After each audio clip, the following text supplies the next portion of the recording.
you remember correctly, the red square is where the wall was broken. That's covered in worms. A bunch had poured out kind of all over you. The remaining walls are intact, and there's still worms that are kind of stuck in the wall that's there because there's a divider at sort of each corner that separates the panes of glass, kind of like an aquarium. And remember, this is what the picture looked like that you guys were fighting. And I think you had killed all three creatures that were in here. And Talon is out in the blown up room, kind of sitting.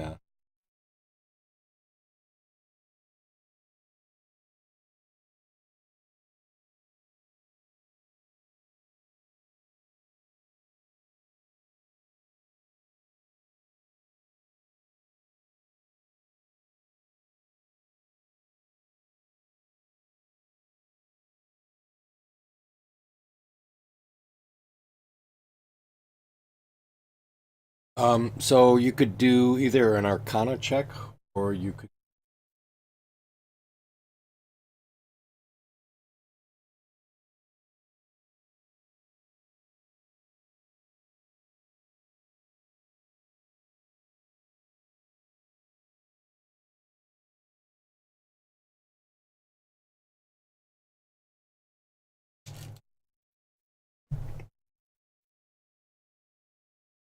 So, with the discussion of all of both Haleth and obviously the discussions of the information that you had gotten, these actually, that's exactly right. These were the the initial person you talked to was an Eladrin that appears to have become corrupted. And then the other two were class, which is called Archons, or similar to kind of like at an angel level, also appeared to have gotten corrupted. Very unheard of, not really seen in Greyhawk in a very long time. Sort of creatures that maybe were seen here a couple thousand years ago, but have kind of left the area. So pretty unheard of, really.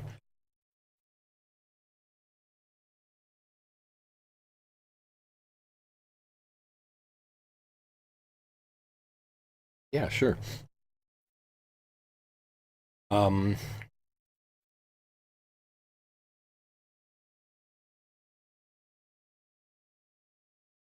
I see. Yep. So I guess probably history check if you have one. That would be great.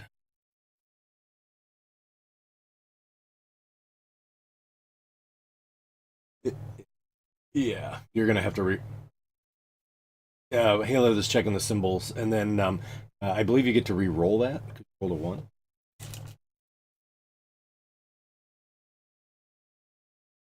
I thought you had something that on skill checks you could re-roll. No, or do you automatically get a 10? What? I thought you had a. Oh, okay, gotcha. Well, you rolled a one, so you know you don't recognize the symbols at all. And Themyscinian, is that right? I've been practicing all week. Themyscinian, you are unable to determine where these symbols are from either, but it's not anything that you've read about or that you know about Haleth that's on the realm of Greyhawk or the world of Greyhawk.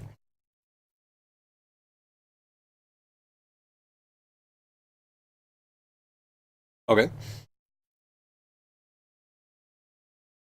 Yep. Okay. Yeah, and Spaz, you take a significant amount of time kind of looking at this, and some of the symbols do look familiar.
No, that's correct. Yep, he's out in the other room.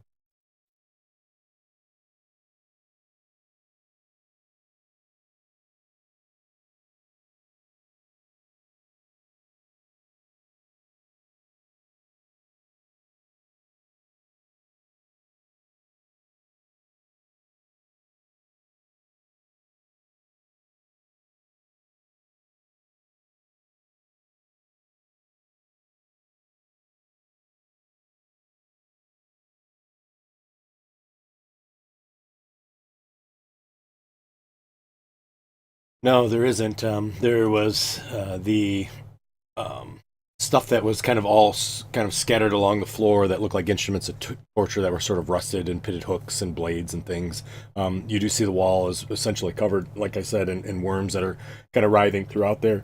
And then you do see this sort of torture table that's here, but otherwise you don't see anything else that appears of any sort of significance.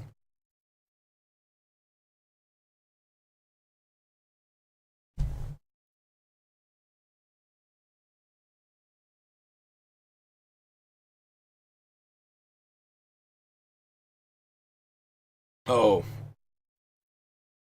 I think I did all of it but your tokens. Thank you.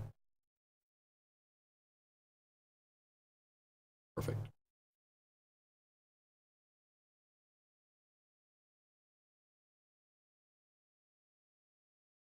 As you come back out into this large chamber, you do see that the pillars have sort of been toppled outwards from the center. There's a large hole there, and as you remember, there was this writhing tendrils of sickening green vapor that sort of slither up from the pit and kind of sort of go across the floor, immediately surrounding it in about a 10-foot region. You also remember that as you got close to that, you sort of got that sick, nauseated feeling as you kind of approached that mist.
So as they're kind of preparing the rope and everybody's sort of near the edge of the thing there, you notice, and I think I described this before, but the hole is pretty impressively deep. It is lit pretty much all the way down, almost to the end, with this light green sort of color from the mist, and the mist completely engulfs the entire tube. As you look down, you see it descends at least 3, 4, 5, maybe even 800 feet down, sort of in a straight path. And then you see on the sides of the walls, you see that there's dozens of what looks like 10-foot wide cave openings. And I'm pretty sure I described this. that kind of litter the tubing all the way down, kind of in a circular motion as you go down or look down it.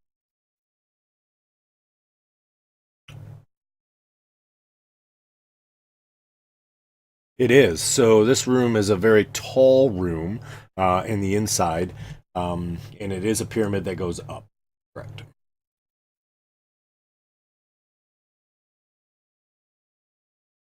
So for you, what you see is the ceiling is 30 foot high, and the ceiling is completely flat.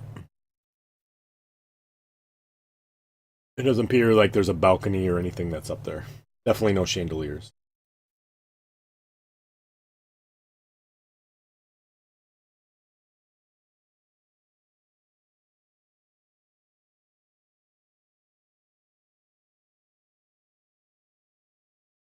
So it doesn't necessarily spiral down the edges, but the cave openings almost kind of do spiral down. So the edges are very rough, easily could be climbed, but there's like holes through that hole. So yeah, it's like a roughly drilled hole. You want to think, or an explosion.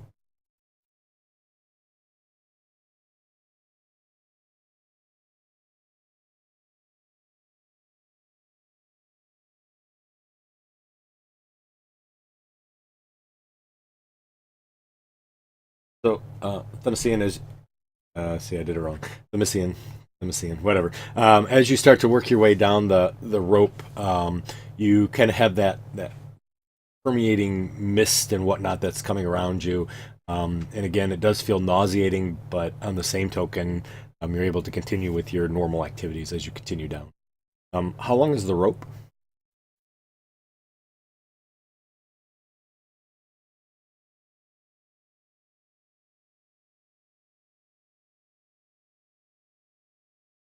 50 feet. Okay. Okay, gotcha. So as you lower down to the end of the rope, you're just above one of the openings of these cave, and as you look inside, you see that the walls are very rough hewn, and it appears that they've been bored out by something. But that being said, it definitely looks like it's sort of a rock dirt sort of composition. That's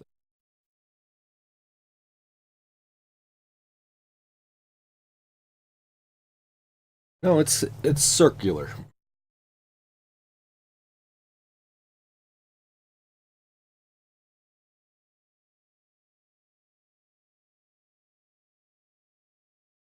You don't this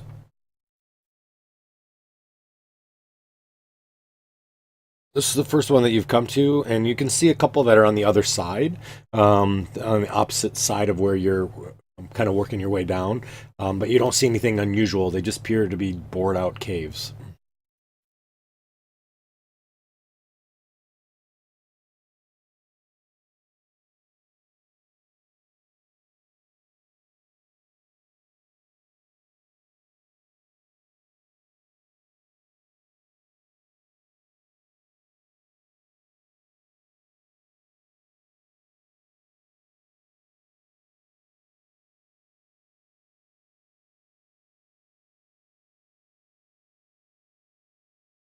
Okay.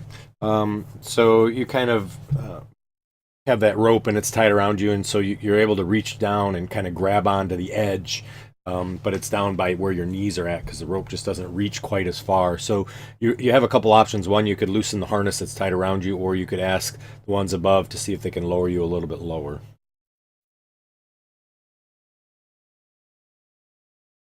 All right. So you kind of loosen up the rope, and as you do feel that it starts to slip a little bit. I either need an acrobatics or an athletics check to make sure that you're able to hang on to the rope.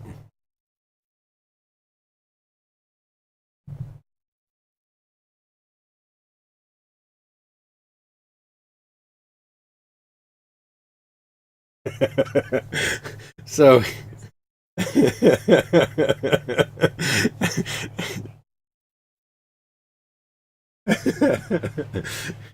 so as you do, you definitely kind of untie the knot, and you everybody else up top sees Thumsian kind of holding the rope, unties it, and quickly, deftly sort of slides down, just hangs onto the rope with one hand, has the other hand sort of on the edge, kind of feeling the edges, and grabs onto a rock and kind of pulls herself into the opening, and then still kind of you can see her arm sticking out with the rope, and then you see her peek around the corner, looking out towards you. Okay. Okay. All right. Sounds good. So as that happens, the you see that the sword is pulled out, and it's a sort of a yellow, sort of a soft light that you see coming off.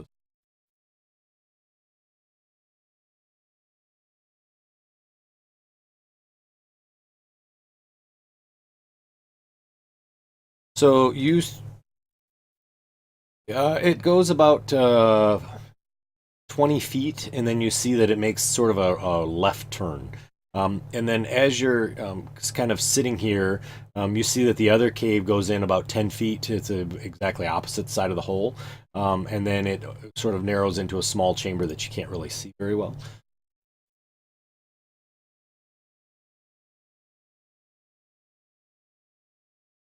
Okay, all right, gotcha. What would the rest of the group like to do as he sort of she disappears from the picture?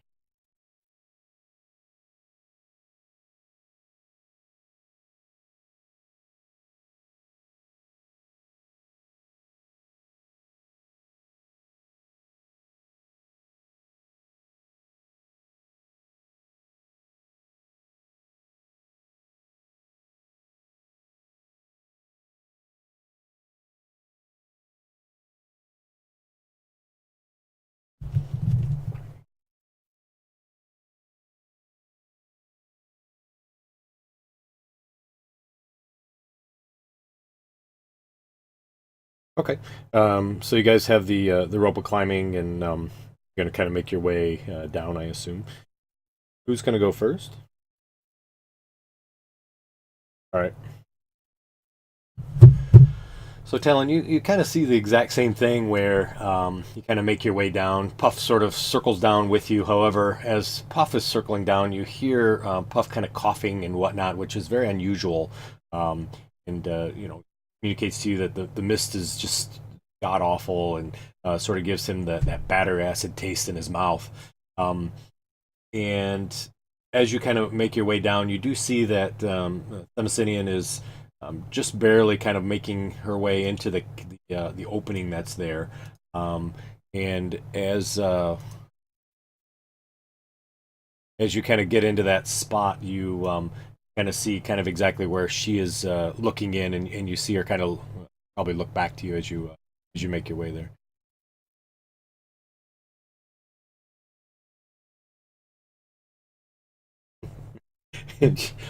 Puff says, "You, I forget you haven't traveled to different planes. So someday when you make it to the world where there's these things that are powered, you'll understand."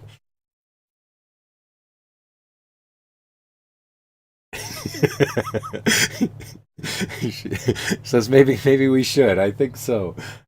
As you kind of get down in there, Talon, you immediately see that or recognize that Themisian's sword now has changed from a yellow glow to a bright white glow, which lights up the area, much to your dismay, with bright light.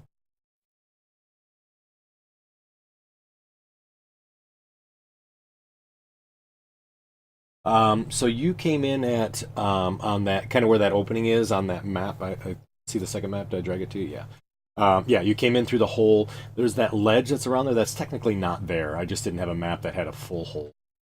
So you actually came in right where you're at. And there's the openings on the other side.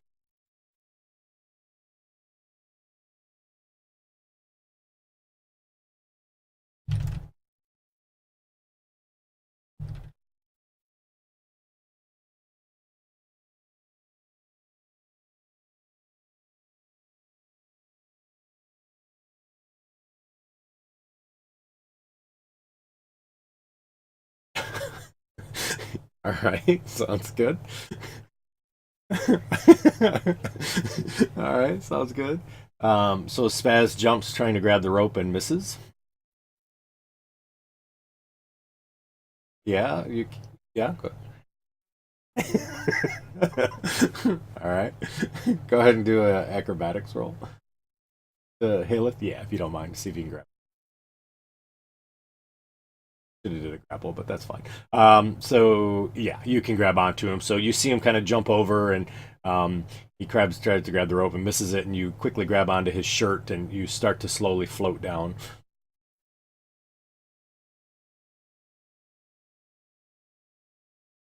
Okay.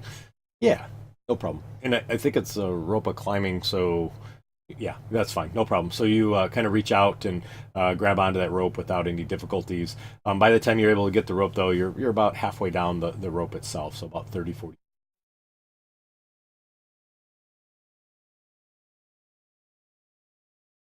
And then so you're kind of hanging onto the rope there. You've got Spaz in your arm.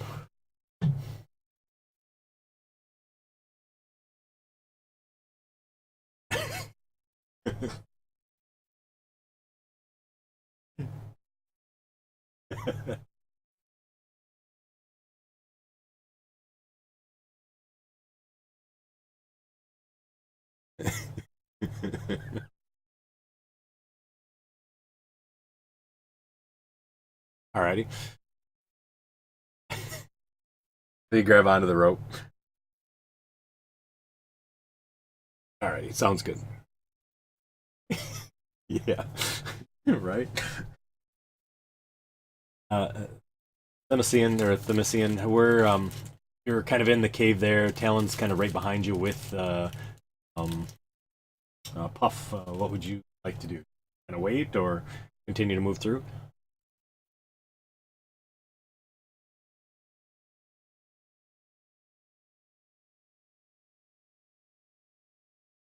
Okay. Yeah. No kidding. So you kind of get there, and yeah, Talon, you're gonna go through and kind of explore through, check some things out in the dark. Yeah, I don't blame you.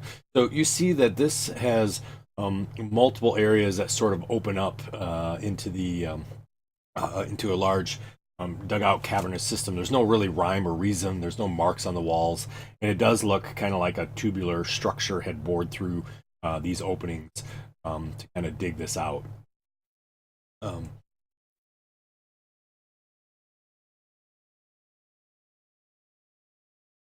exactly. Yep, that's exactly how I think of it. As like a worm or some sort of structure had dug through. It's definitely not a natural water-made cavern system. So Spaz, you see Them is kind of hanging out there and kind of reaches up towards you where the rope is at and puts a hand out to kind of reach down to grab you, help you in.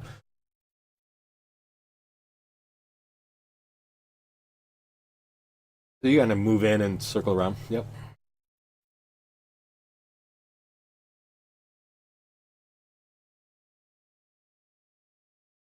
Okay. Sounds good. And then Haleth, you are able to quickly kind of scoot down and in there um, with him as well in there. So there's Merrick and Ren that are up top at this point.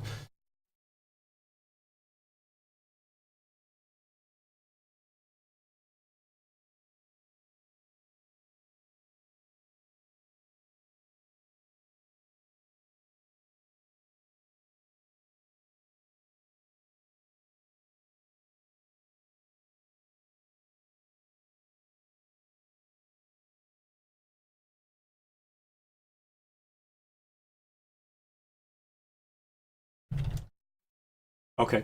So Black Angus communicates that they're covered in cloaks, and he's unable to visualize exactly what they are, but they appear to be walking similar to what you do, humanoid.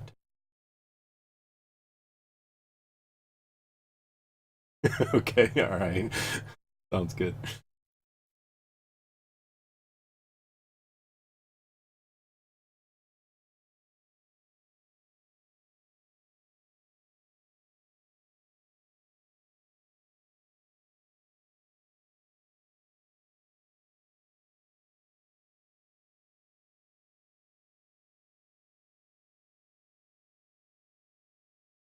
All right, so Merrick kind of makes his way down the rope.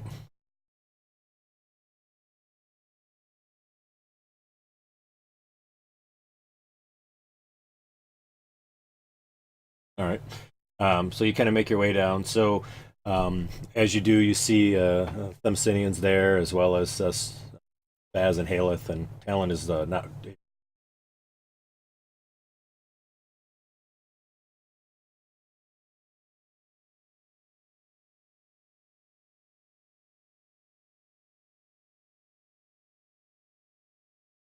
Okay. And oh, sorry, I made everybody big or small. Okay. So Ren, as you're up there, and you start to climb down, you look out the front gate, sort of to the west that you guys had come in, and you can see sort of these shadows kind of walking up the steps. You can see kind of like some sort of like a light source or something that's coming your way as you start to shimmy down that little.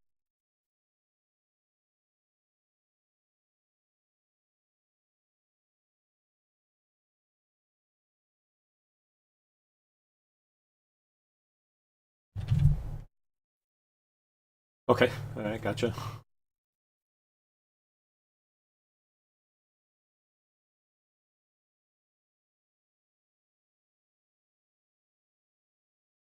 Okay. All right. Sounds good.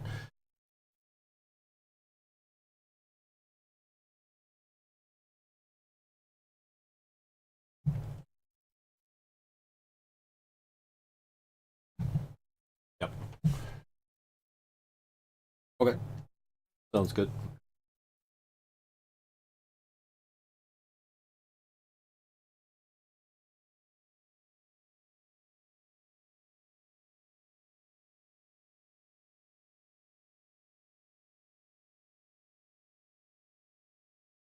So Ren, you're able to kind of get down. You have the two ropes that you have there, and as you kind of work your way in there, you don't hear any noises at all up from above. You just see that mist that kind of goes up, and you don't see any.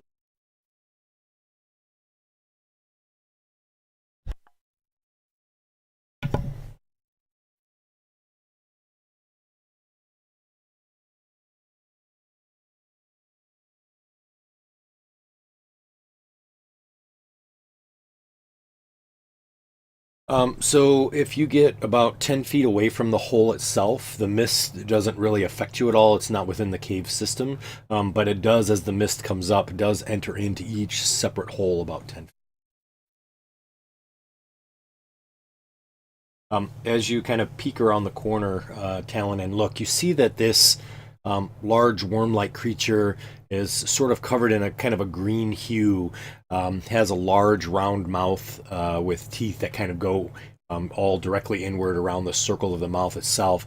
And you see that on the top it has what appears to be kind of these tiny, or not tiny, but green eyes that are kind of sitting up top. And then it has this green strandy substance coming off the top of the worm's almost head itself, and it appears to be almost like green sort of hair that kind of comes down. And as you kind of see it kind of wriggle around, it looks almost as if it's a large, a large, looks very similar to like one of the worms that you guys saw in the dirt outside. But this one obviously is gargantuan compared to those.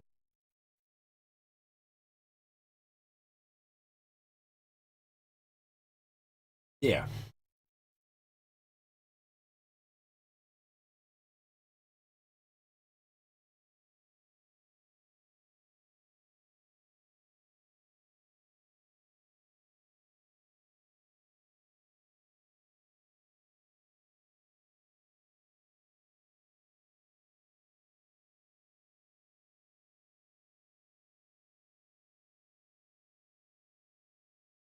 So it's in the darkness. So yeah, I guess you guys probably could. Yep, it's right over there, right where all the arrows are pointing. Is where you could kind of see it. When Them kind of comes around the corner, all of a sudden you do see it kind of turns and looks in your direction as there's a large area that's sort of lit up by light.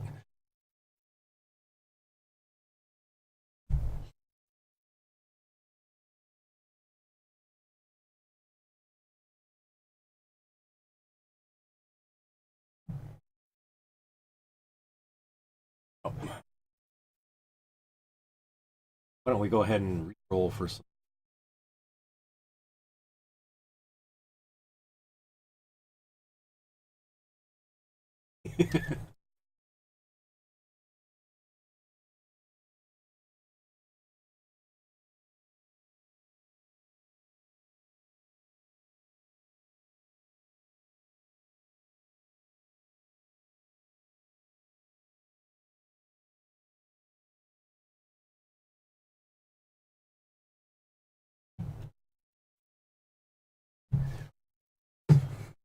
Um,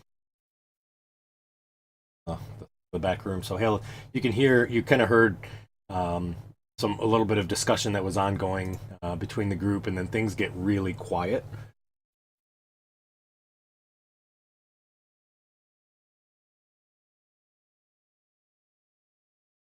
I'm not sure you would. I mean, you would have kind of heard them talking and whatnot. You're kind of standing next to Ren, so I'm not sure you technically.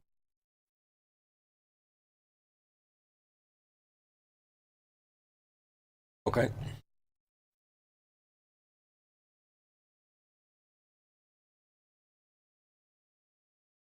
Sure. Absolutely. And yeah, you guys maybe are discussing it or something like that, kind of talking about. You the group that's kind of there and can sort of see this large bulbous sort of worm, all of a sudden you see its mouth starts to move and you hear words coming out, and you immediately recognize that this is not sort of a common language or language that would be spoken among all of you, but you do recognize that Snowflake and Spaz use these words commonly. um, and so it is. It is. It is. I need Themyscinian to make a wisdom saving throw.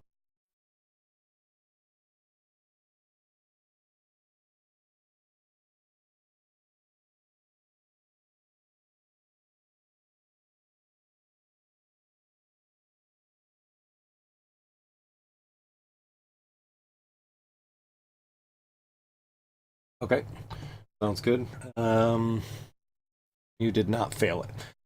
So you kind of feel this feeling come over you as if a spell had been cast towards you, um, and then quickly as that occurs, the effects sort of fall off. Alan.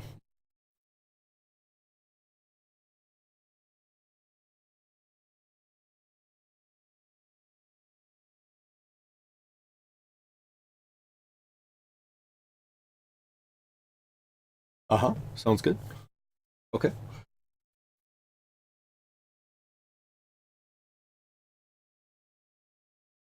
Air moves.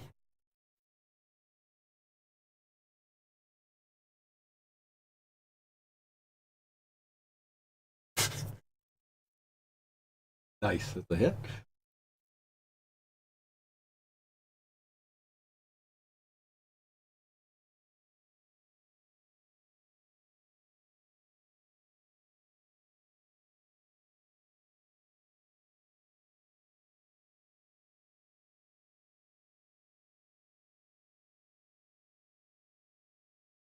Okay.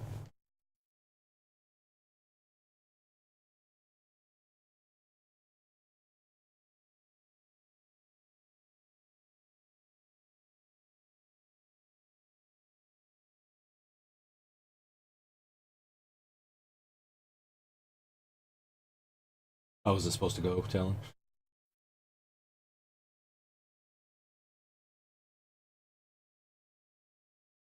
Hmm. Weird. The effect just fell right off. Is that what happened? Gotcha. Okay, cool. You want to just roll a 1d6? Add that on.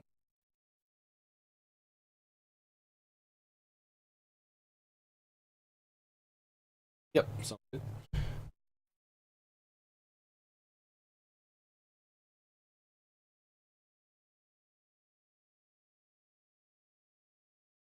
Okay.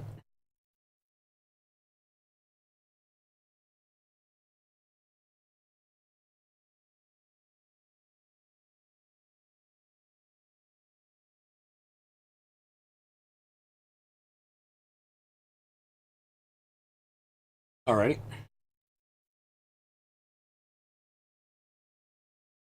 So as you enter in, you see there's multiple little cave entrances and exits.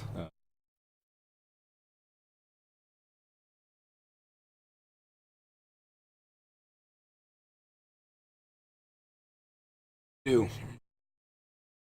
see another one there.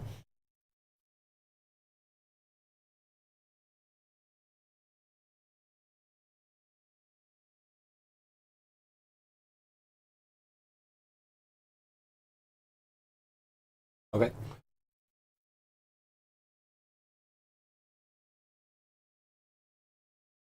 Nice.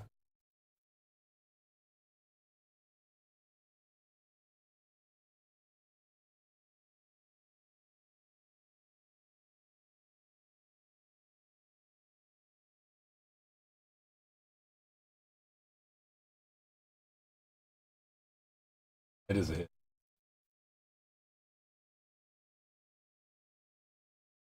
Okay. Oh.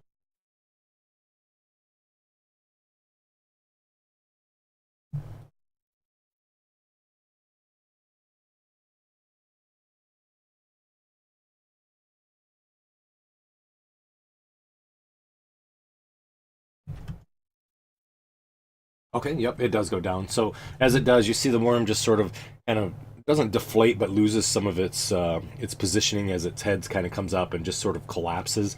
You can climb up on it, but you kind of have to crouch down a little bit to climb over it.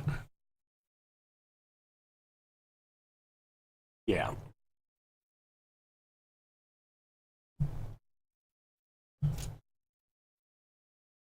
Oh, okay.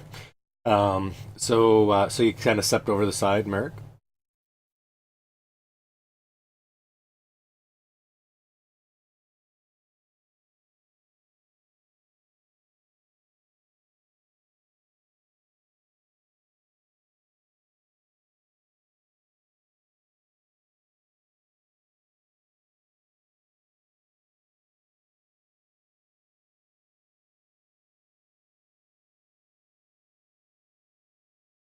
Uh-huh. You see that it does appear to be sort of dead or looks dead.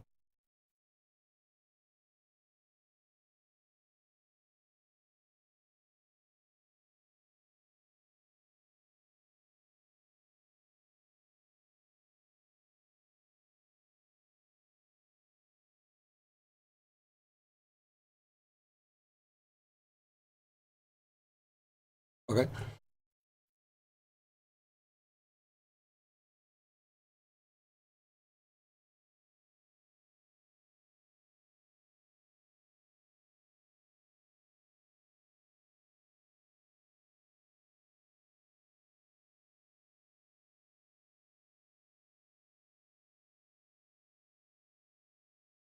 Right.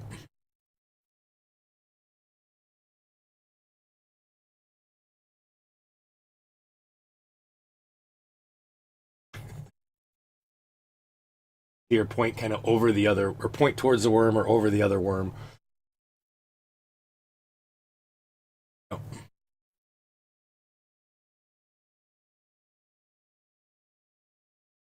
okay, sounds good.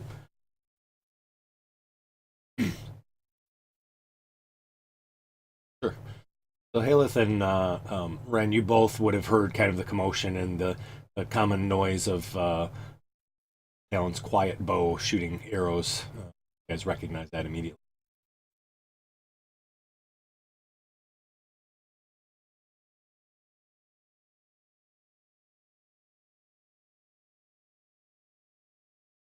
All right, sounds good. Okay.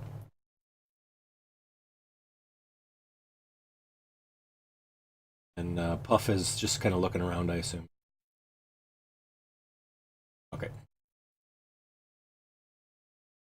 So Haleth, as you get ready to move, you hear voices above.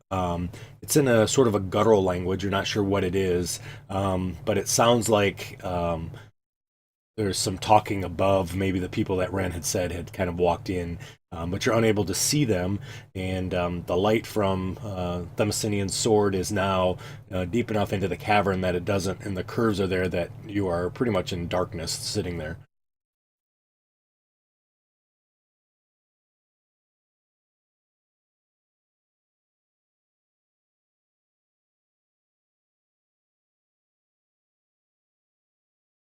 Yeah,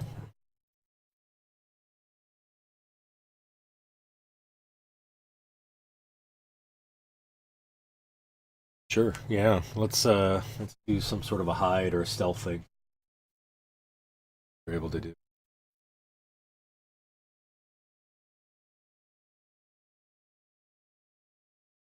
Okay. So as you sort of peek up to take a look, you see that there is um, looks like a male human kind of leaning over the edge, peeking down in, and you see he's in this cowl that he's kind of wearing this rope that's over, and he has sort of some gauntlets kind of covering his biceps, and they have two large spikes that come out of each side. And he's wearing sort of a chest piece, and his arms are wrapped in sort of this cloth wrap of the forearms and up into the hand. And he holds what looks like a staff of some sort, but it's a very unusual shape. It's all metal, kind of comes up, has a large ring that comes around, and almost looks like a sun. I think is the best way to describe it. And you see him looking down, and you see there's two other creatures with him that are also cloaked, but unfortunately for them, their cloaks cover them completely, and you're unable to really visualize what they are. But you see he kind of looks down into the hole. Immediately you think, oh my god, he can see me, and you just sort of freeze, kind of holding yourself. But he doesn't really react when he sees you, and he keeps talking back and forth. And then you see him point down the hole itself, and you're kind of looking up.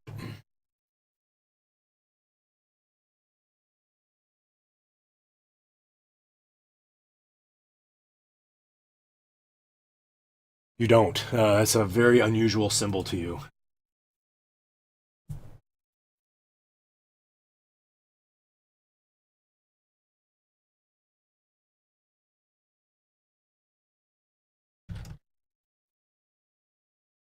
Okay, you kind of slide back in into the tunnel there.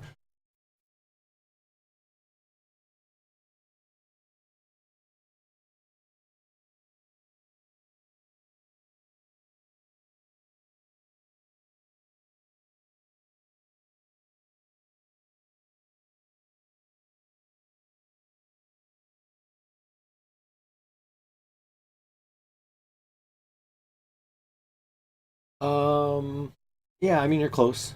Oh, go ahead. Oh, were you whispering? I'm sorry.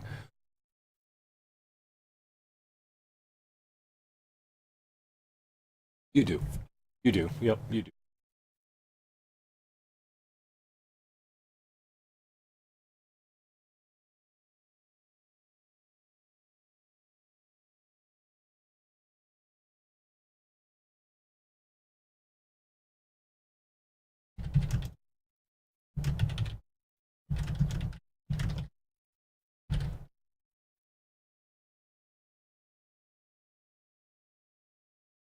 Oh, it is. Thank you.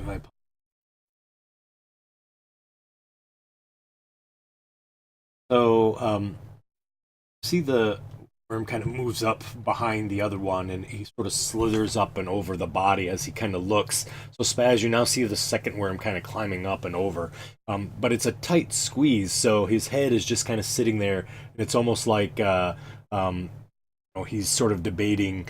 Do I go through there or do I not go through there? And immediately sees all three of you, and kind of turns its back and starts to slither back away. You were holding an, or yeah, you readied an action, right? Yeah, you can shoot. Yep. Yep. Nice.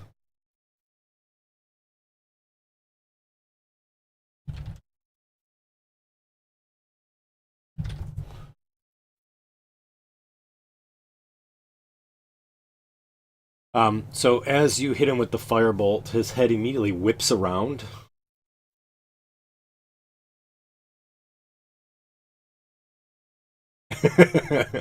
And as he does that, he also casts a spell, and I need you to make a Wisdom saving throw. Okay, all right, sounds good. So it's up to third level, correct? Yep. So all of a sudden the spell fizzles out, and Spaz, you immediately recognize that Merrick has has done an ability or cast a spell to cancel the spell that was coming toward.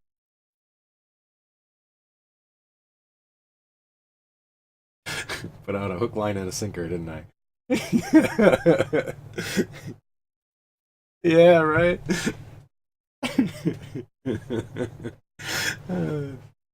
Right, right, exactly. Yeah, it'd be. Oh, yeah, you can. Yep, you have sharpshooter, right? Yeah, yeah, you can. You can take that shot.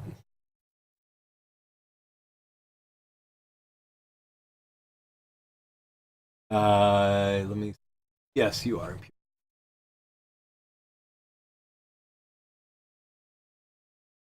on the map that way. Red's the nice.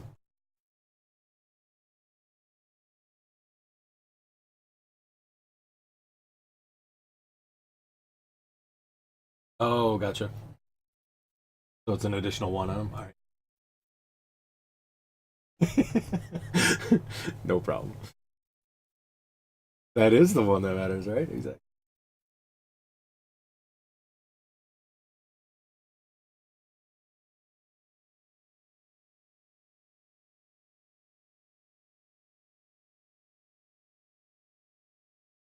Okay. All right. Sounds good.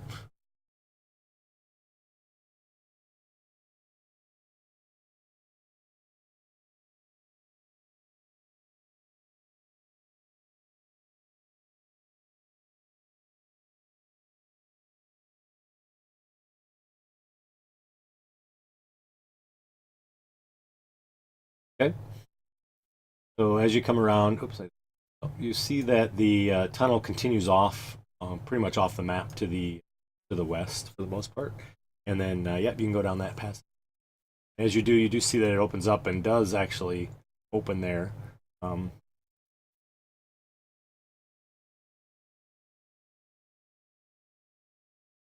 yep.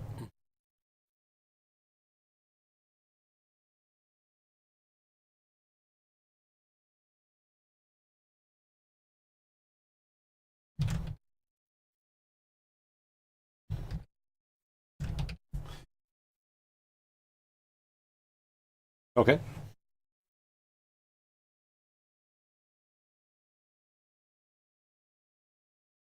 All right. Sounds good.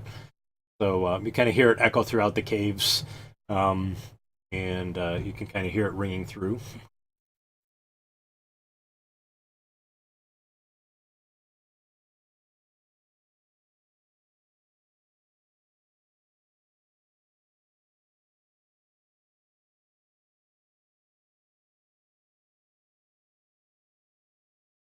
Oh, those were my dice.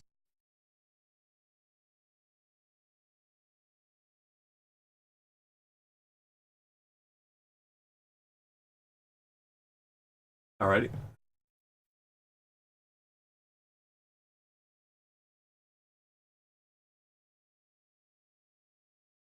All right. Sounds good.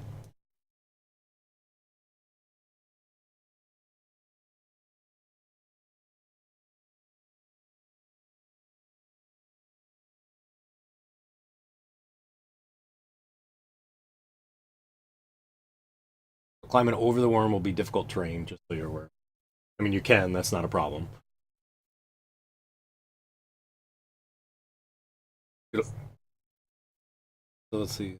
5, 10, 20, 30. Yeah. Yeah, we'll say that.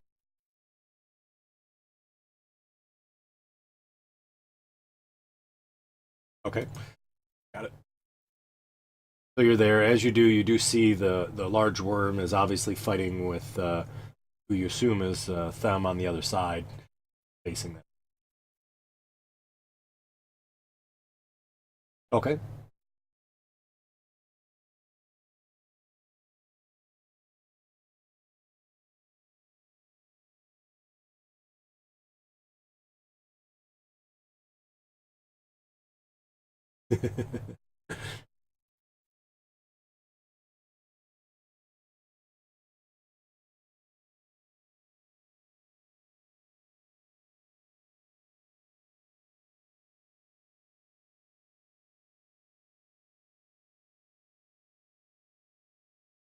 Nice. Nice job.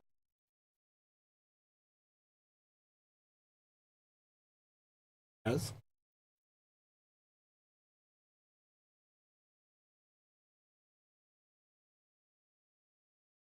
Alrighty.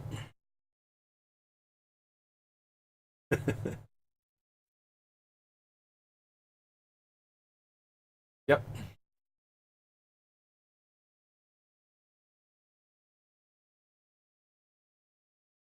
Okay. Good.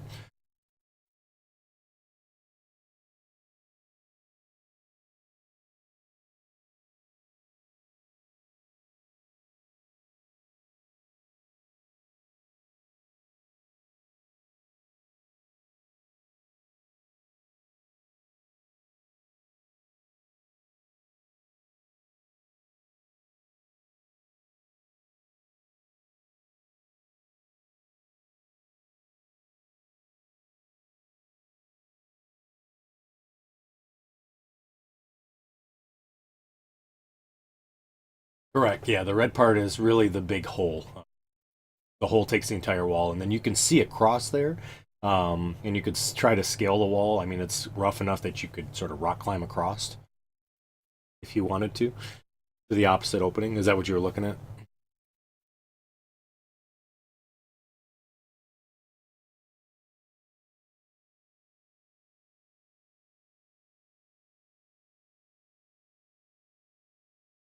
Okay.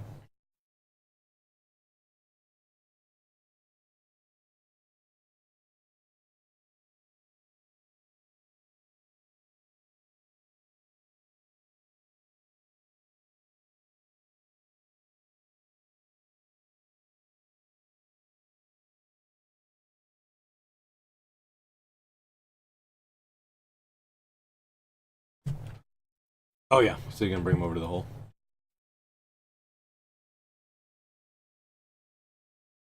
Okay. Cool.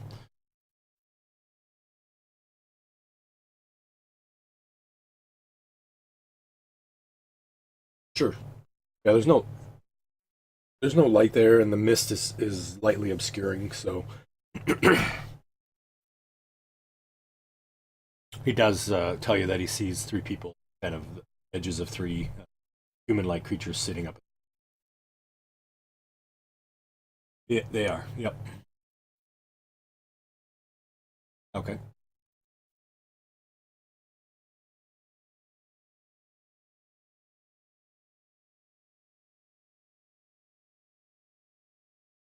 Oh yeah. It was loud enough. Yep. It echoed through the halls.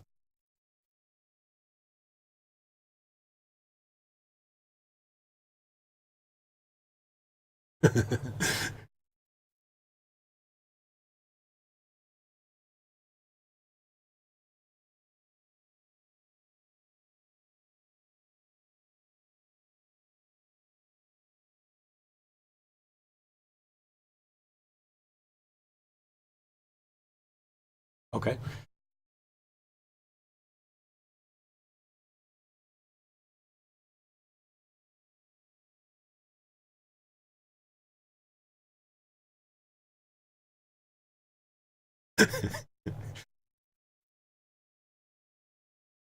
All right. Good. No, it looks dead. It's just kind of laying there, its head sort of turned to the side, and it looks not fully round. It's kind of partially deflated, not really holding any structure.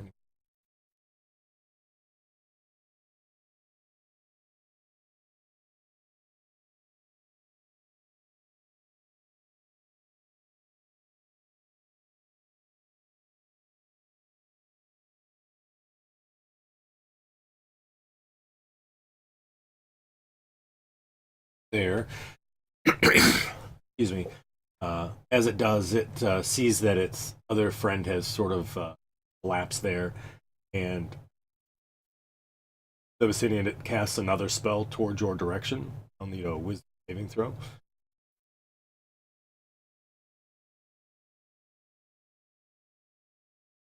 No, for saving throws, you can roll in the open. So that way you know.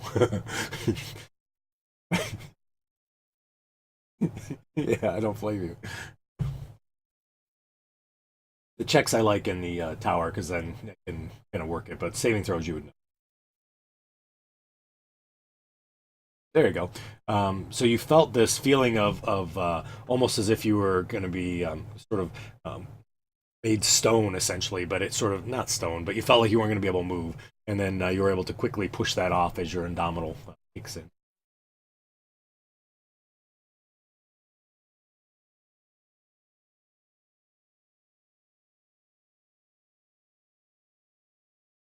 Um, as immediately after that occurs, um,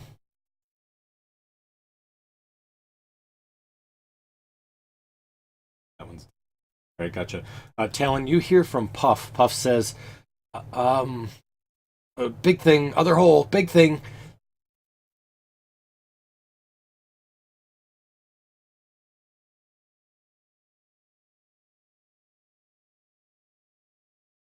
Yep, he does.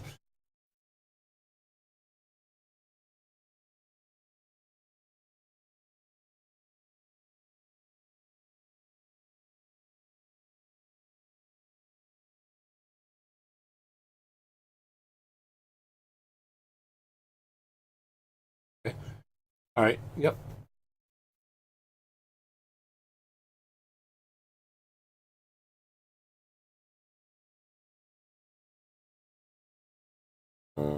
Looking to see. Let me draw a line.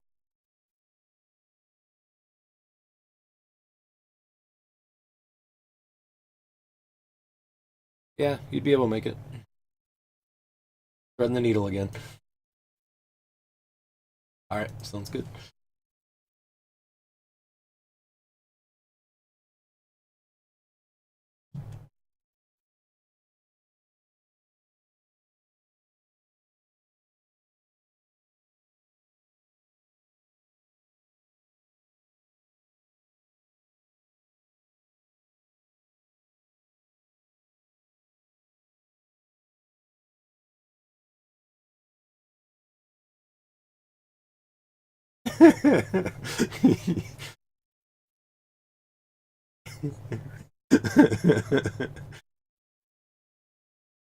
All right.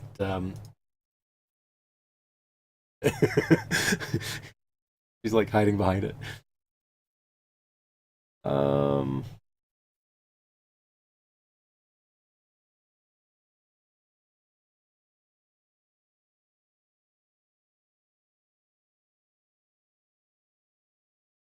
course, you can do a roll over that dead worm's back to that point.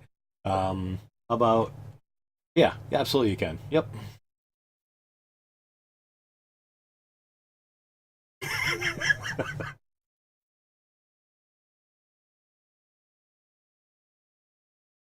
Uh, yes, it would. The worm would be surprised. There's no doubt about it.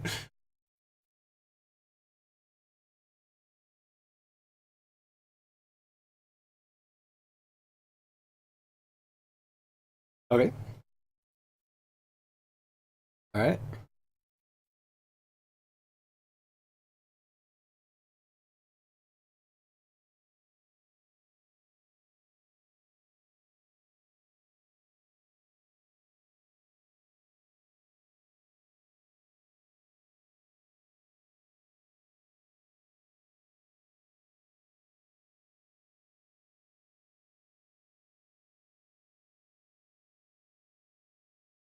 Okay.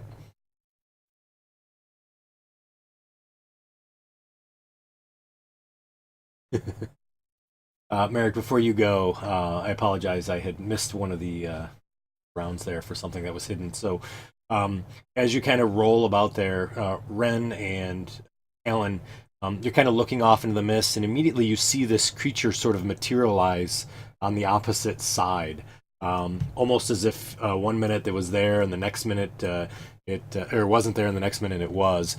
As it blinks, you see that the its robe sort of falls off, and it looks directly across the opening towards you guys, and then looks quickly behind as well.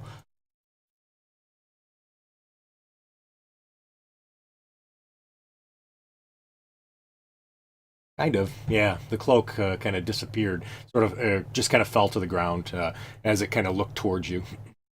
Looks like it doesn't hold on there very well, but the clothing you see in the picture is still there.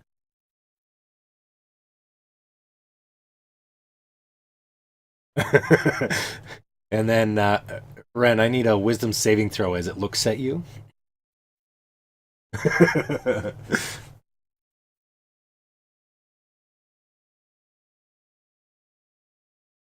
Yes. True love. Yeah, right?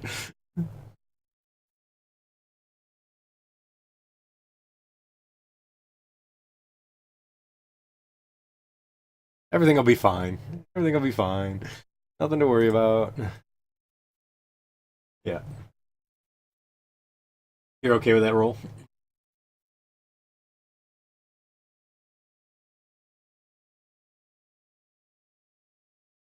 Sure. Okay.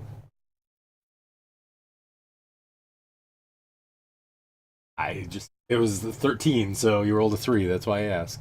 So use your inspiration, and as you kind of look at this creature, you feel like it's almost like Ayla said, tried to lock your eyes in, so it was love at first sight. But you quickly sort of turn your head away, and you kind of hear the creature yell out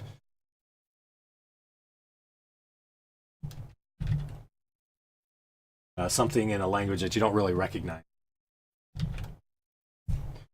And it's loud enough that it sort of echoes through the hall, so everybody sort of hears this guttural language kind of being screamed up and around.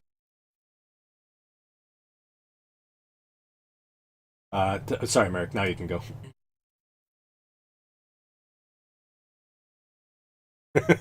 Nice.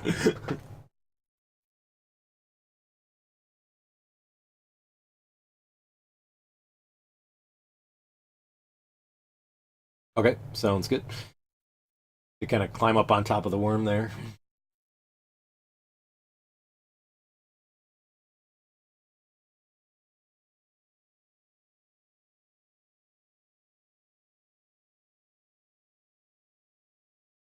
The hit. Don't think you have him targeted. Just put your damage on for you.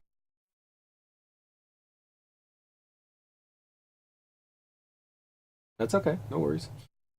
We'll keep remembering.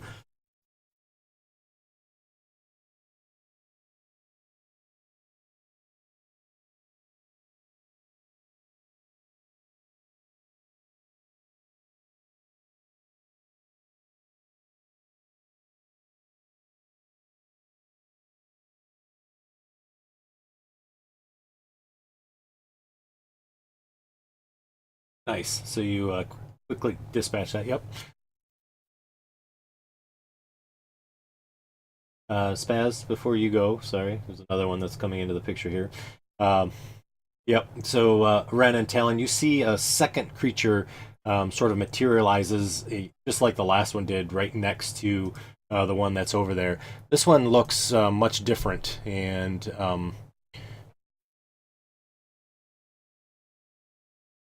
you guys see it immediately looks to you, and you see it's sort of a tall, almost satyr type of creature, but it's very unusual in its face appearance with the horns, and it has this large flaming sort of pole arm, if you want to think of it as such, that's there. It immediately pops up on the other side. You see it kind of looking in both directions, looks towards you, and Ren, you're the guy in the way. So he immediately casts a spell, and I need a Wisdom saving throw. Okay with that roll? All right, just checking. Uh, so as he casts the spell at you, um, you hear him kind of yell again, kind of the guttural sense, and yells up and some other creature, and you see him kind of look up. Immediately when that happens, a creature materializes right in front of you. Um, and as he does,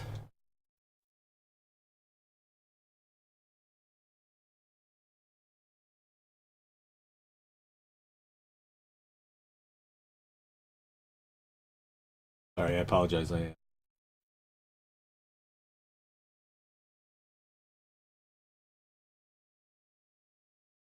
He has that appearance as if exactly kind of what I had described to Haleth. So you see that this creature has sort of a bruised purple skin, and there's wart-like blood uh, um, vesicles kind of all over him. And you see that he wears this robe, and he has this golden armor that's streaked with black or green. And he has this staff that's mithril, sort of in the description that I had given.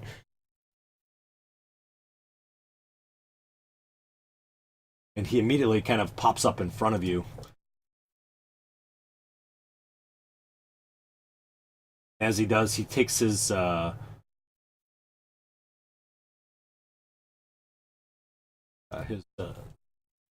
no, I agree. Uses his kind of his weapon that he has there and slashes out towards you and misses.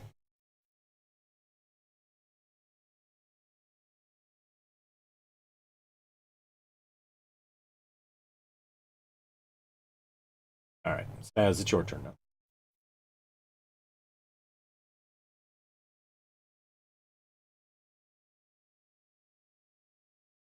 It is. It is. Yep.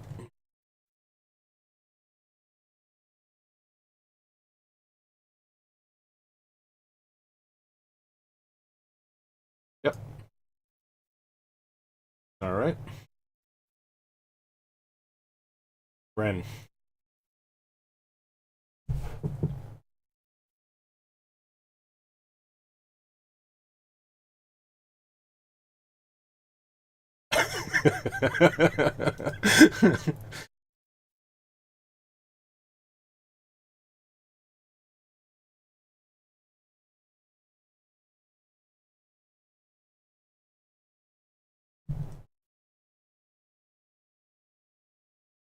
Something that was on your.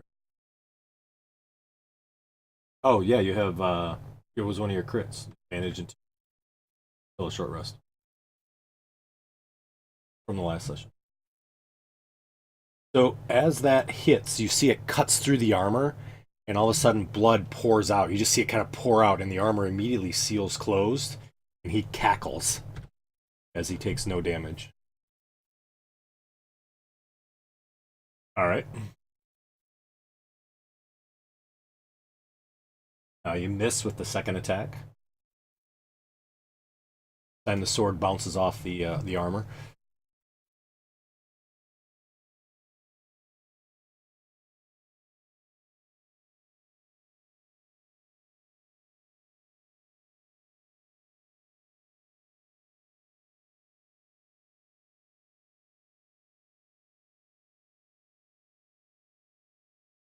Yep, gotcha. And then as Huff kind of moves there, you see the Herald that's standing in front of you um, reaches out and just kind of puts his hand towards you. And as he does, he kind of swings out almost as if he's touching, and you hear him saying something in Abyssal.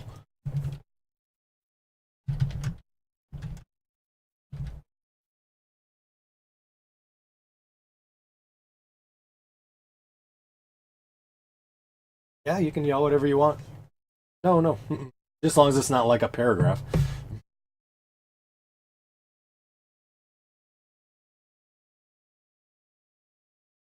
So as that happens, you see him kind of reach out and he sort of hits you sort of across the cheek. And as he does, you feel like there's stuff just pouring out of your face. You see his hand pulls back and there's just this stream of blood coming out of your face. I need a Constitution saving throw.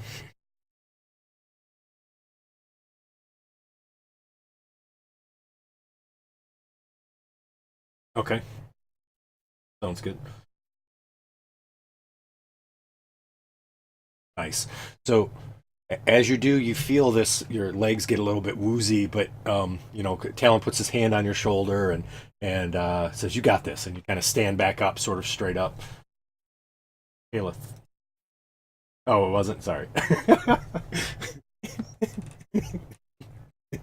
There you go. That's probably true. That would be more Talon-like.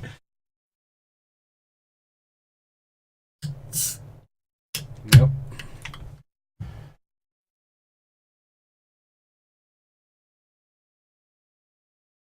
Okay.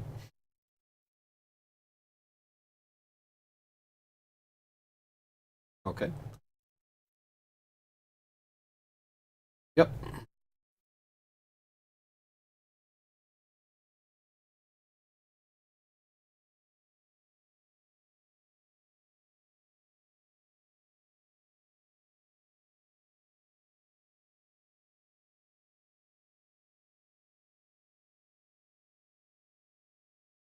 All right.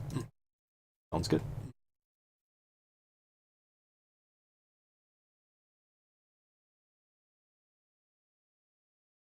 Alan.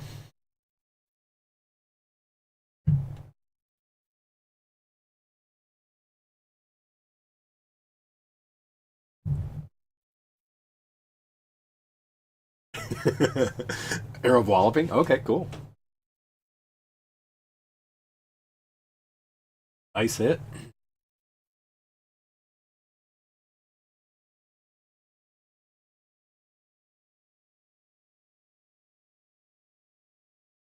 Oh, good thinking though. I like it. Uh, all right.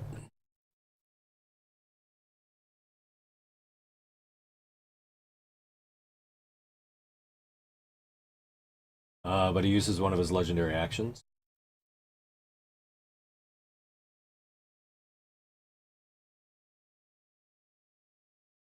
No, he doesn't, unfortunately. But you did burn up one of his legendary actions. Or legendary resist. I mean,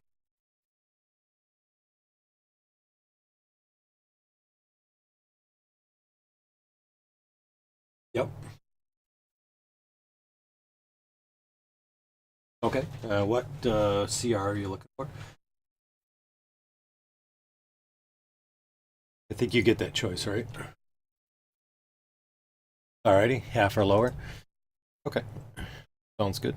Um, okay, sounds great. So you put out the call. I think it goes out to a mile, right? Um, okay, sounds good. So you put out the call. So you guys hear? How would that work? I mean, what is you like yell out? Nice. I like it.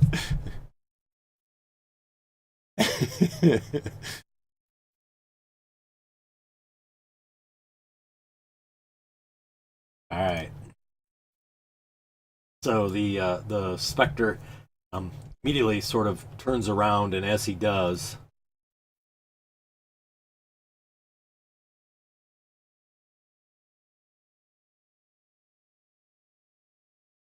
kind of runs forward, remaining of the group now is able to fully see what he looks like.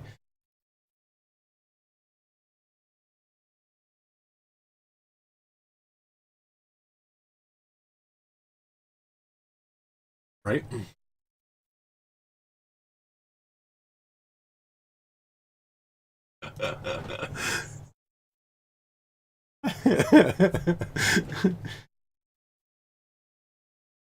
All right.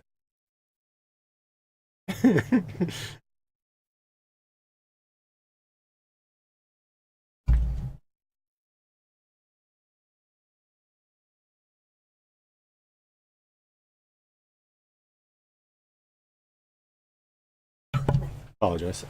So he kind of moves there and starts to swing at Them. Them as he does, it also gazes at you, and I need you to make a Wisdom saving throw.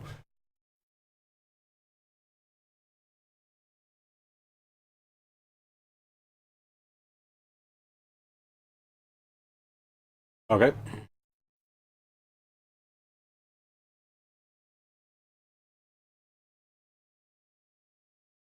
Nice roll. Good job.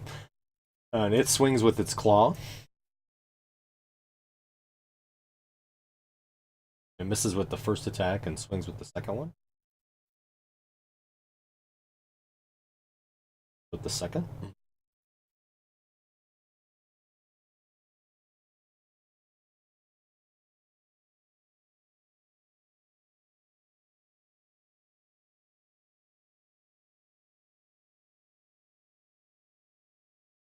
Okay.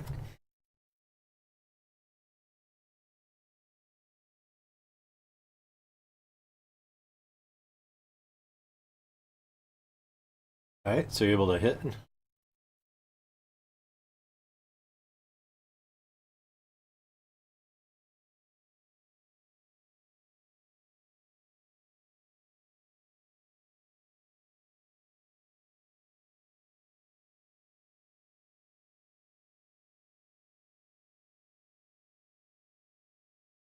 Okay.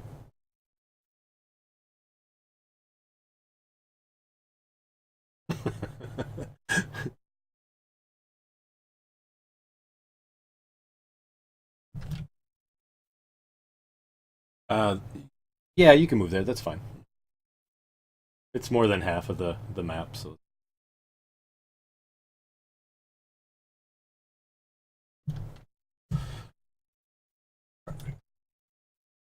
okay. Kind of jump off the worm's body. Hmm. Nice.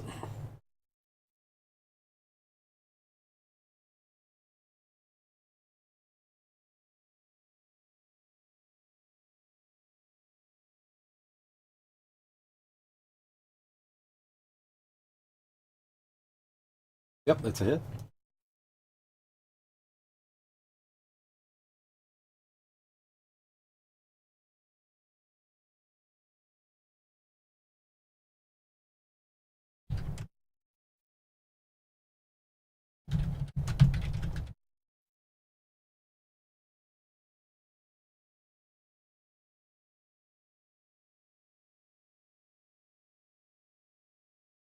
As you hit him, he immediately doesn't even really pay attention as you're being beaten, turns to the north and kind of yells out again in this language.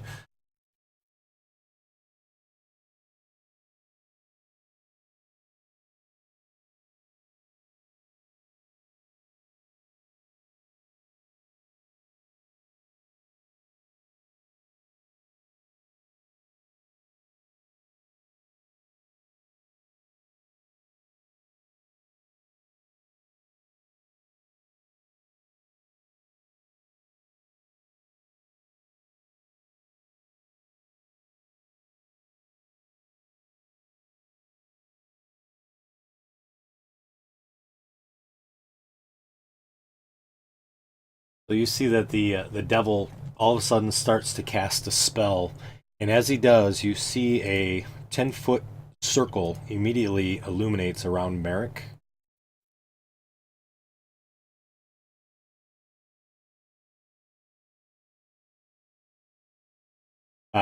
And so it includes both the creature as well as Spaz, Themyscinian.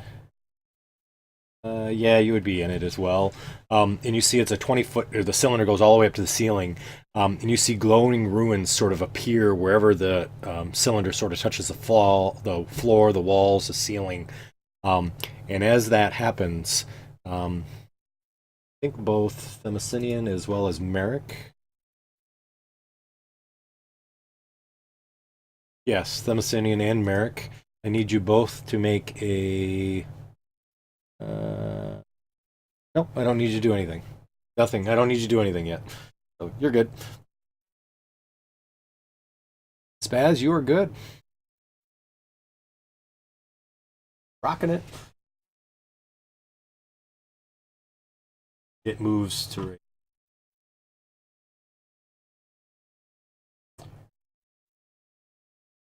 Ren, as you're standing there, the herald that's in front of you immediately disappears and reappears on the other side.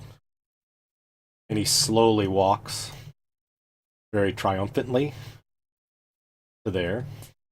Walks through the circle. As he does, you see these ruins completely cover him as if he's walking through a transparent wall. And then he kind of walks inside there. And as that happens, the ruins sort of flash.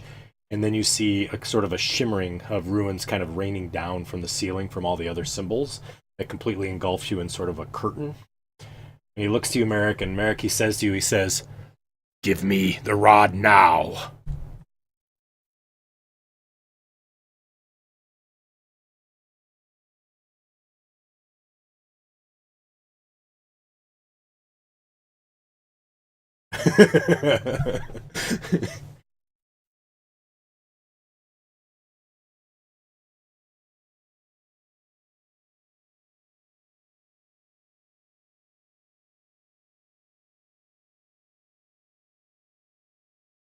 Okay.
Okay.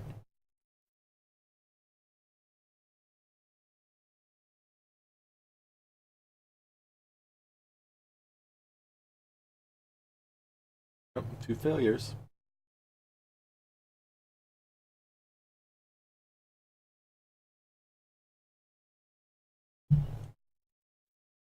Oh, yep. So it burns his second resist.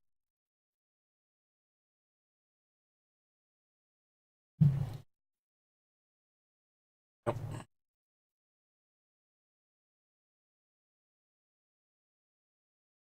Okay, sounds good.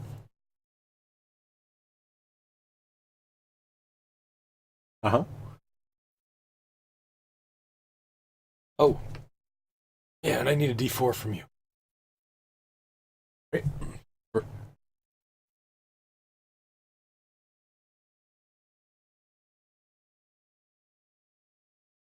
You get to pick? Yes, you get to pick. That's right. Uh huh. There is. Yeah. Who? No, I have it completely figured out, actually. Yep. Yep. It's going to be interesting.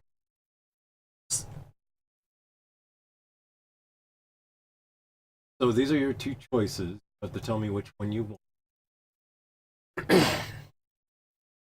Spaz, as you cast that spell, you feel that you could barely control your magic with that spell casting. Like it was powerful, but yet scary at the same moment when that was cast. You've never felt that way before.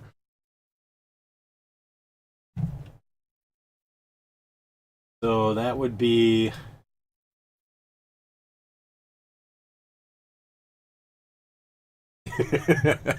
That's true.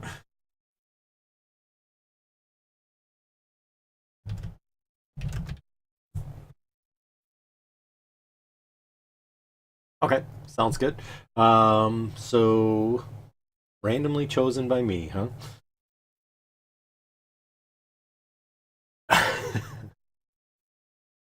All right. So it's within 30 feet, but we're actually going to make it for you, I think, initially. Well, actually, here, I'll roll. That's the best way to. Oh, well, it could fall on the creatures, too.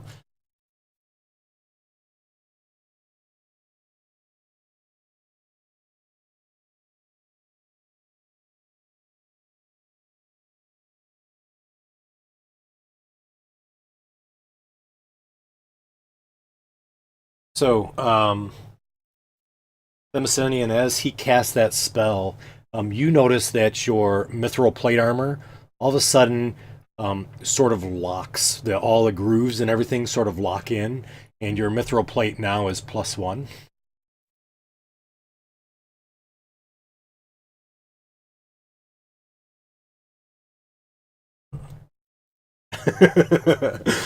No, it's +1.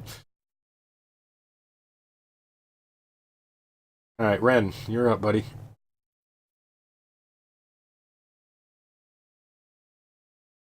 You could rock climb across. I mean, there's lots of open rope areas there. I don't know who has the rope. You have the rope. Oh, I thought, didn't you pull down the ropes? Who pulled down the ropes? Oh, okay, gotcha. Yeah, okay, gotcha. I'm sorry. So yeah, so you could do it would be in athletics or in acrobatics to crawl across. All right, sounds good. Go ahead and give me one of those rolls. Do you want to go across quickly, or are you taking your time using your full action to get up? Okay, sounds good. Yep. So go ahead and give me a athletics roll or an acrobatics. I assume you're doing athletics. So you guys kind of, if you're looking that way, Talon would be. Talon, you see Ren deftly sort of dives across the rocks, making sort of these precarious jumps from one to the other, and gets to the other side. What was 5, 10, 15, 20, 5, 30? Oh, it'd be 35. So yeah, it would be it'd be your full movement there. You have another 10, 15 feet movement if you want to move into a better position.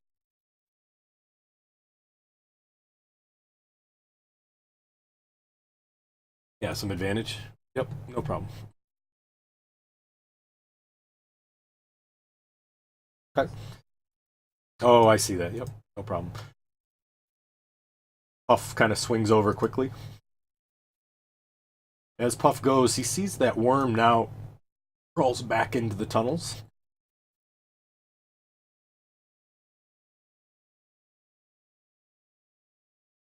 Haleth. Oh, I didn't open up the map for you, Haleth. I'm sorry. So there is definitely caverns that are open behind you.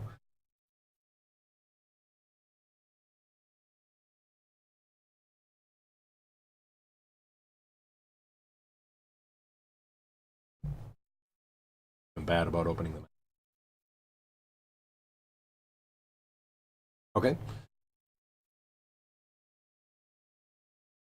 Okay. Sounds good.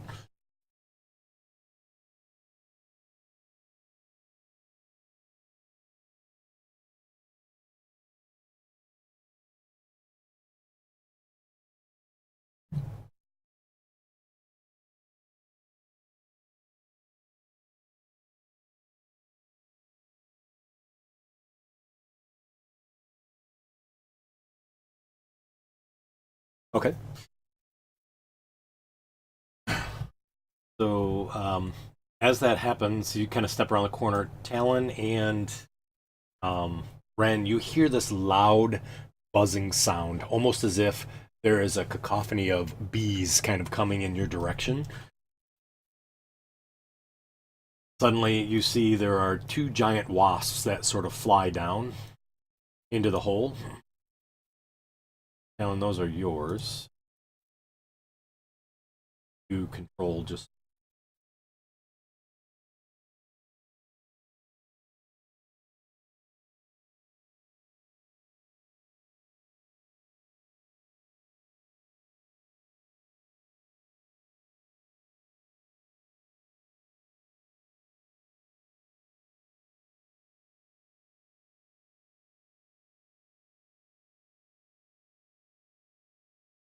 So it tries to sting and miss.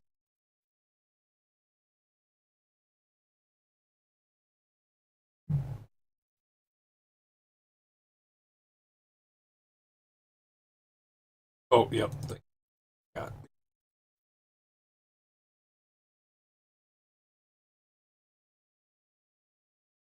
All right. All right. So two giant wasps are now attacking the Talon.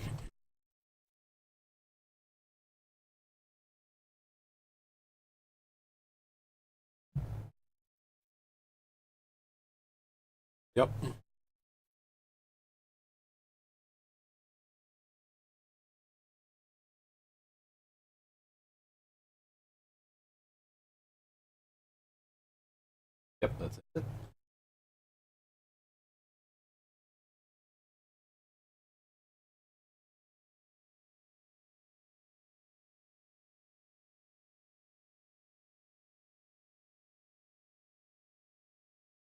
Oh, nope.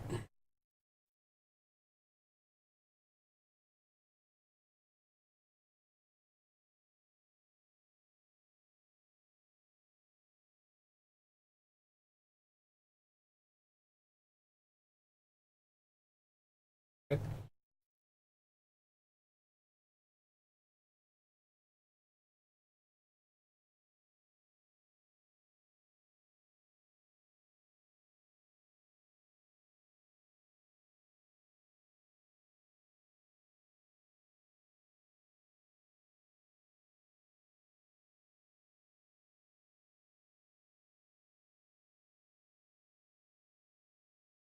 All right.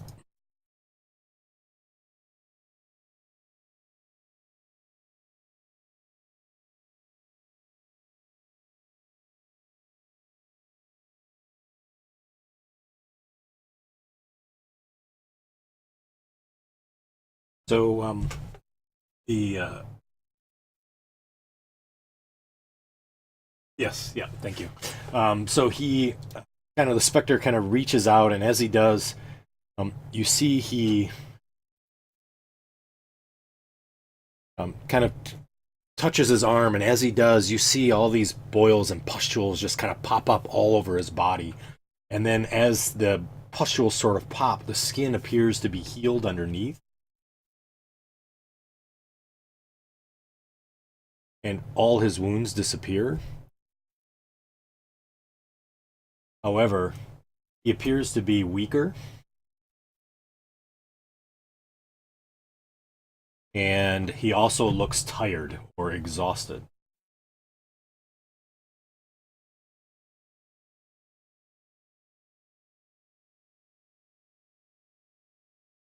Emacinian?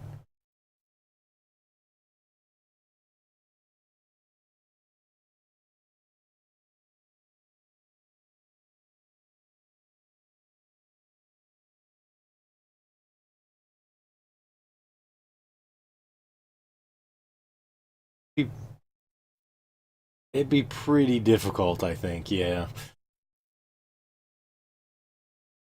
Okay.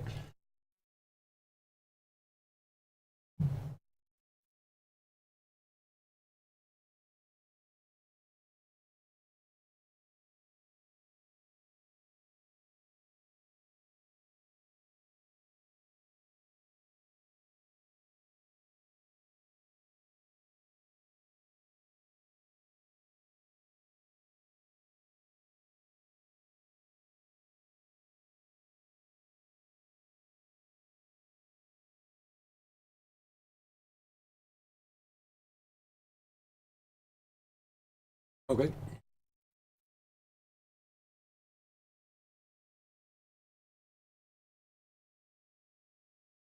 So Thundercinian, your first damage did the same thing that you saw with Ren or heard about. So it cut into the armor sealed, and it took away all the damage that was from that first hit. But every other hit after that caused damage.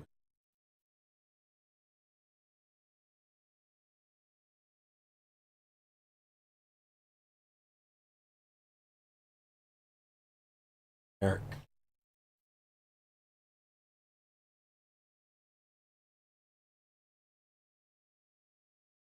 Okay, sounds good.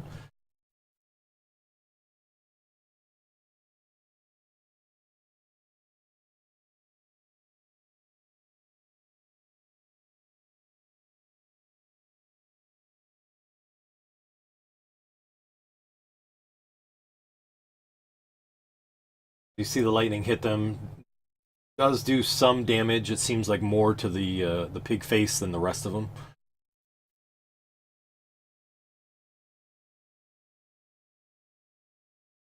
Okay.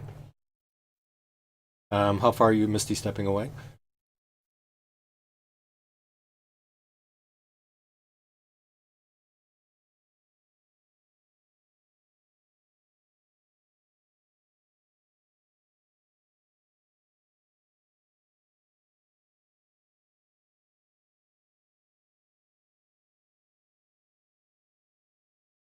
Okay.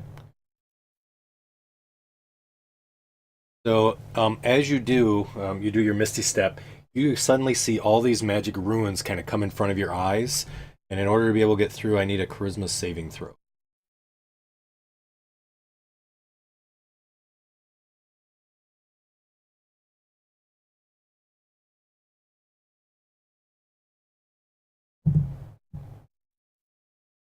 All right, sounds good.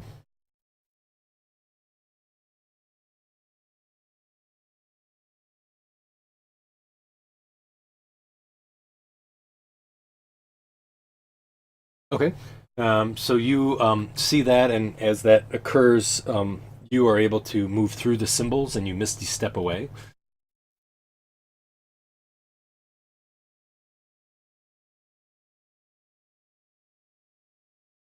Yeah, right? Exactly. So you disappear. As you do, you hear kind of the creature, the Herald of Blood, kind of yells out in Abyssal.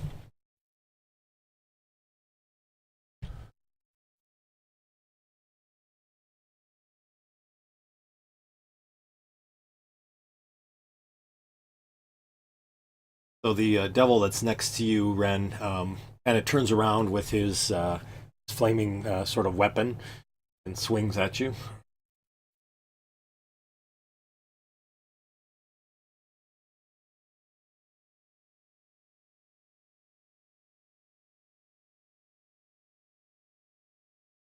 And quickly swings around towards one of the wasps. Hits it.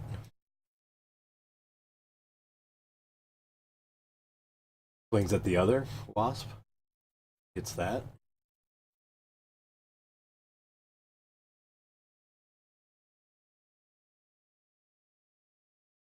See the Herald moves around his friend, so if you want an attack on him, you can. Alrighty. Yeah.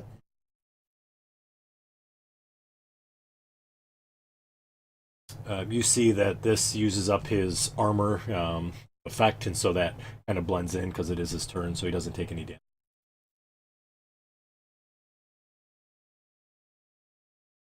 Oh, you do. Yep. Thanks for reminding me. Oh, that's not. That is the worst one, isn't it? So you're at half speed and disability unchecked. You hear him kind of cackle as he walks by.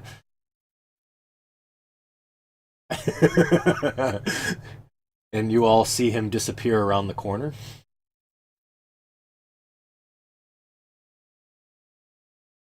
Oh, you see him sort of, Merrick, as he comes to you. Now his feet sort of come off the ground and he just kind of floats over the worm. He lands there and he says to you, he says, "This is your last chance. Give the rod to me."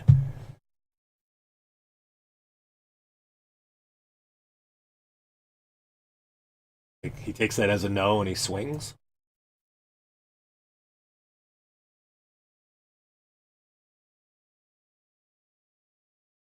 As he connects with that weapon, I need you to make a dexterity saving throw. You see the weapon, the as he swings around and it cuts into you, the ring that's at the top sort of opens, almost like a jaw, and it kind of cuts, and then the other side hits the side of your neck, and just before it kind of clasps down to lock your neck in, you're able to kind of wiggle out of the way, and it clasps without locking your neck. Spaz.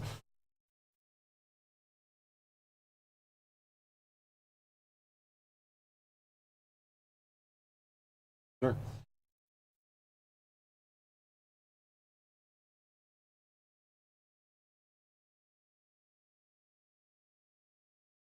You hear Them yells that out.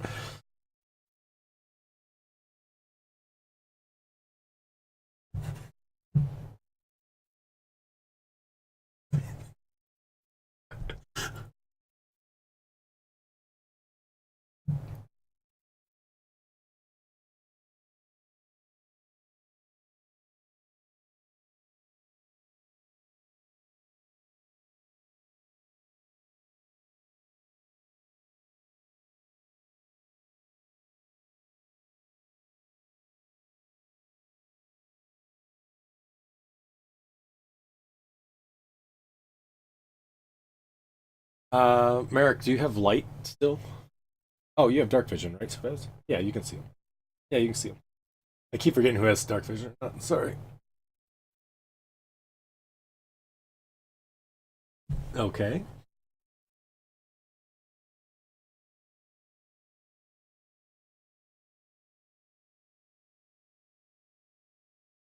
Oh, okay, cool. Nice. I like it. I like it.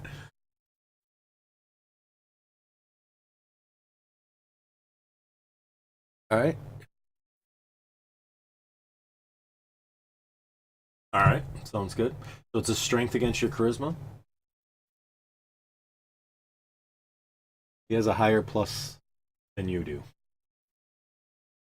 You rolled a 17 though.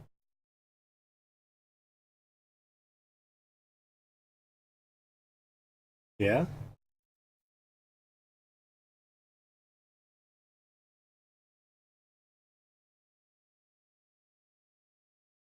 All righty. Uh-huh. Okay.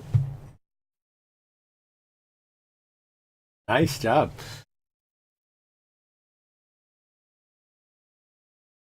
Yep. All right. So as he does, you see Spaz is moving wildly out of control.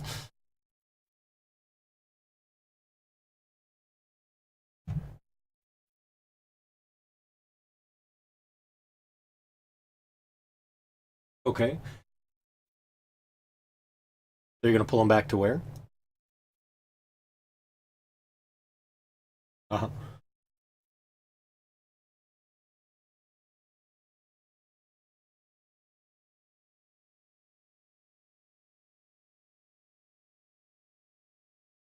Right there. Okay. Sounds good.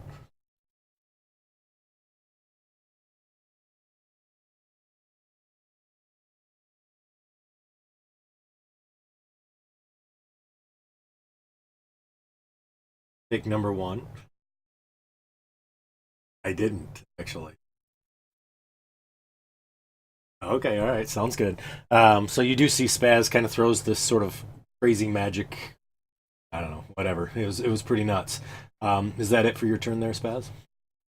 So just as you do that and you pull him back, you see he reaches his arm out towards Merrick, and as he does, you see his arm extends unnaturally up to 10 feet away.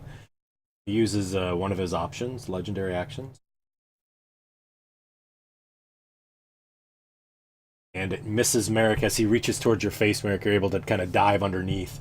You kind of hear him howl out in anger, pulled away. Ren.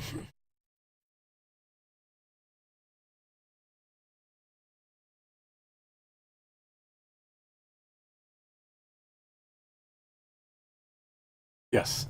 Yep.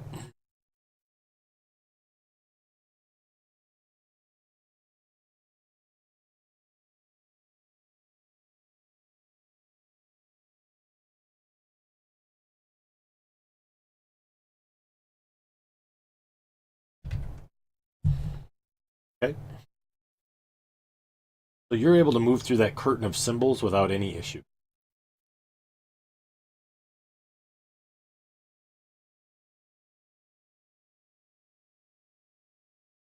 Okay.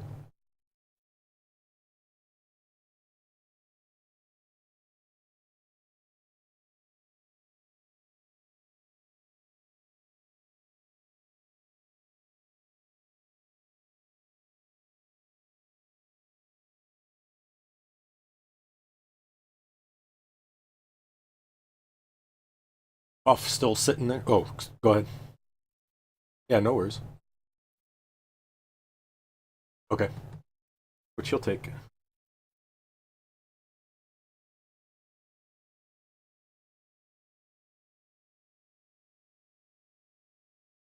So he hits you with the flaming rancer.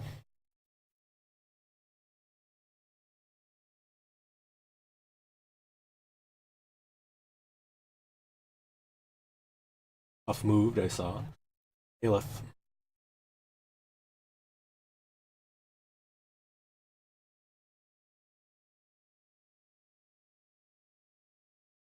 Okay.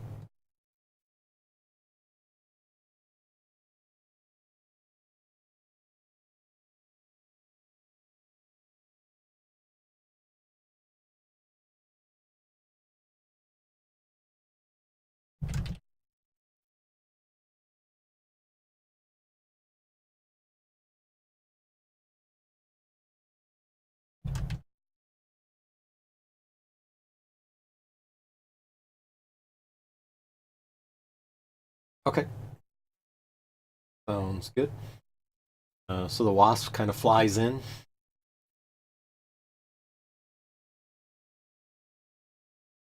Is it two or four? Oh, it was four of them? Oh, perfect. Yep, so there would be four of them. I'll grab the other. Sorry, I misread it.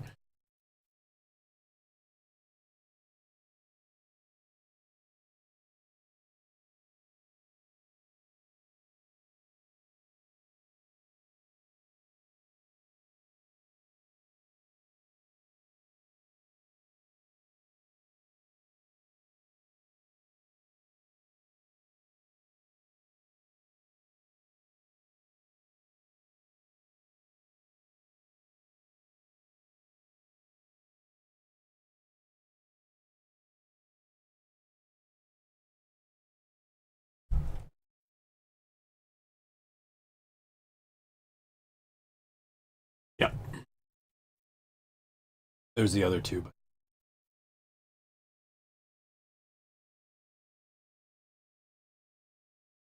there's like lines everywhere.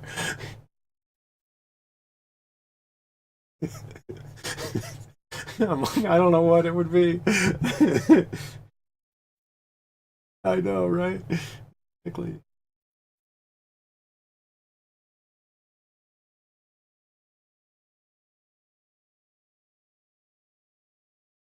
Okay.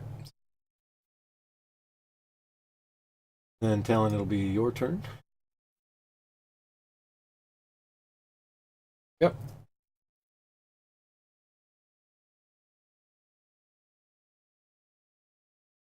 Okay.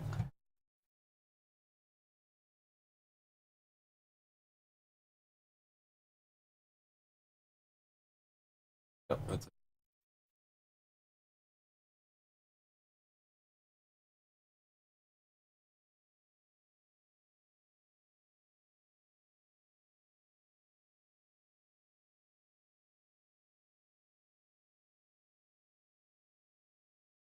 Okay. All right. Good. Okay.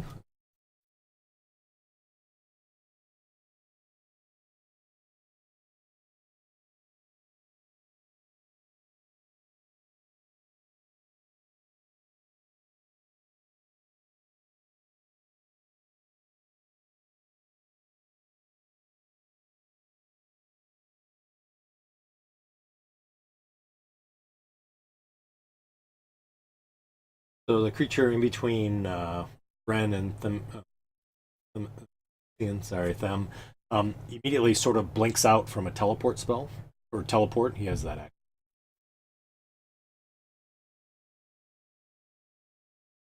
Pops up right there.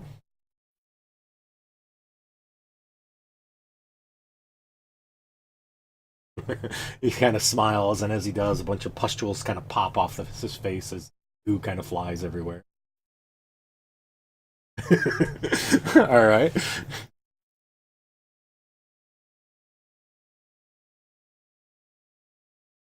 All right.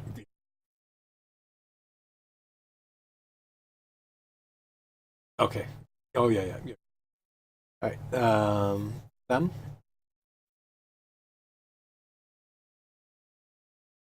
Okay. Yep. So Ren, as he runs by, you see all of a sudden there's this wound that kind of opens up on him, and you see kind of this glow that kind of comes off and or off of her, and you sort of see her wince a little bit as she walks by. Didn't see anything physically hit her, but you definitely notice that there's a wound that just sort of appeared on her.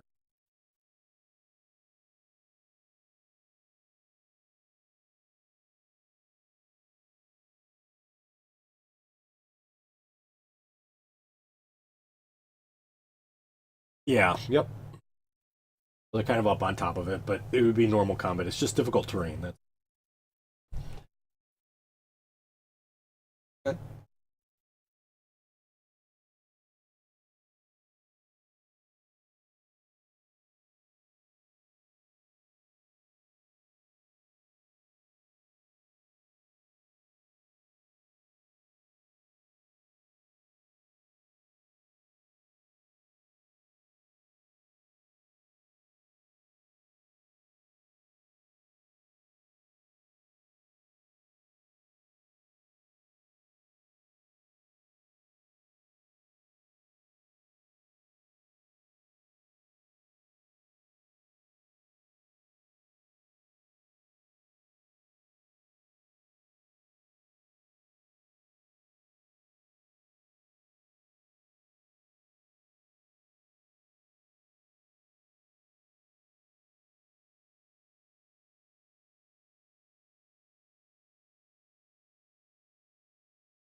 He's restrained by the telekinesis. Okay.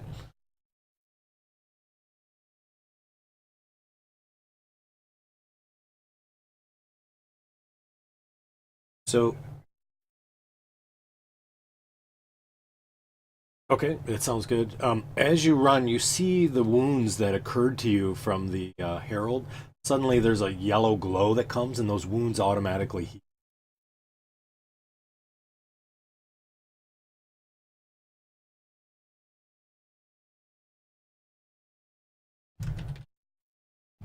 Oh, nice.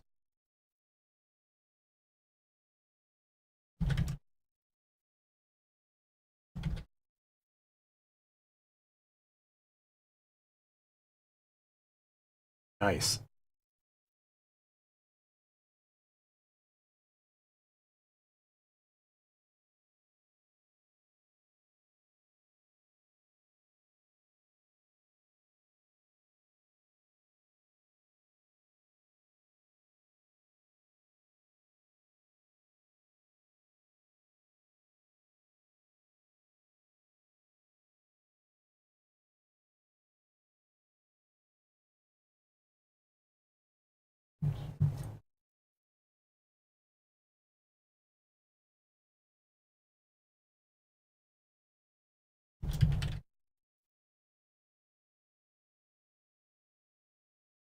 You get to determine whether or not I'm able to hit that.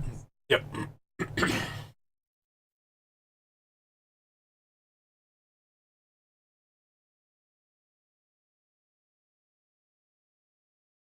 12 is what that is? Okay, gotcha.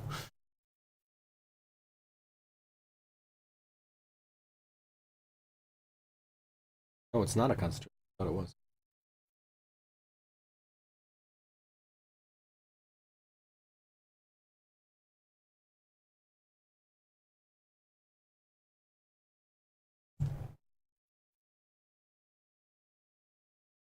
All right.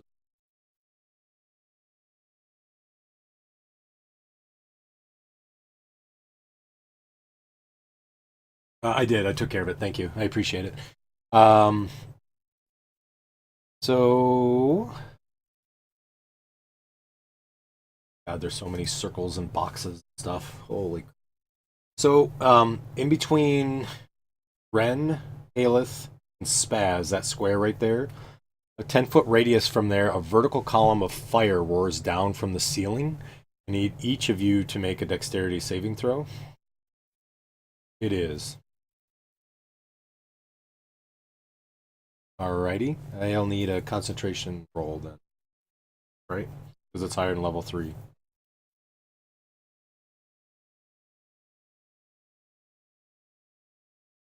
Okay. Yep. You do. It's 5.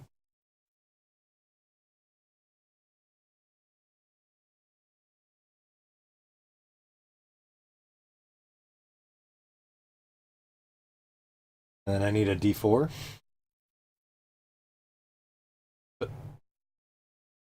Yep.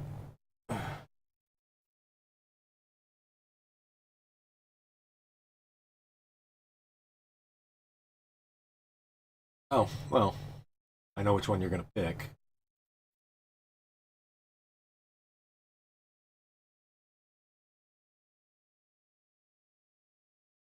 So, of course, I don't blame you at all. I would too. Um, and so I need all 3 of you to make a dexterity saving throw. Actually,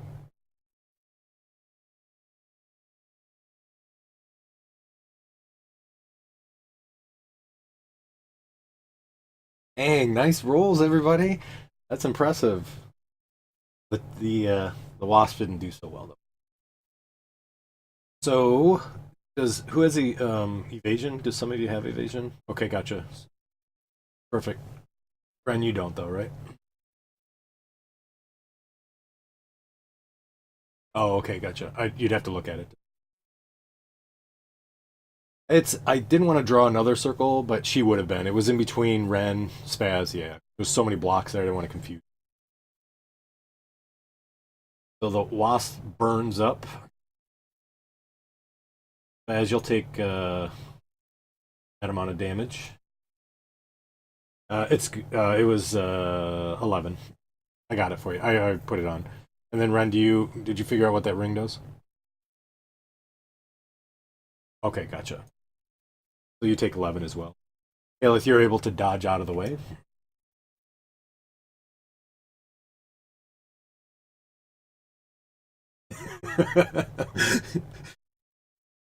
Yeah, you see all these lots of bubbles just pouring out of his mouth. The wasp will get an attack on that devil there, Talon, if you want that.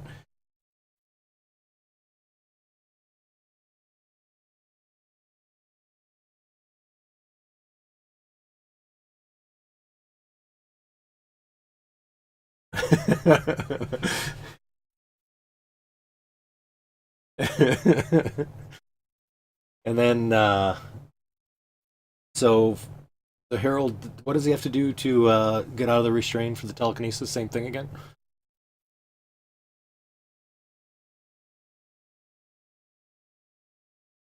Oh, okay, perfect.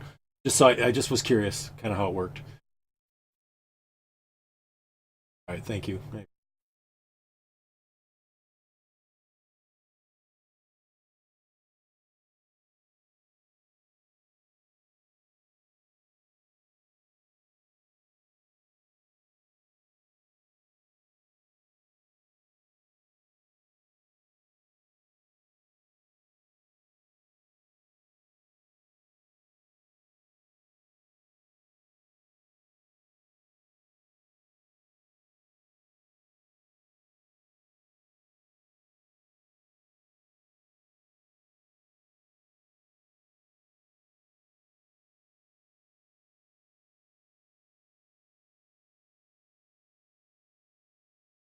Perfect. Did you put the restraint on him? You did. All right, gotcha. Okay, perfect. So he swings out his weapon at Semi and hits.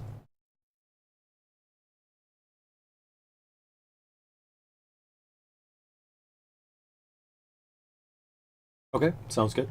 So you're able to block that. Perfect. Excellent. Fast.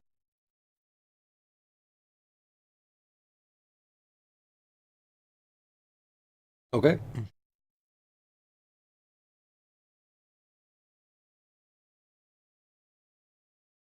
Or might. He is restrained. Nice job.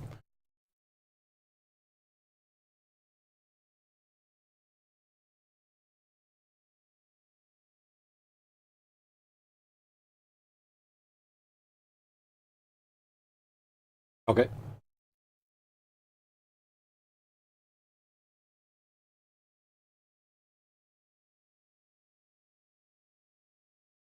Okay.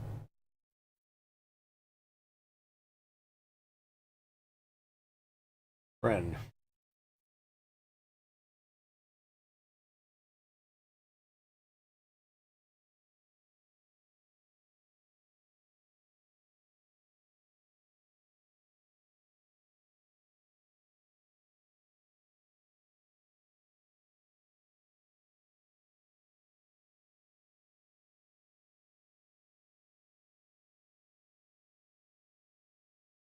Oh. Okay. Yep.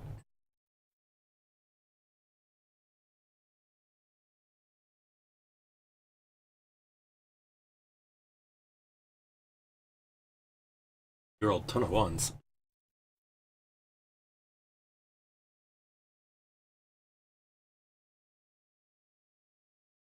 Hit. See it kind of fall down to the ground as you do. It doesn't disappear like the other ones. Kind of pops. Blisters pop all over. Yep. Yep. Okay. All right. Sounds good.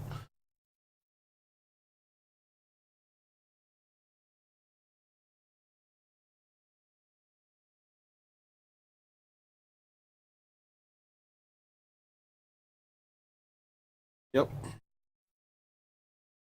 All right.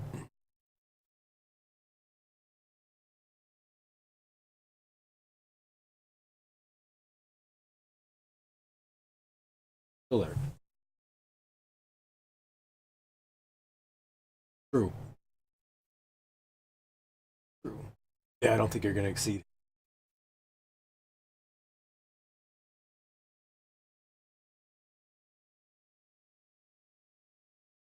All right.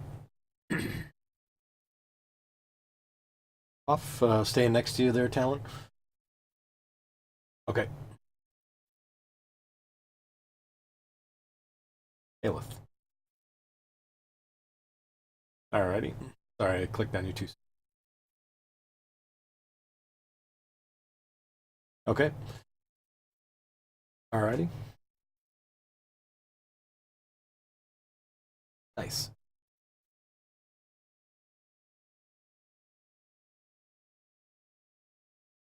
All righty.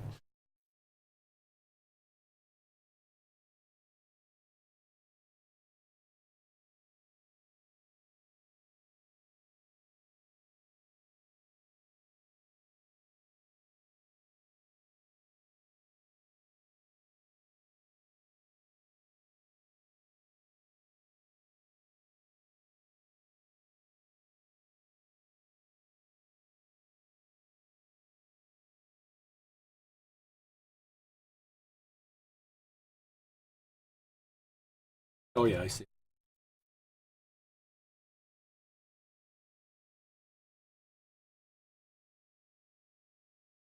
Yeah.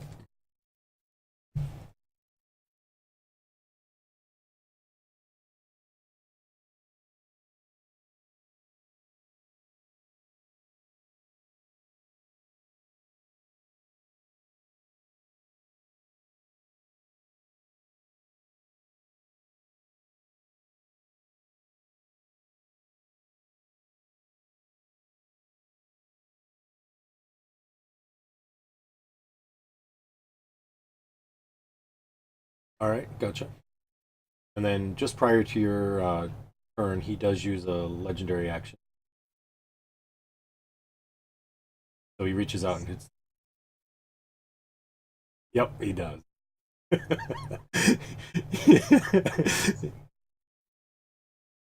All right, gotcha. Sure, no problem. I'm gonna swing at Thummy. All right, yep, go for it.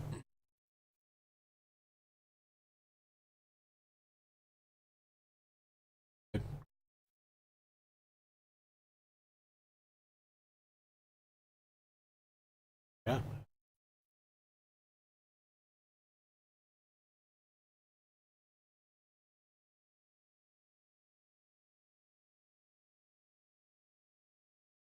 See why it wouldn't.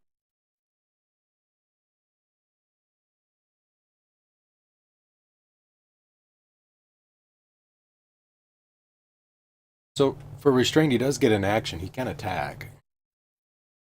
Yeah, I think you're thinking of incapacitated. Oh, that's okay. No worries. I just looked up restrained because I wasn't sure. So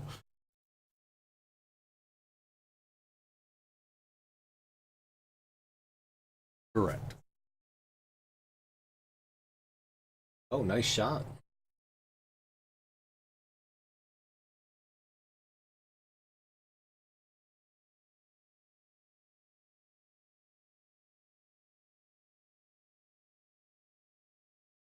Yeah. Okay.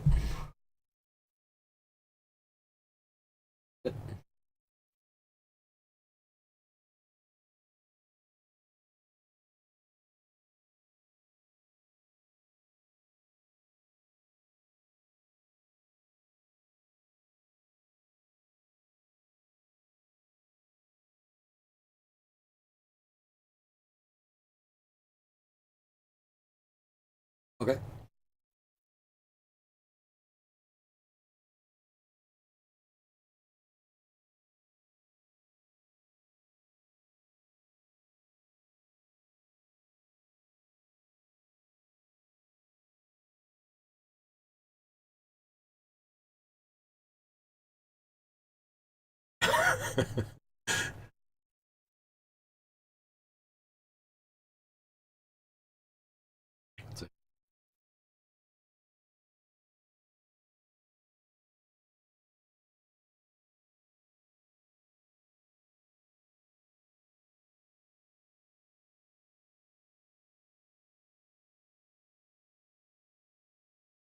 No, just difficult terrain.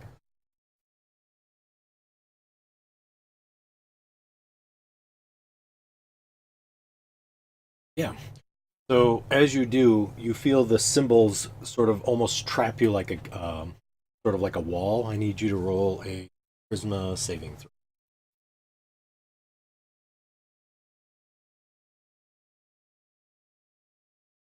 So as you try to push through that wall, you're unable to do so, and you are trapped kind of in that circle.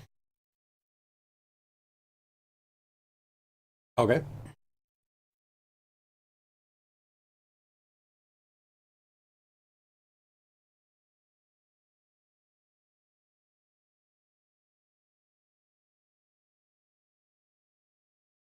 Okay.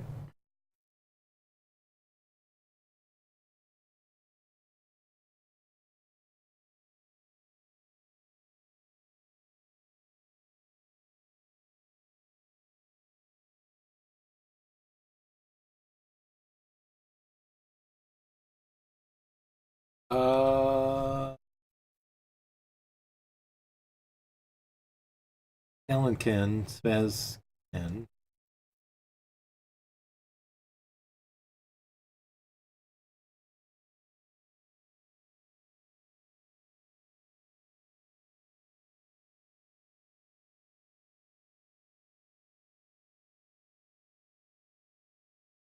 Okay.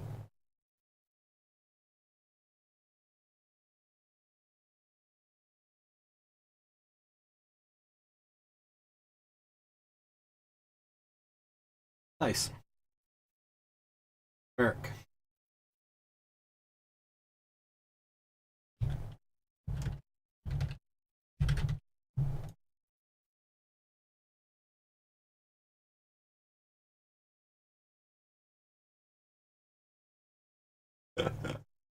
All right, sounds good. So right there.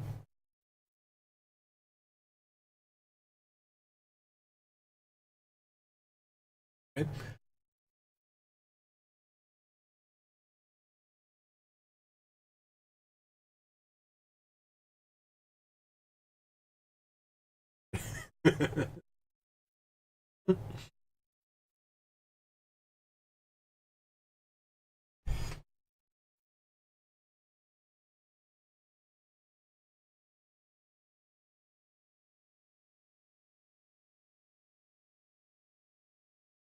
As the weapon swings at you, as he misses with the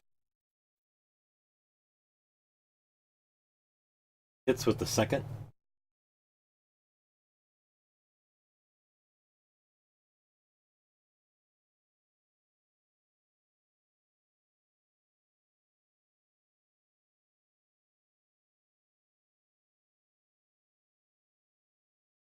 Nice job. Nice work. Yeah. And he misses with the third attack.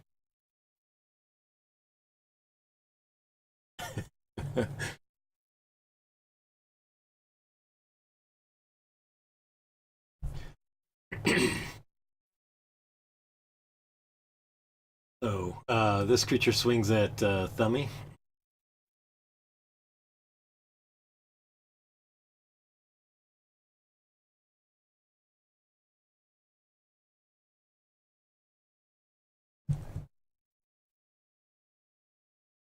As that does, the ring opens up as it tries to lock around your neck. I need a dexterity saving throw.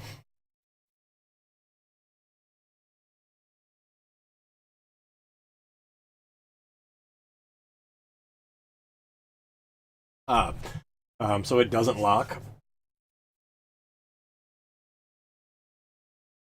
Okay, thank you. Baz.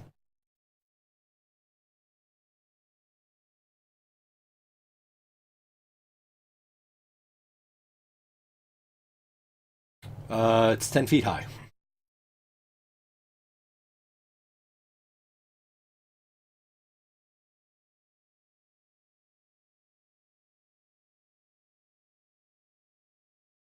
The problem though is he has a squishy worm underneath him. He's actually kind of like sitting on top of a. Oh no, I don't know if there's enough room. You know what I mean? Yeah.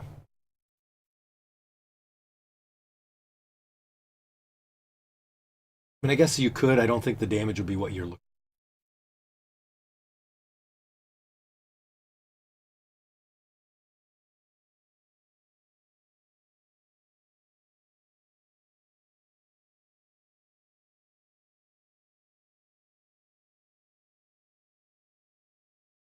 Okay.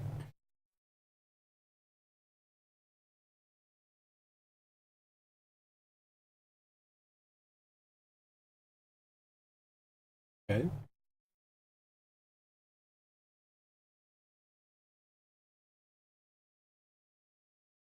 Does.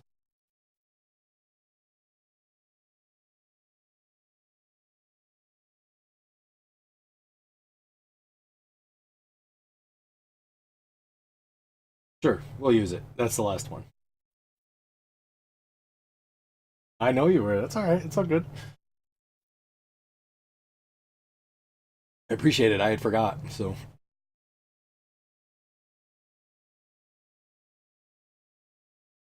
all right.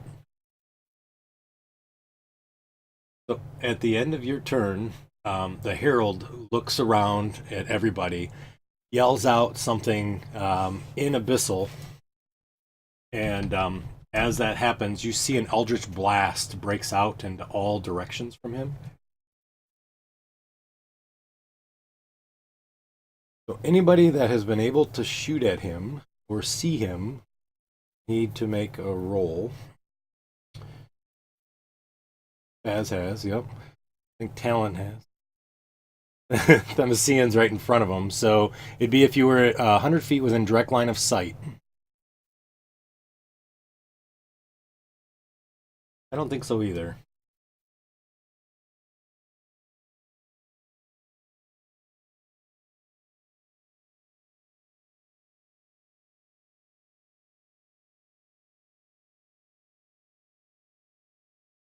As that happens, this Eldritch Blast breaks out. I hate to tell you, this is kind of his oh shit, save me thing. So you automatically take damage.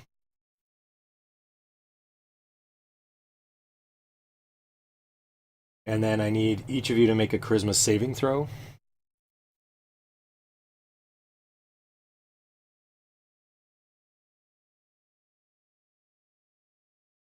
Yes.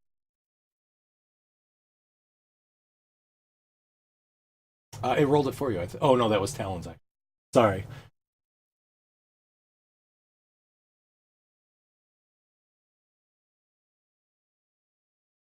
You got a DC of 22.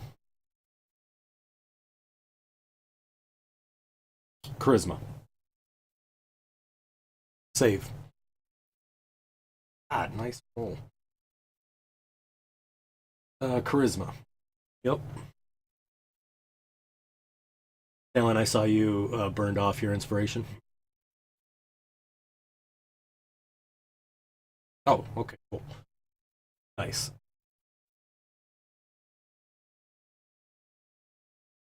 Gotcha. No problem. Okay. Alrighty. Everybody's comfortable with what they have. Okay, fair.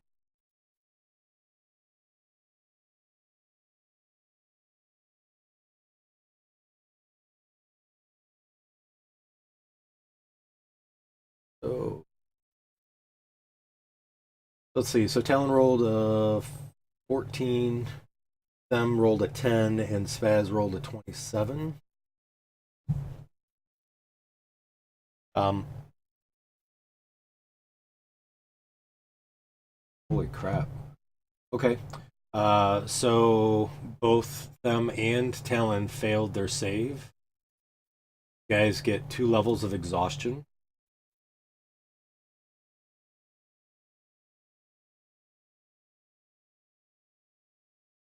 And you are both blinded.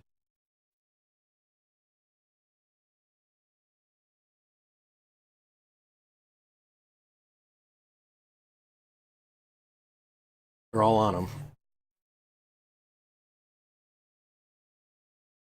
It would be from your. Let me look. I've never had anybody get 4 levels of exhaustion. Appreciate that. Let me look real quick.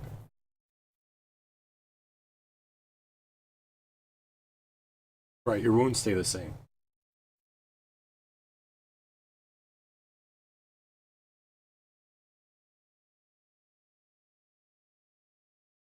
That's true.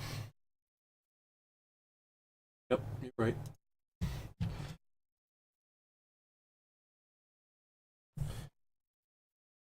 Alrighty.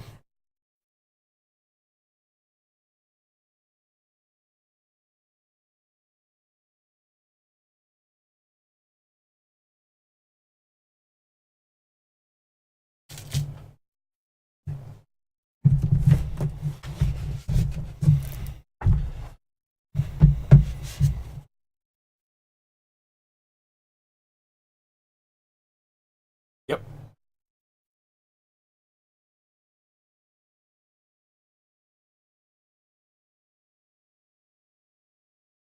Okay.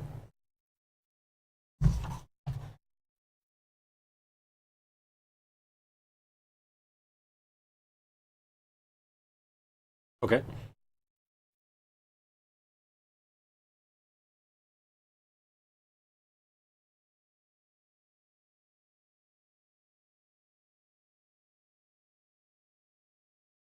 Okay.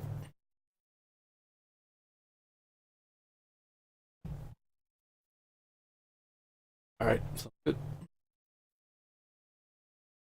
Killeth.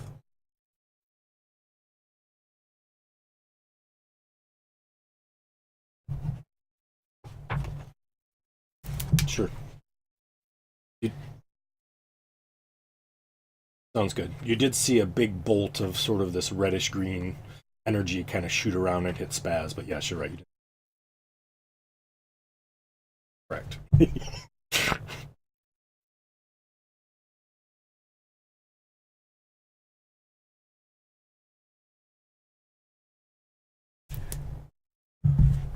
Yeah, I think you're probably right.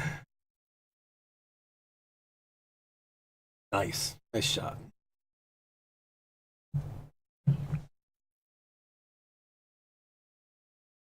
Yes, I believe it did. Yep, he's unconscious. That means absence. Prone though. Yep, he is. Conscious makes.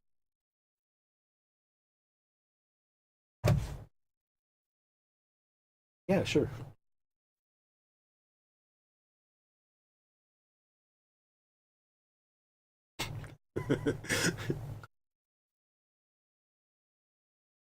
Every little point, that's right.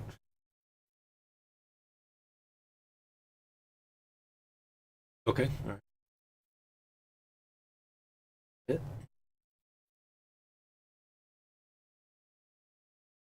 Okay.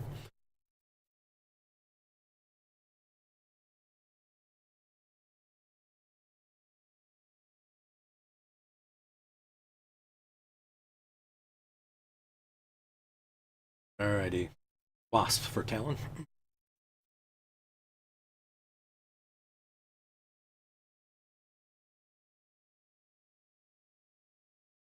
Wow. What are the crits flying now? Holy smokes.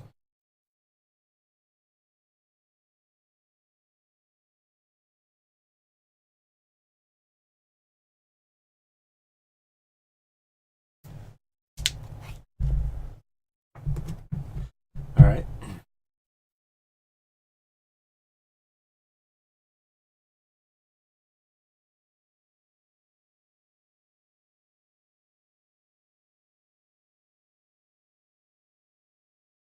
Okay.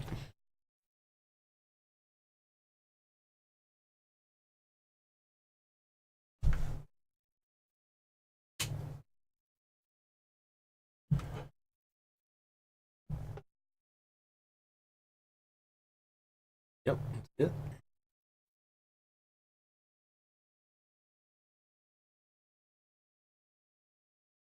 Nice shot.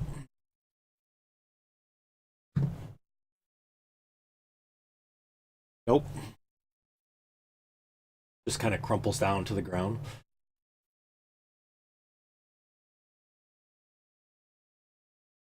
Yes, yeah, he's on top of it.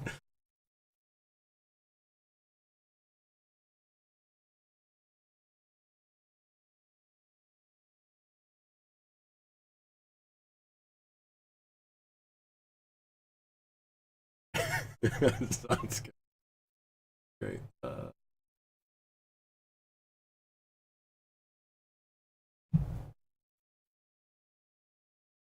right. Limousine. Need a. All right. Merrick.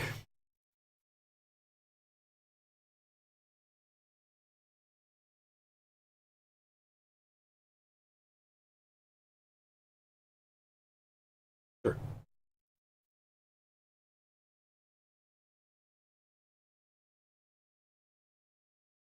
That's your buddies.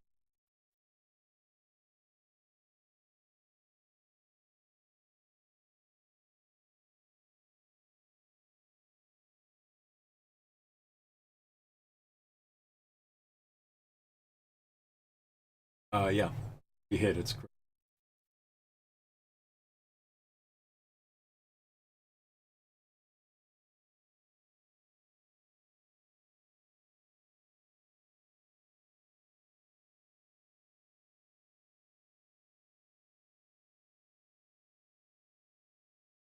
he's dead actually. Sure. Yeah. No problem.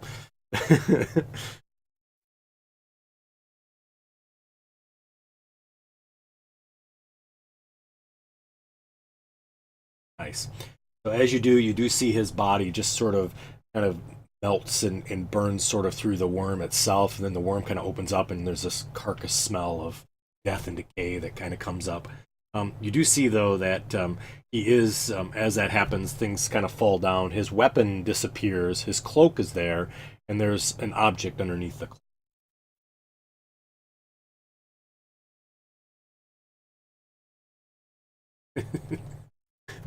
All right, that was Merrick. Anything else you have there, buddy? All right.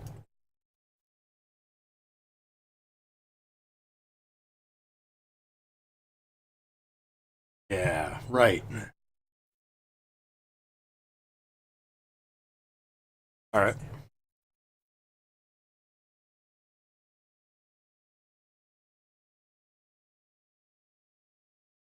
Absolutely.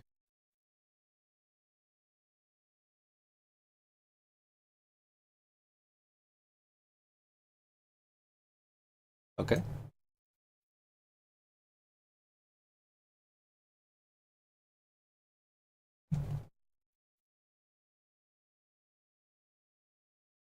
Got to be an 11. I think doesn't he automatically fail strength saves due to the fact that he's conscious?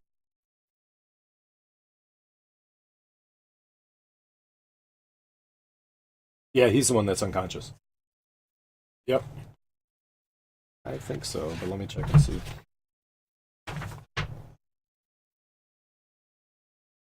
Right. Yeah, creature automatically fails strength and dexterity saving throws. Oh, it's a check. Well, but he's not going to move against you. He's gonna automatically fail it. All right, then burn him down. That's fine. All right,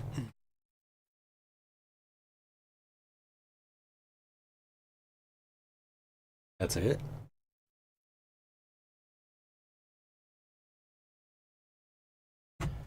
As you hit him, he immediately kind of this opening opens up, and you can obviously one of the planes of the lower planes disappears into the hole, and the ground closes back up again.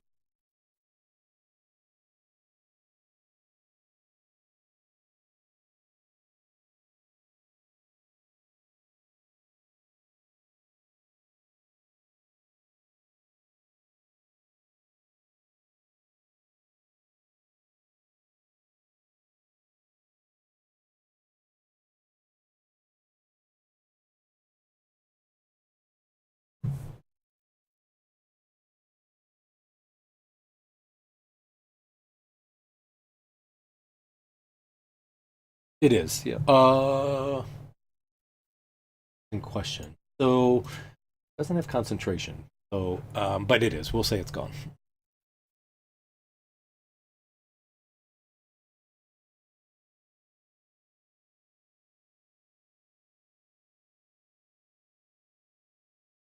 Okay, sounds good. We absolutely can. Why don't you go ahead and pour that down, and then we'll put. Yeah, yeah. If you guys have hit dice that you can use on this, go for it.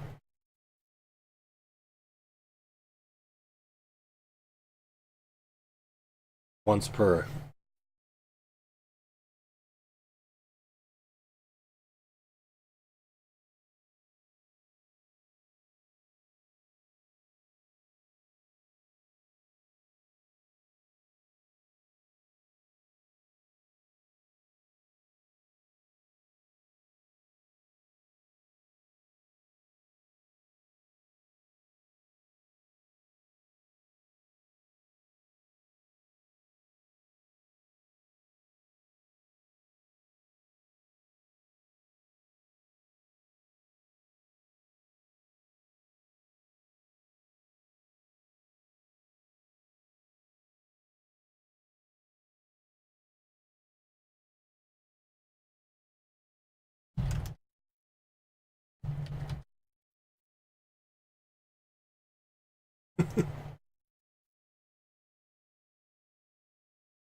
In and out of character, you mean? Out of character? It has a recharge. That's why you kept seeing a D6 roll. He never rolled a D6. Okay.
Yeah.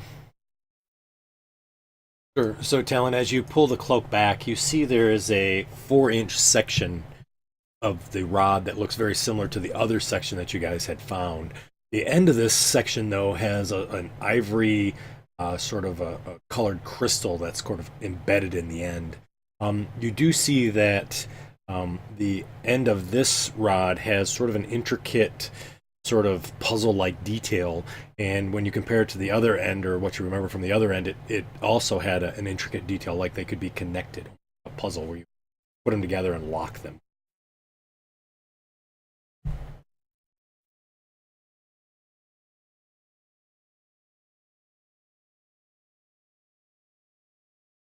Uh, you would have to probably take the other rod out to take a look and see if it would.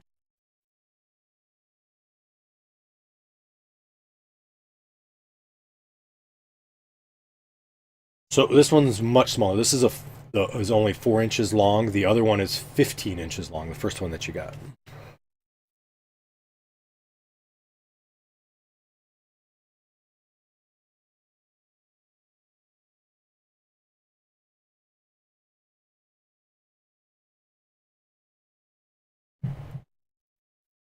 True.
I put the section of rod is just dropped it in. There's not much on it. No, it's not.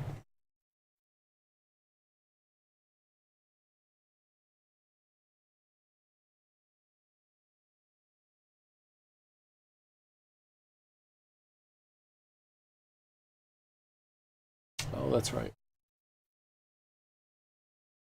You do. You have the 4-inch section and the 15-inch.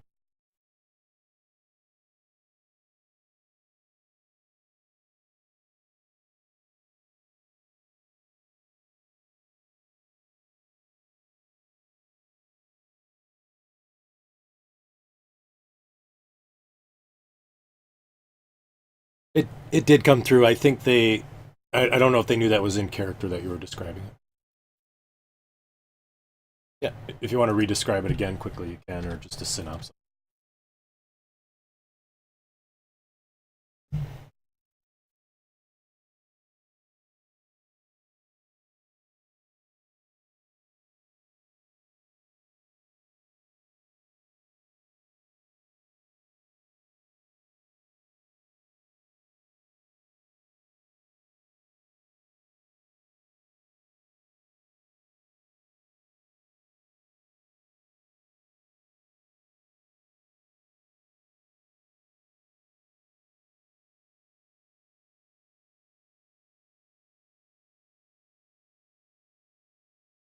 I knew that was coming. That was coming.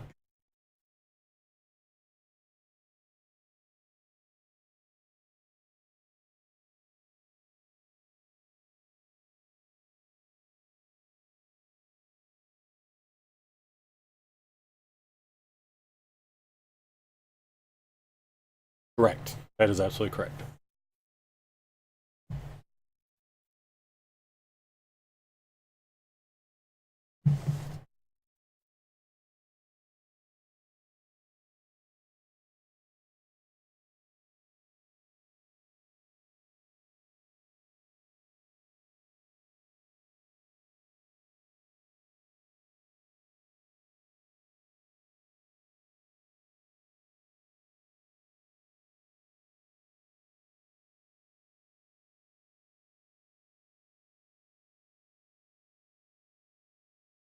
Yep, that's true. Right.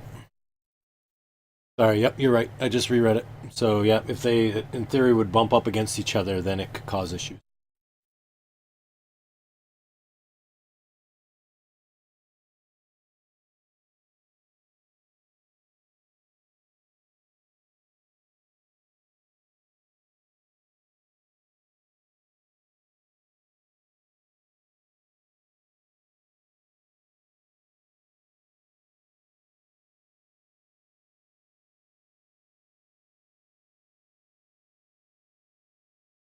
Correct.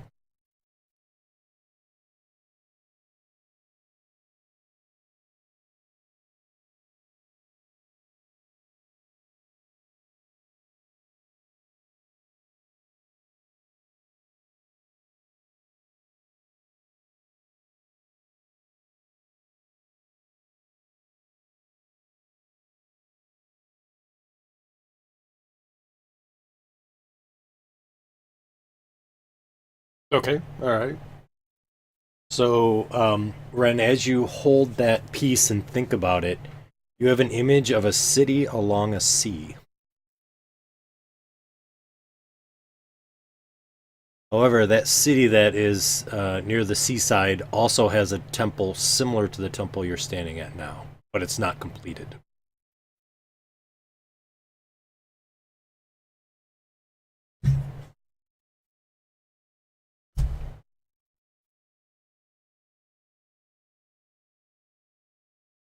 It would be history if anybody's wondering if there's a place in Greece.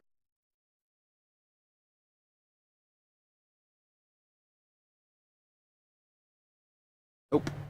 Sorry, Ren.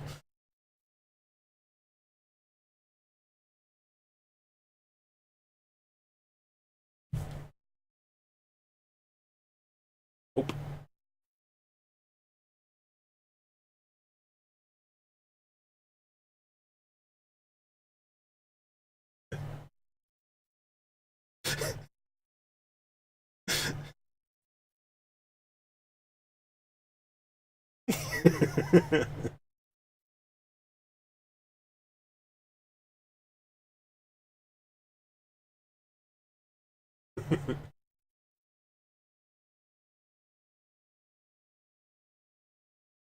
Yeah, you did. I think you took it.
How about a survival roll from whoever wants to do that?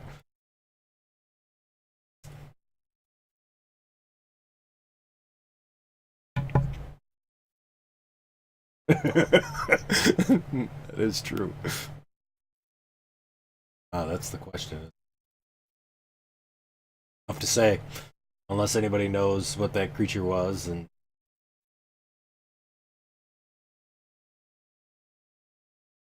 so, Haleth, you kind of search around. You do find kind of going through the tunnels, following. You do find what looks to be a blind end, one of them that's kind of burned and twisted as you slowly creep through the darkness, trying to find a spot. You're able to get back to the group and able to point that out to them.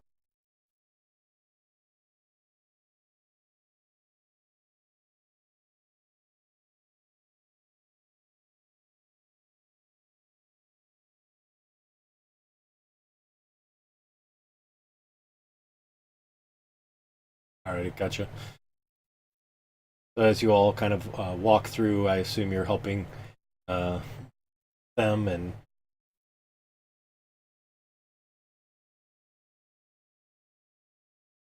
all right.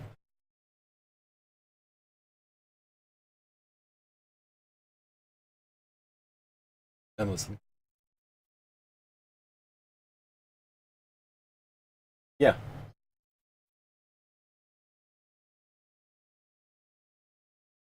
So you kind of put your hand and you scoop through, and as you do see that there are tiny little worms that just kind of dig through the dirt and then sort of fall down and sort of disappear, dig back down into the soil. Nothing that hurts you, but nonetheless, definitely worms that are in the dirt.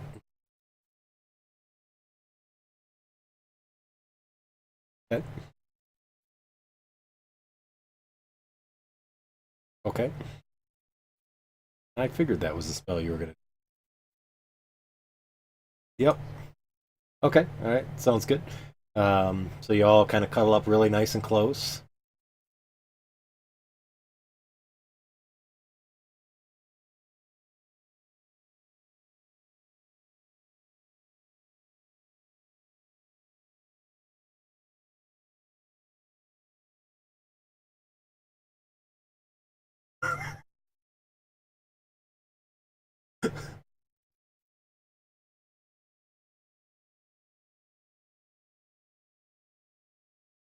There you go. I like it. So you're all tucked in there, and yeah. Spaz whips up some nice food and kind of makes a really nice meal, and it tastes almost as good as the Gold Dragon Inn. Not quite, but close.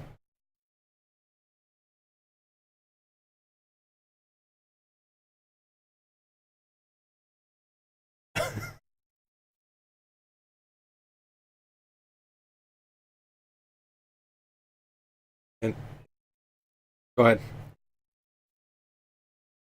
Yeah, he said. I think he said yeah.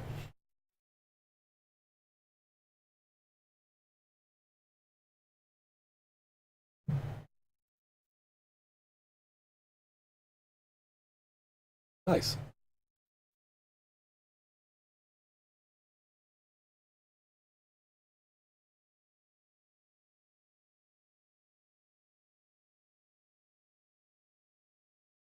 However, the is it a meat that you served?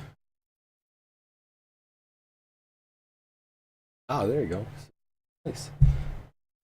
Excellent. So you guys are able to, and your tiny hut does work, Aelith, just so you know, albeit you're all a little bit close. You are able to get your short rest in.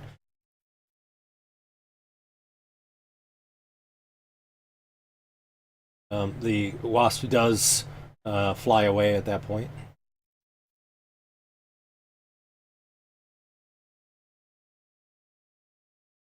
Correct.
What would y'all like to do? You gonna continue on with a long rest then?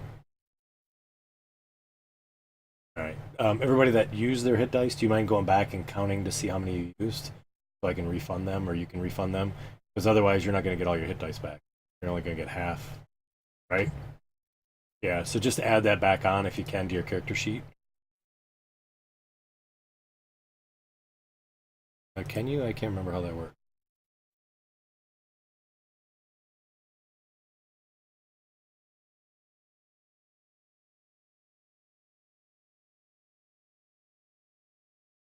Thank you. Used. Yeah, if you don't mind fixing that, so that way you all, since you decided that you, that way you're not, some of your hit dice back. Yeah, I don't want you guys to waste them. So you should be, if you didn't have any heals, like surge, if you didn't use a heal during the combat at all, then it should be blank. But if you did, then it's going to be whatever you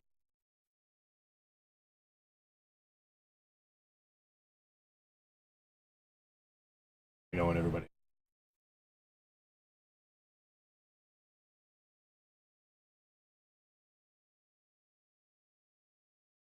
So just so you're aware, the blindness does go away with the long rest. Otherwise, you still would have been blind off the exhaustion level.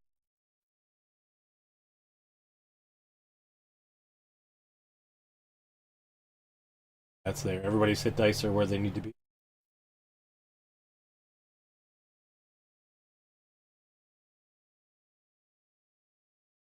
There you go. That's exactly what.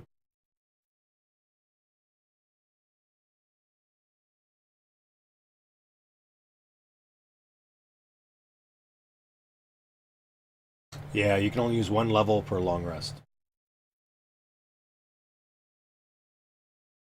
So Them is still at half speed, still disadvantage on checks, and has disadvantage on attacks. And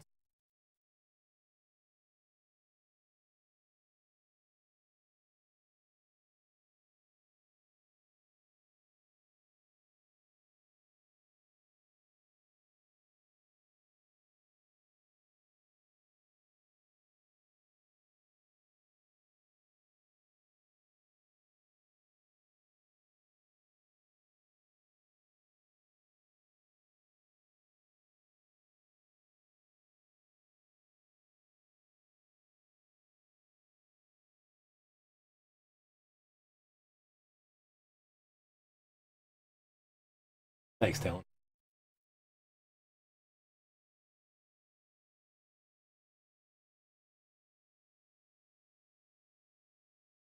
Are you kidding me?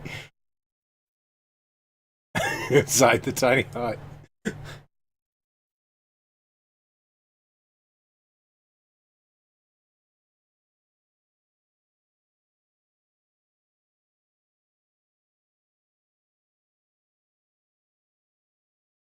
Uh, Baz, I wonder which one you're gonna pick.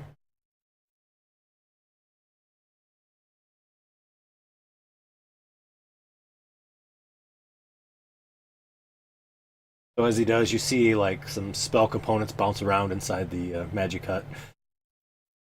The magic.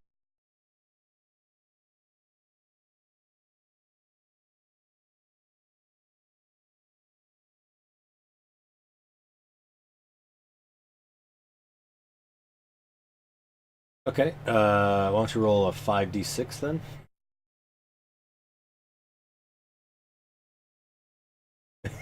It would say if he was. Oh wow. Okay. All right. Sounds good.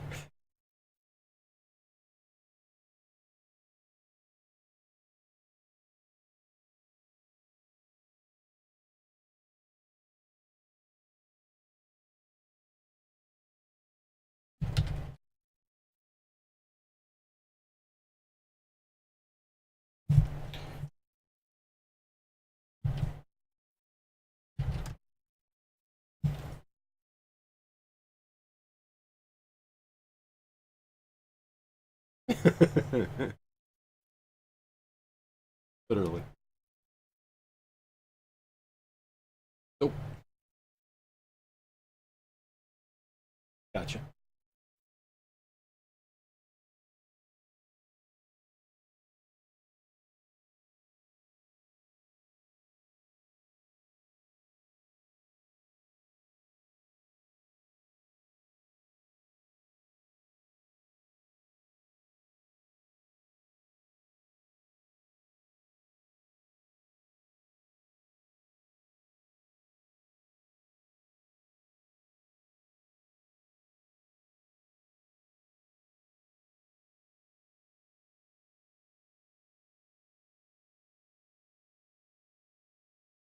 That was a long time ago.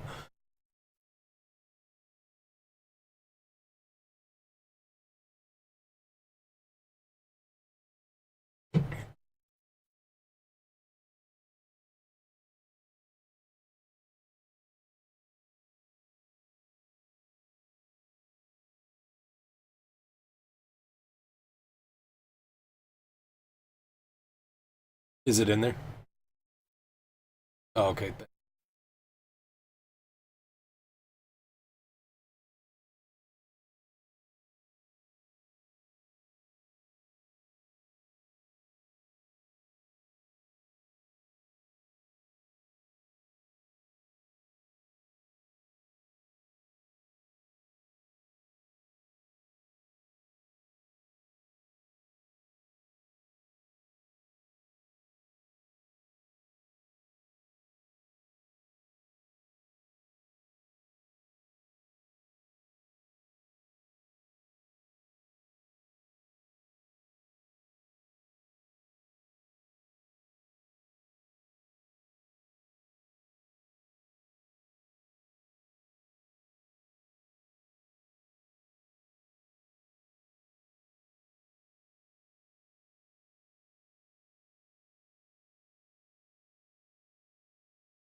Right?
That's what you guys saw. I forgot to show you the image.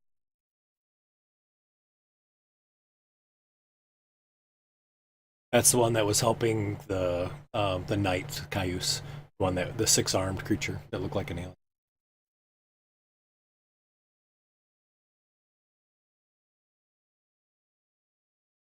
Nope.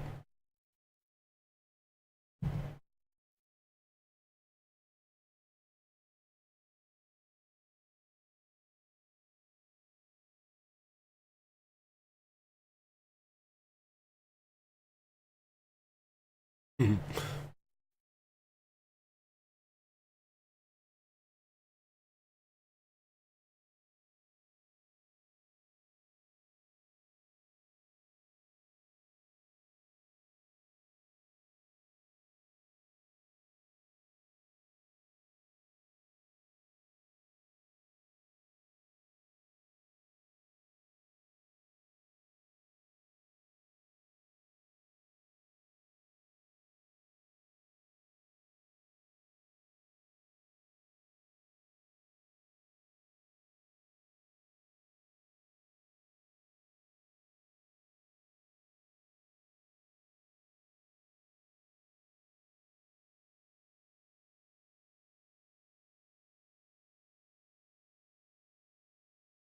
Yep, city of coast, seaside city with partially built ziggurat.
Yeah, so there's multiple side caves, probably anywhere between 30 to 50 of them, going down at various levels. You can kind of see it going all the way down. Um, and then at the bottom, because of the mist, you can't really tell the distance that's there, but there does appear to be some sort of a bottom to the bottom of this, but it's several hundred feet below.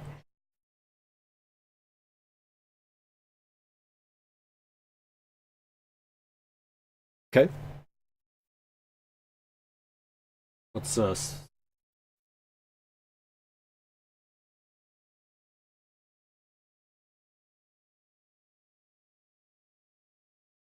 do I get a roll?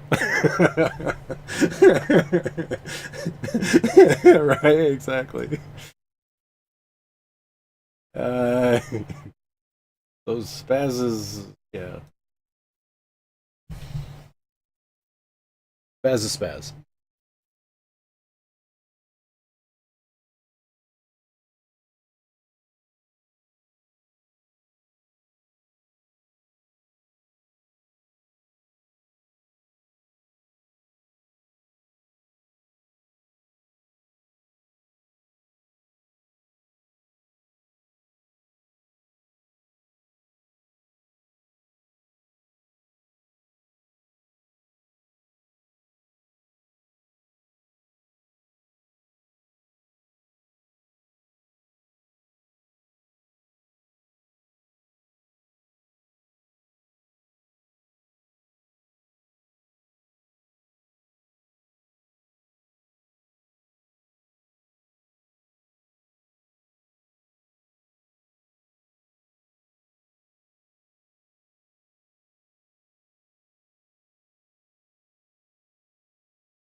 As a player or a character?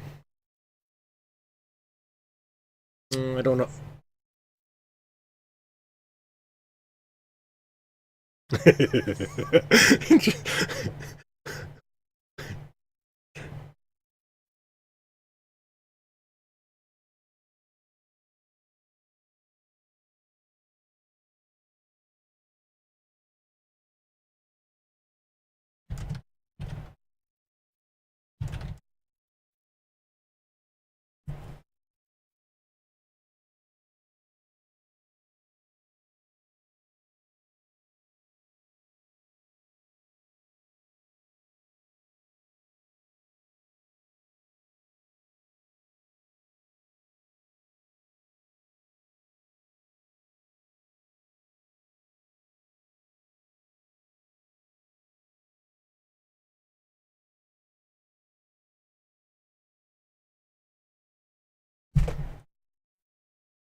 So, oh, I see what you're saying. So, going down the labyrinth of tunnels that you're in, do they maybe continue to go downward? Oh, okay, gotcha. If we were in first edition, you need a dwarf, but we're not. So, yes, some of them do go that way. So you do feel some decline to it. So you could potentially follow through there. Yep. All right, sounds good. I will do another um, survival check from Haleth, if that's who's doing them.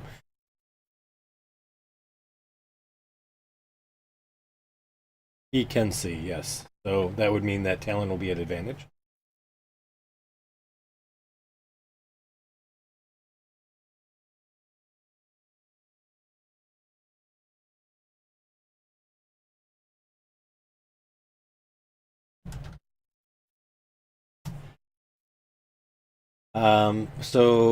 Talon kind of continues to guide the group. As you do, you are making your way downward through the tunnels. However, at times it feels like there's a lot of backtracking due to the fact that you feel like, hey, this is a good tunnel, and ends up ending up being a dead end, or opens up out to the actual opening in the surface or the tunnel. You do see though that you are able to slowly make your way down, and after about probably 6 hours of travel through these tunnels, you finally come to the edge and you're able to look down, and you do see that this tunnel, about 100 feet below, is uh, a room that's underneath, and you see that the floor is painted in a green color. And the opening kind of narrows down to about a 10-foot wide opening at this point.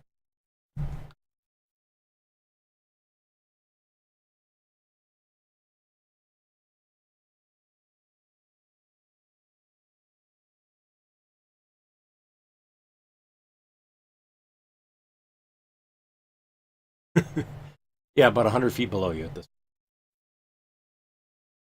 It is very rough hewn. Again, looks like rock has sort of been blasted away.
All right. And then Them, you're going down first.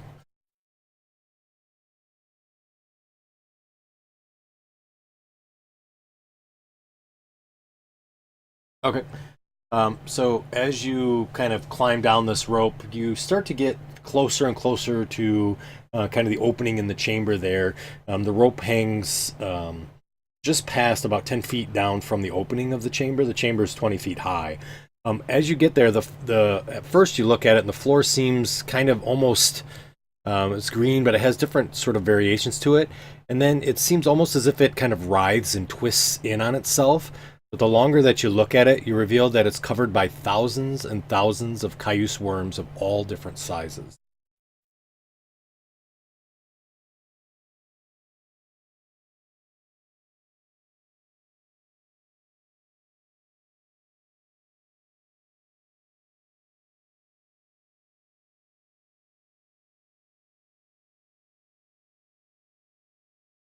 It is 10 feet from the end of the rope.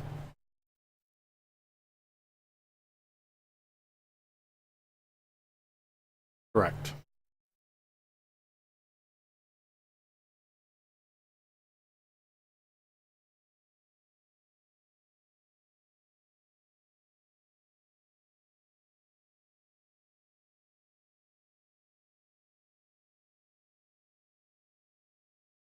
But you did climb all the way to the end of the rope, right? Okay, gotcha. Yep.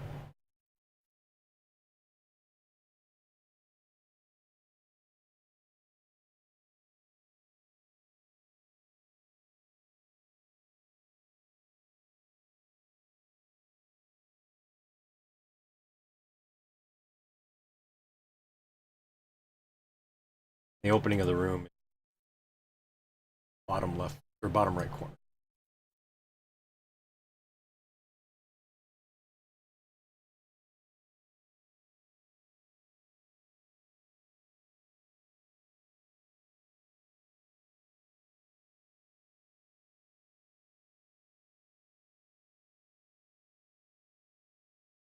Okay.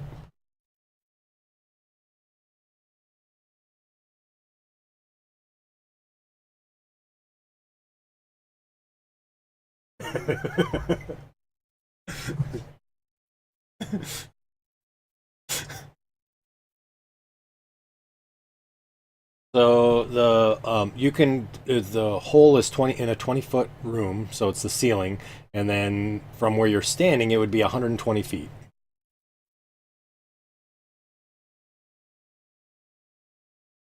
Alrighty, so you can go all the way down the rope if you want to, and the rope is dangling 10 feet off the ground.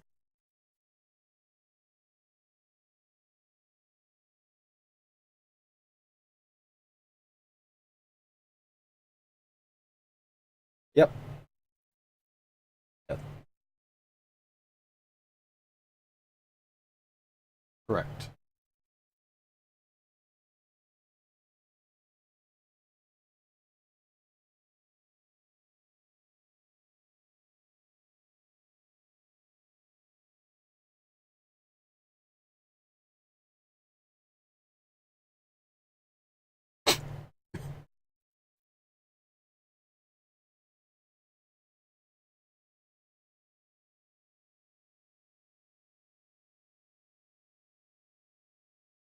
Okay.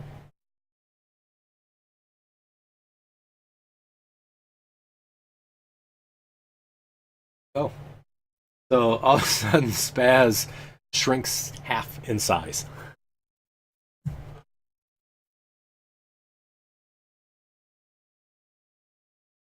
Yep, he is.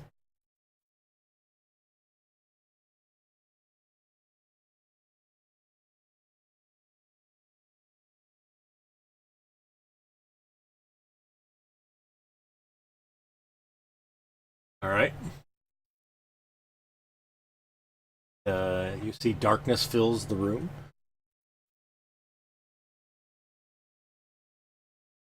Okay.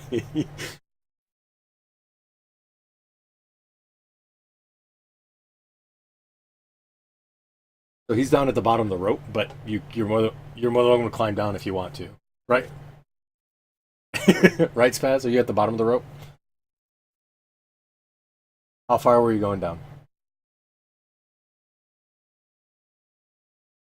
All right, gotcha. So he's 30 feet below you. All right. Okay, sounds good.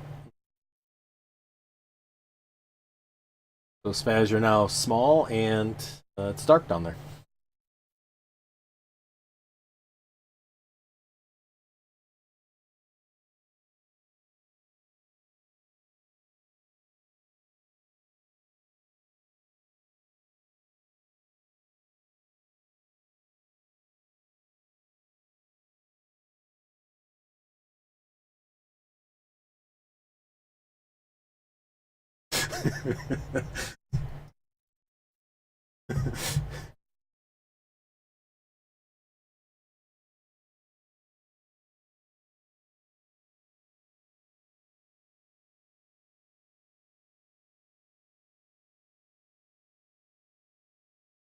Oh, thank you.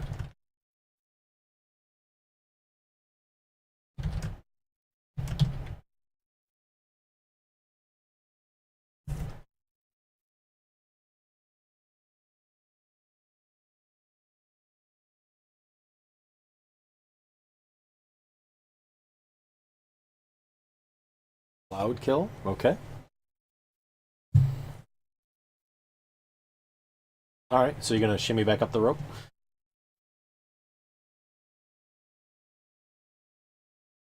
All right.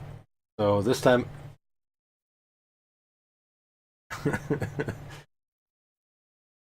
So you're. I don't know. I'd have to look at the cloud kill spell. Is it an area you can see?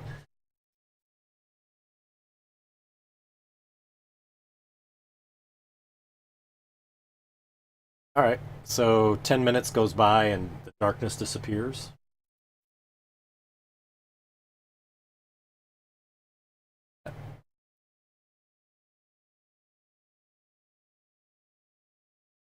The red circle is what you can see, and you're 120 feet above it,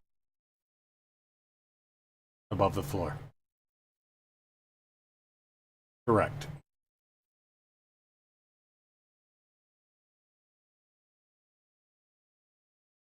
And you're back to normal size again.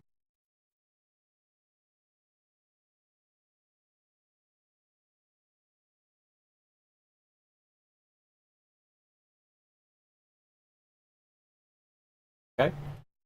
Alrighty. What's the damage that it does, or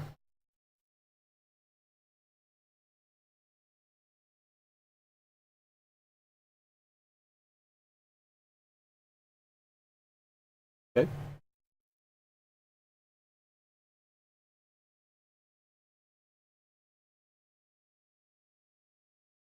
And what's the save?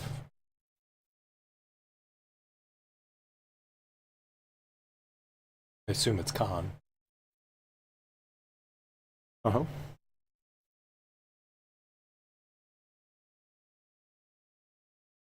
Okay. So they will fail. So go ahead and do your 5d8. And how long does it last?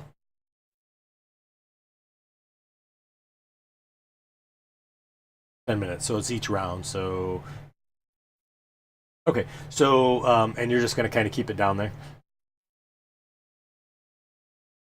Yep. Yep.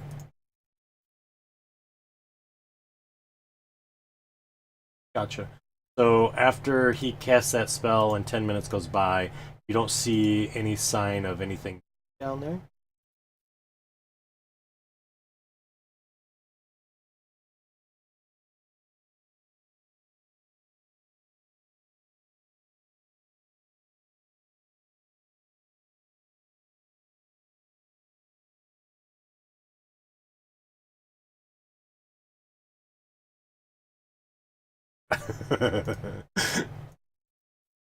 Oh, thank you. I appreciate that. So you guys see that his magic is also acting really crazy.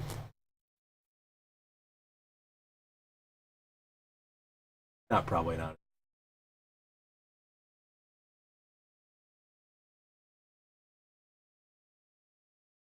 Right.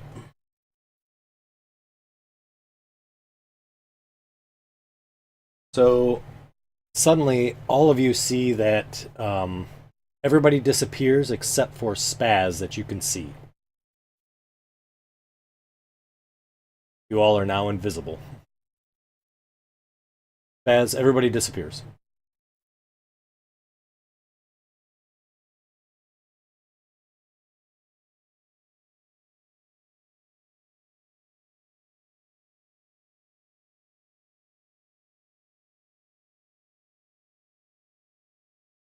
All right, sounds good. So you start. Yeah, you float down. Nobody knows you're floating down.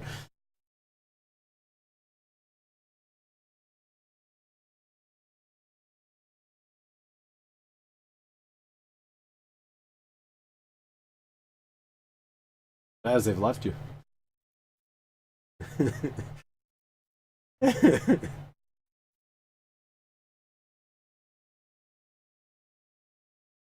Oh, yeah, you would. That's true. You'd be aware of everybody who's near you. Forgot about that.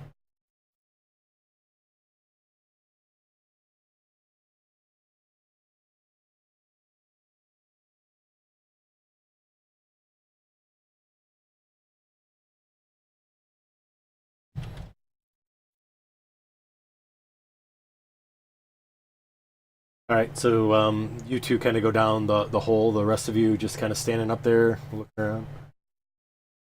All right, gotcha. So you hear something moving, Spaz, and you feel the rope kind of moving as and see it kind of wiggling.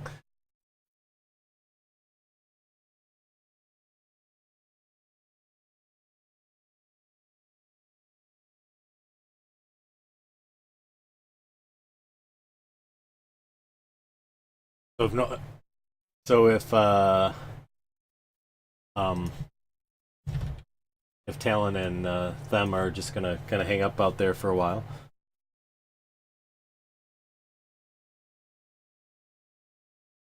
Okay, you can see the you can see the rope. So you just can't see the other people. So you reach over, grab onto the rope, and again, Spaz, you see the rope kind of wiggles again and continues to wiggle.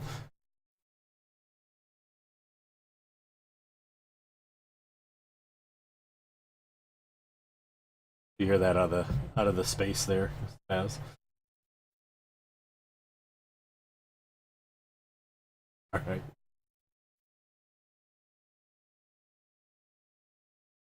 So Haleth, Merrick, Ren, them as well as Talon after they all get there. But you guys land and you see that the floor there's just dead worms everywhere, all over the floor. Nothing's really writhing or moving at all. Um, so Merrick and Haleth, you both land on the floor softly. Ren, you're kind of hanging, dangling from the end of the rope, about 10 feet off the floor.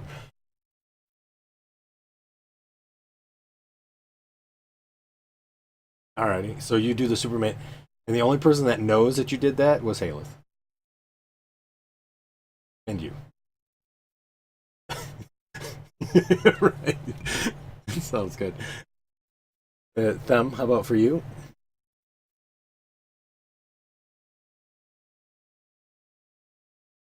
Okay. So, alrighty. And so you do that, and then, Helen, you don't feel the rope moving anymore.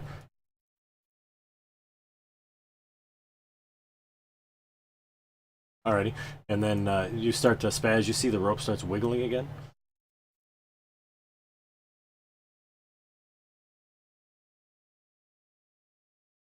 All right. So you feel the rope shake, Talon, as you're moving down.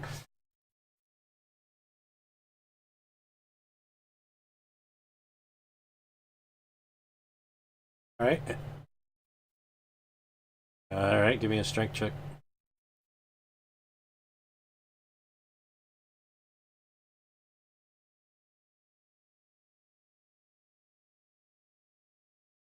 Yeah, yeah. So you try it, and you're not even able to even remotely grab onto it.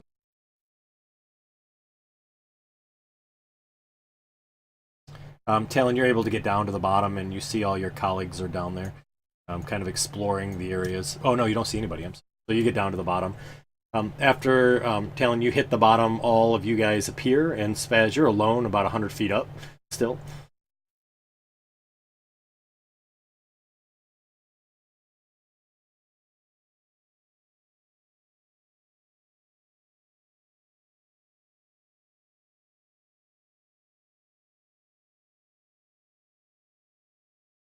All right, you make your way down. Sounds good.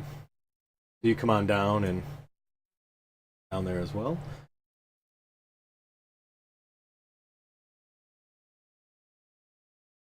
colleagues. Yeah. So you do see the footprints that are walking through the worms and whatnot that are there. So as you're kind of examining that, they immediately everybody sort of appears.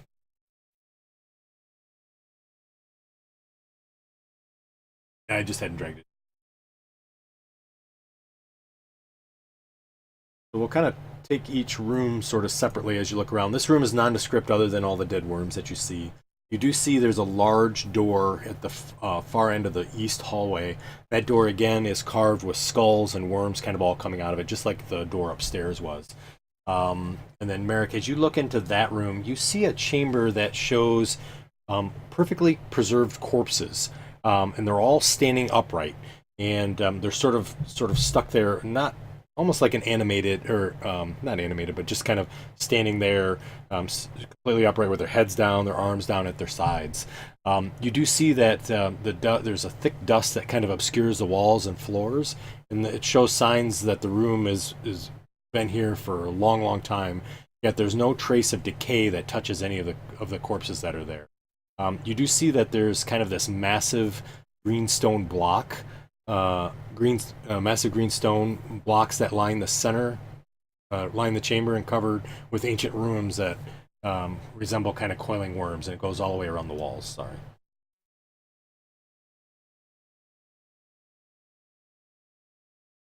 And then Haleth, when you look in that room, so you are sort of standing on the edge of a rock ledge, and just below that, you see there's this immense cavern that's just filled with what appears to be a horrific sea of writhing green and nauseating surus of millions of slimy bodies of worms slithering over each other.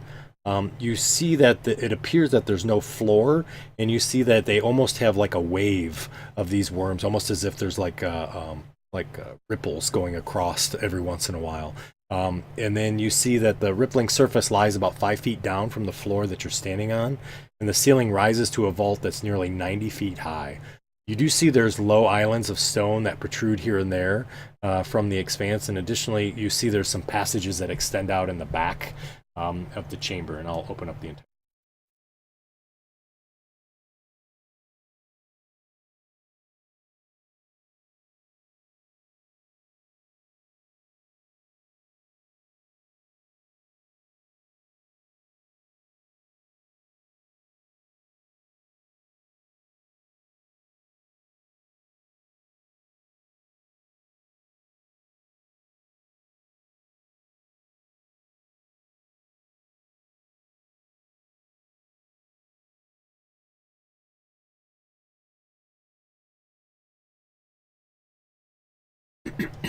Yeah, it could be. It's tough to say. But you do see it, like it looks like water, like things are sitting on top of water, and you're not sure if it's the worms writhing over themselves or if there's a liquid or something moving underneath them that's causing these undulations that you see.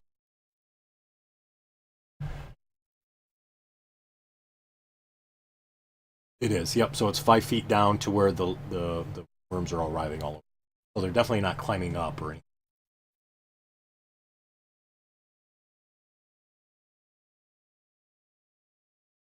Alrighty.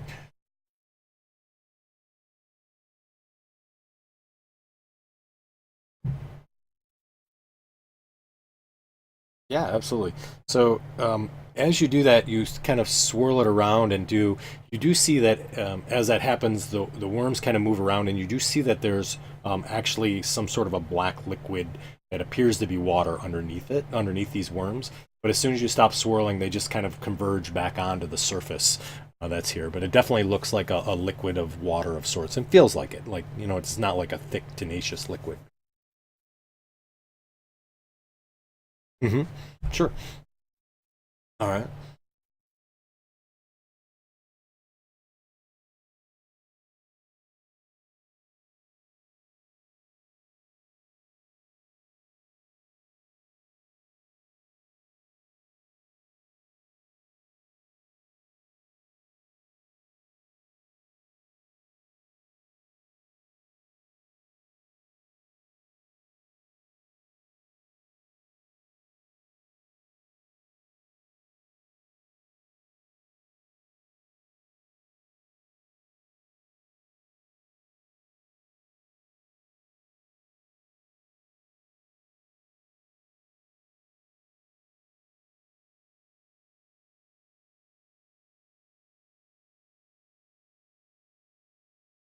So they look, they're corpses, so they do look like they've died, but there's no sign of decomposition to them. So their skin is pale and sallow. It looks like the blood is completely drained from them, or hasn't been moving for a long time. But you don't see any signs of, you know, fingernails falling off, holes in the face, anything like zombies, things like. You don't see any signs of that. So they're all dressed in clothes that is very similar to the image, if you remember. I think you guys had an image where you saw the city alive and people chanting for the leader of the ziggurat. They're all dressed in that sort of garb, and you notice that they are all elven.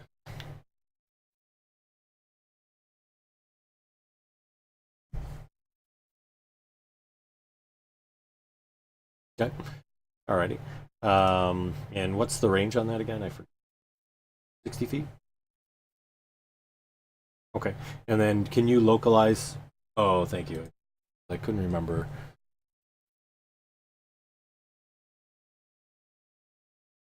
No worries. So in this room, you don't sense anything that seems to be undead.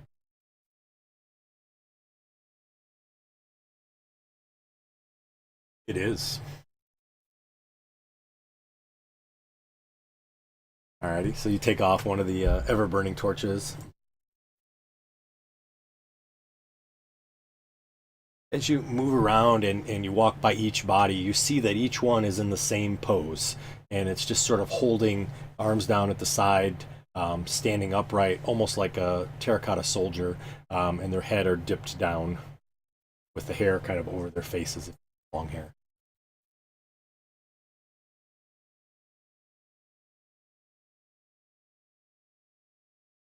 How about a medicine check?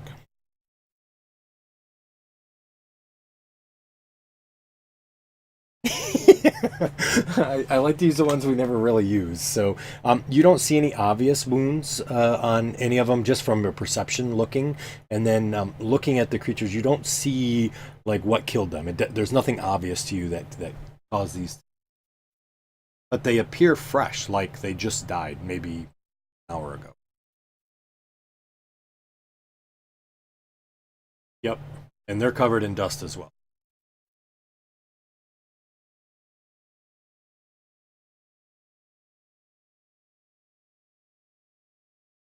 He was human,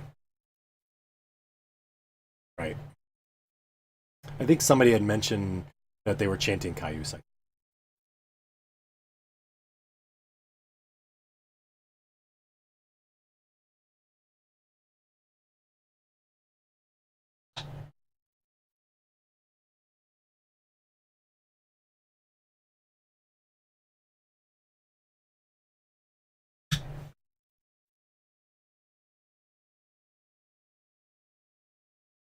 So the symbols on the walls, you recognize these are the symbols that you've seen kind of throughout. Any sort of interaction with, you know, the worms and Cayuse and these things. There's some symbols that you recognize have been repeated in this room.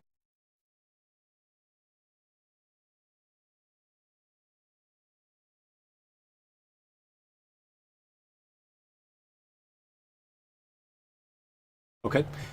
So in this room, you see that this room is exactly the same as the other room. It has runes and things on the wall. However, this one, there are dozens of skeletons that lay on the floor. This picture makes it look like they're not arranged, but they're actually neatly arranged and they match the exact pattern as the other room, except these ones are laying on the floor, head to toe, head to toe. It's almost as if they're lined up in rows. And then you see that on the ground, each of their body almost leaves kind of like a chalk out. It's not a chalk outline, but there's an outline of their body that shows that's kind of stained with what looks like dried blood, decay of tissue, and whatnot.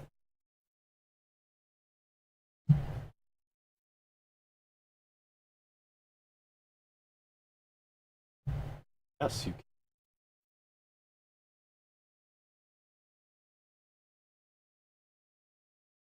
so as you walk in, you get a heavy sense of a strong magic presence. I can tell you what the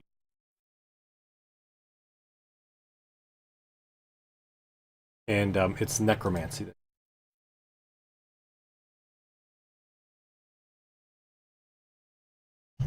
There's none.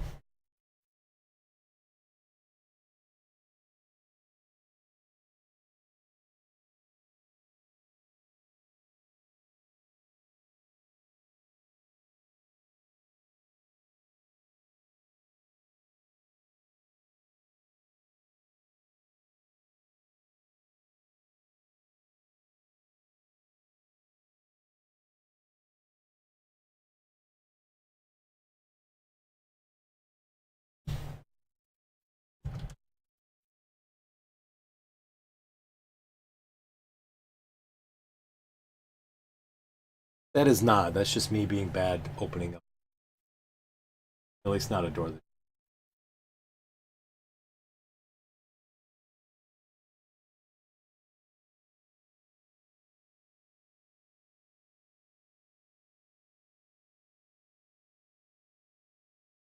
As you come down the hallway here, you see that there's another identical door to what you saw on the other side here, and then there's an opening. And Merrick, you get your first visualization of this lake or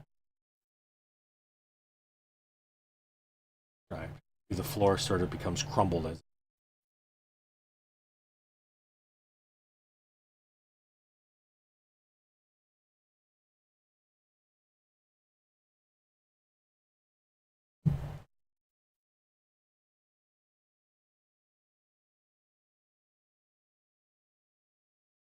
Yep. Yep. So when you come in there again, you don't find any undead, but they are all dead.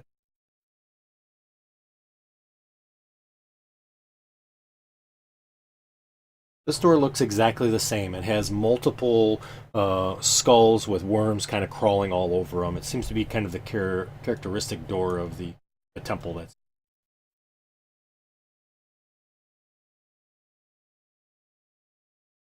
okay. Gotcha. No, no magic on that door.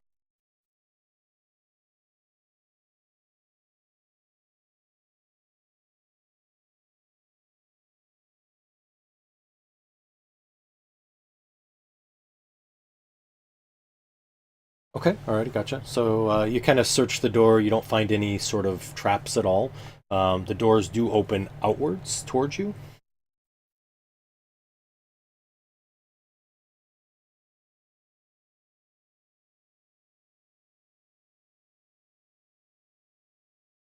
So as you open up the doors, you see it's a large room that is just sort of scattered with a nest of tattered books, bits of fabric, and refuse that lays around the entire chamber. You also see that there is.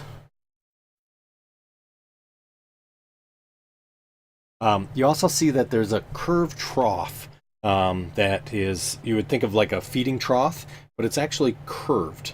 And it's big enough where you could fit maybe one of those worms that you had seen upstairs in one of them. And it's about the size of a small horse. You also see there's sort of this disconcerting symmetry in the way the nests are positioned in the room. And it appears almost as if something was trying to make them into a specific pattern. Um,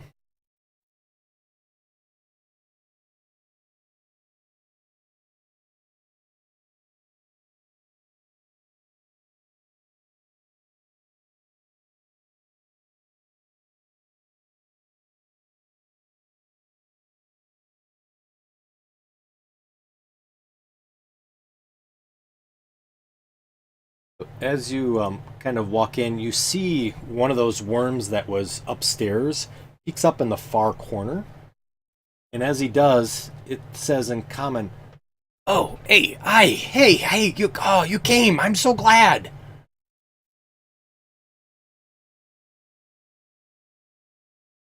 Yeah, it's one of those that you saw upstairs. He's actually looking at you and his mouth's moving and he's talking in common. "Oh, thank you. It's about time. You heard my calls, huh?"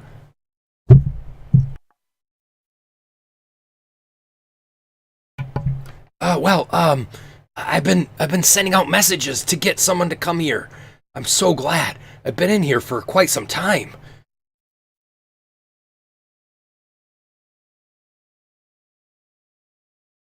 "Oh, my name's Sruggut. I came down here to do some studies, but I don't know how to get back out. So I was hoping, sending out messages for someone to come help me, and you guys are here." He says, "Here, come on, shake my hand." You see him kind of roll over. He kind of slithers over. He says, "Come on, why aren't you reaching for reach out? I don't have anything. Shake my hand."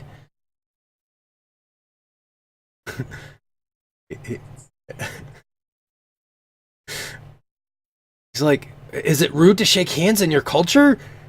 He looks around. He says, "Yeah, I do. Reach out and grab it. Just shake it.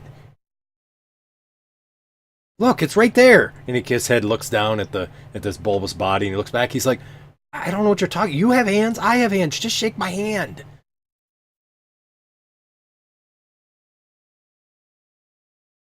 Huh?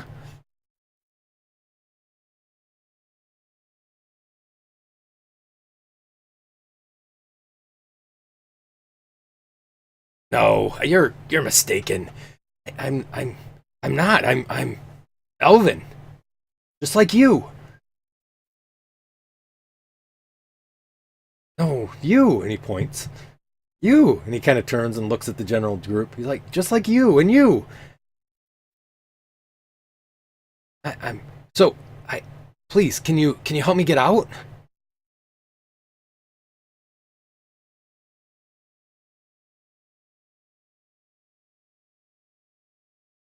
Listen. Uh huh. No, no, go for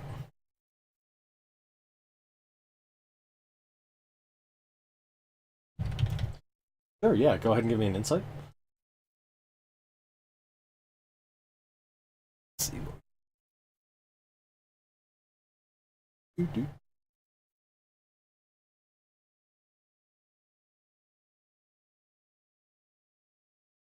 All right.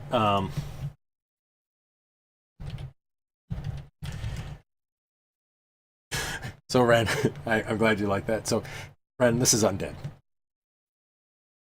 Yeah, you're welcome.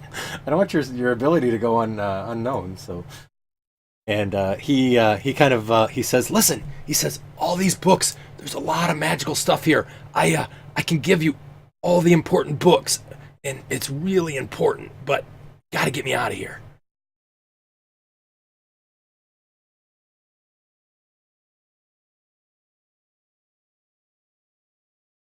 He kind of looks your way and he says, "Well, let me tell you." And you see him slither over these books. He's like, "I hate walking over these books. It's terrible." And then he kind of comes over and stands next to you and he says, "So I've learned that these worms here, Caius will bring you to the undead and live forever. I, of course, am very interested in this, but I haven't decided to take that step yet. The problem, though, is I can get up to the surface, but I can't get past that ring. So I think from my magical abilities, are any magic users in this group?" Okay, so I I think that I need to be teleported over that ring. Anywhere, doesn't matter. I'll go anywhere. And then I think I'm free. But I think I've been cursed to this place because Caius doesn't want me to know the knowledge I know.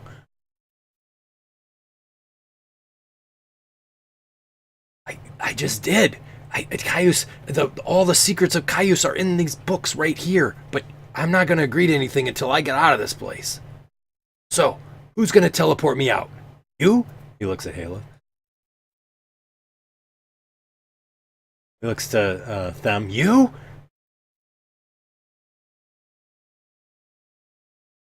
He rides over towards Ren. He goes, You?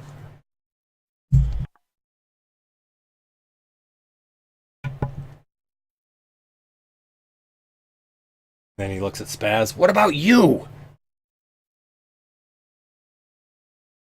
Outside the ring. That obsidian ring out there. That onyx. That whatever that infernal thing is. I miss my family.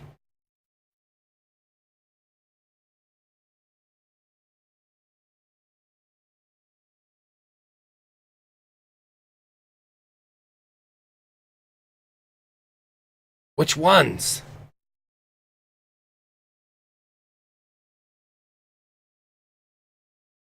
No, I can't control those worms.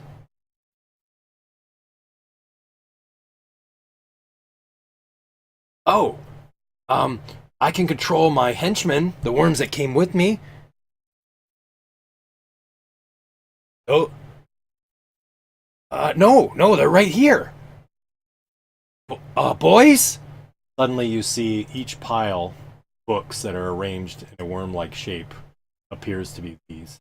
And they all kind of writhe out and they sort of look around the room.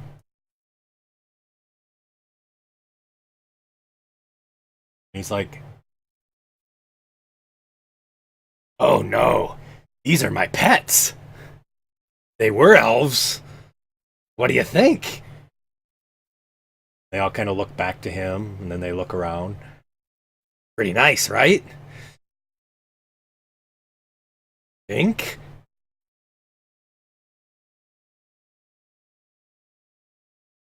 He looks around. He says, boys, you want to be elves again?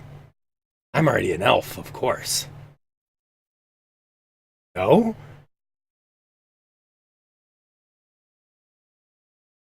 I do?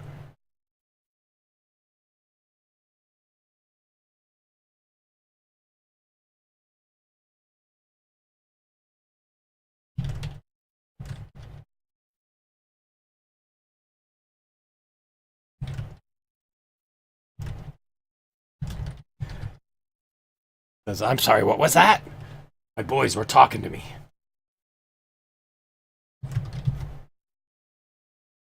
Maybe.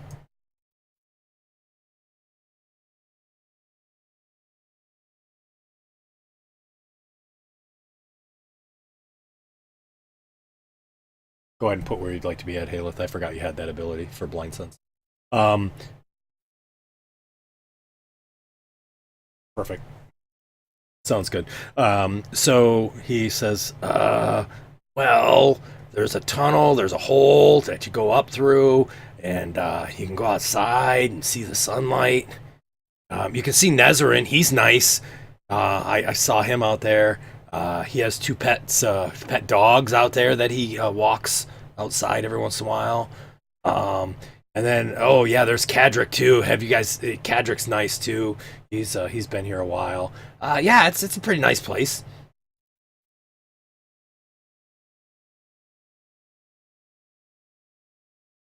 Sure, yeah. Only if you teleport me over the ring.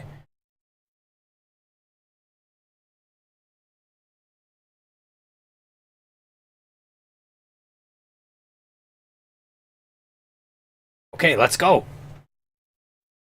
He walks out and slithers past you guys into the hallway.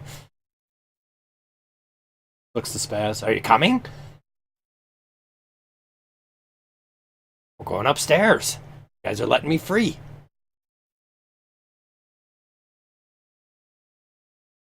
Oh, okay. He waits.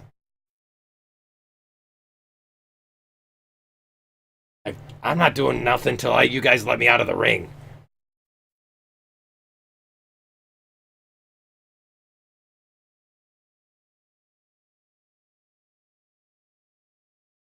Well, what's to say I tell you and you don't kill me? Oh? There's some infernal thing that doesn't let me pass. It hurts when I touch it. I tried teleporting and it wouldn't let me. I don't know. Caillou seems that I haven't, he doesn't want his secrets to be lost. Or to leave this place. Keeps me trapped.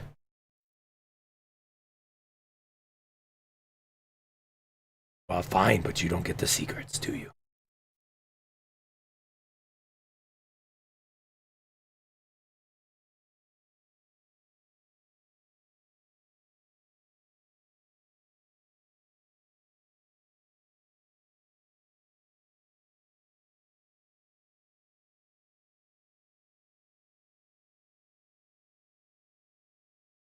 Says, okay, take my hand.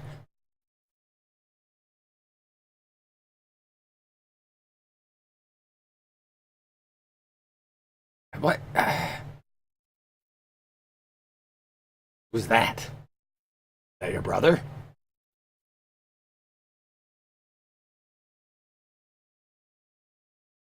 Kind of slithers around. He says, okay, no tricks. Right? No tricks. Gotta do the right thing.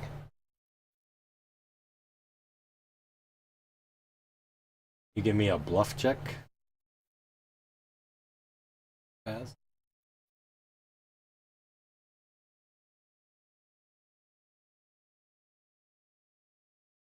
He starts to move down the hallway, and he's kind of walking with you, and or kind of keeping within sort of 5 feet of you as you walk through. I unlock the door. He enters in through the room over here, and he's like, all these people. Lots of people. Okay, all right, we are here. Now. Yes. Uh, why don't I just teleport?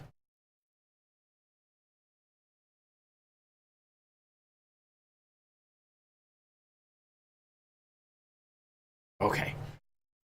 You see he kind of slithers up the wall and continues to slither around the wall, doesn't use the rope.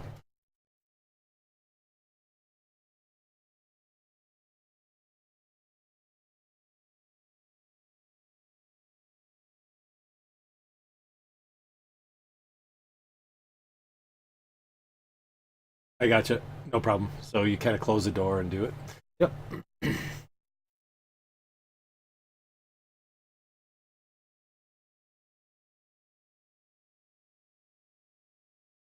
He kind of continues up. He's like, you're not following me.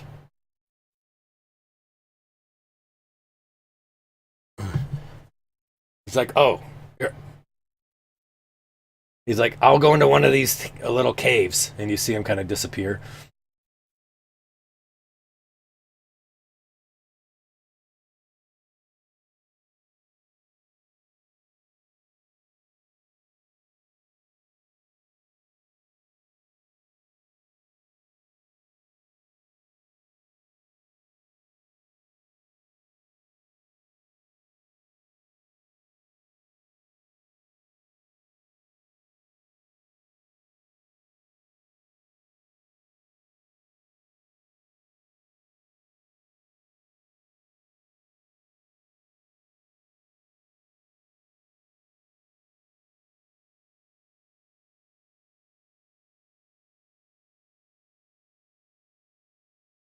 You see the head only pops out of one of the cave holes. He looks down. He says, what?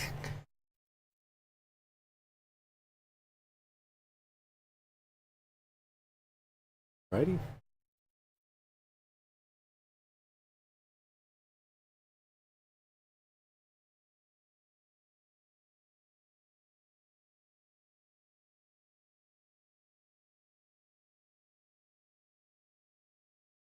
He looks in and he says, Why'd you do that?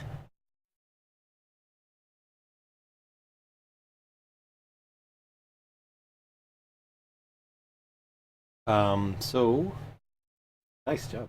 Um, so he casts a spell at you. Eh, Okie dokie.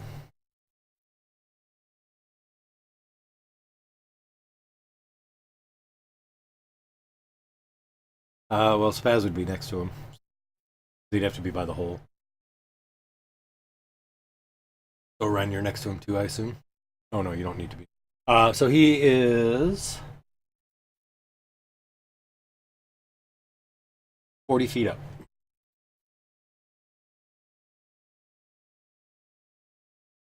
So Spaz, what level are you casting your counter spell?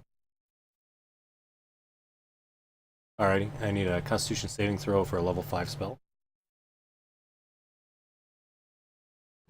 Yep, you bet, no problem.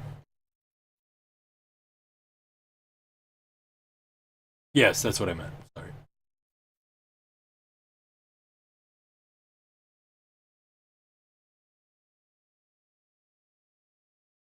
It's 2 levels higher than your level 3.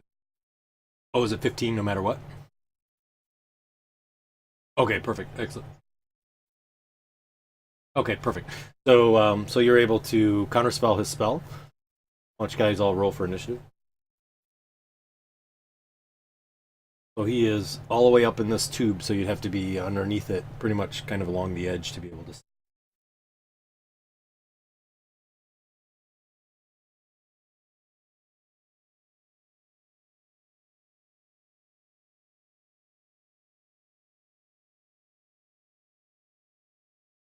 Oh yeah, I forgot about that. Thanks.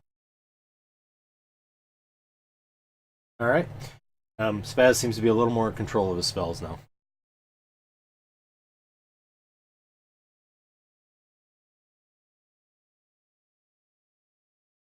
Yep. Or on the edge. You just have to be on the edge of the circle. Yep. Or under it. Yeah, he would see.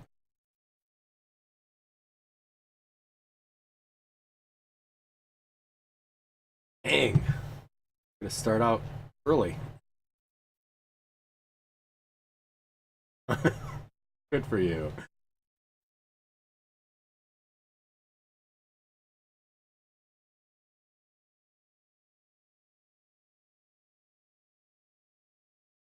Yeah, no kidding.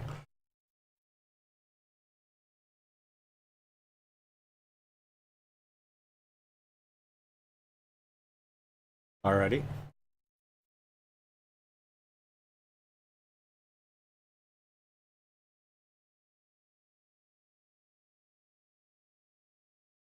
Okay.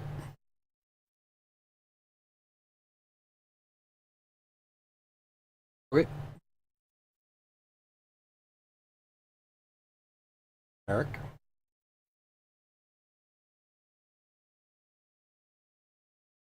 Correct. Alrighty. Sounds good.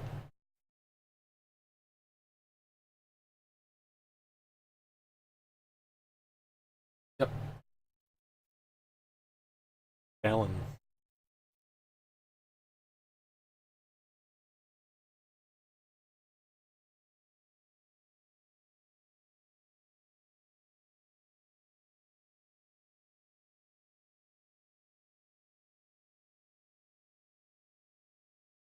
Okay. Sounds good.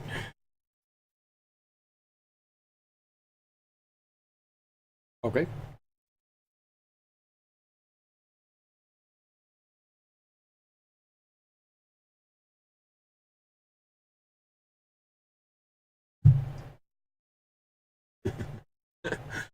Should hit. —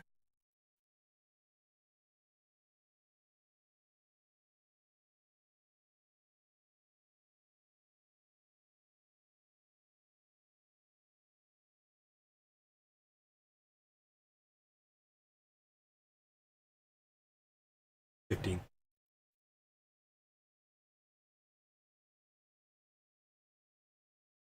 Okay. Oh, I gotcha. That's all you're asking. All right, and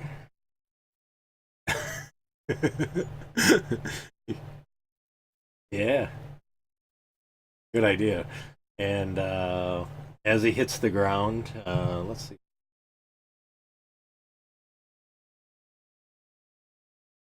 Oh yeah. So he does splatter, but that being said, not enough to land on Span.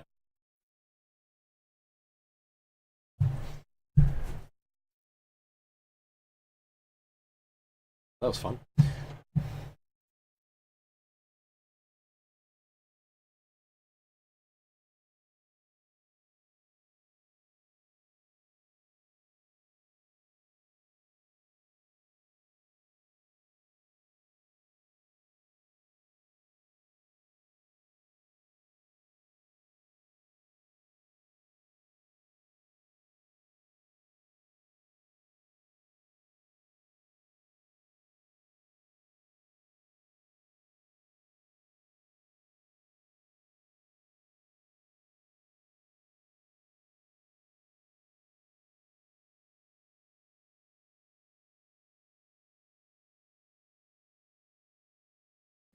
Nope, doors are locked closed, and you do see that they keep bumping, like trying to look like they're opening, but there's several very well placed pittons that are preventing the door from opening.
All right, if you want to re-roll an initiative roll, you can.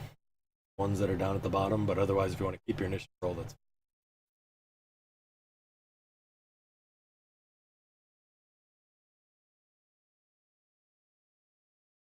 wow.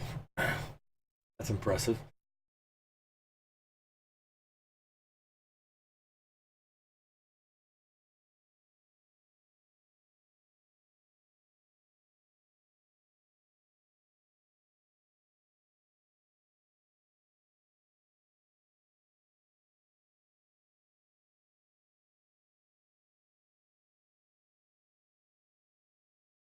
So you would really just have to crack the door open and shoot into the room itself.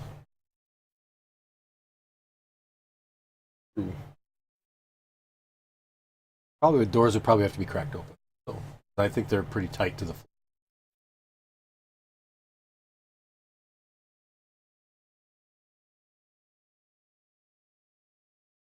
All right.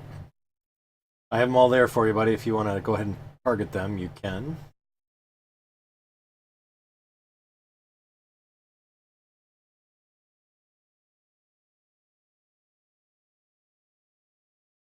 So Talon, Haleth, and Them, is there anything that you guys would be doing while Baz is, because you're ahead of him in the order?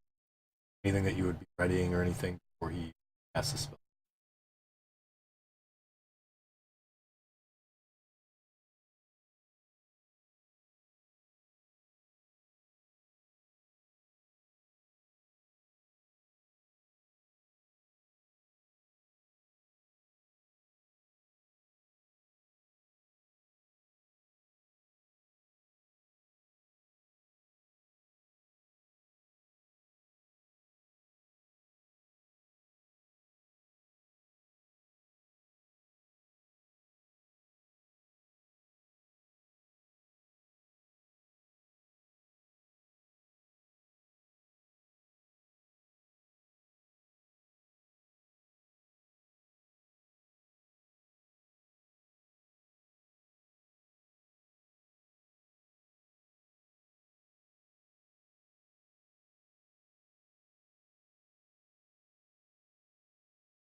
Okay.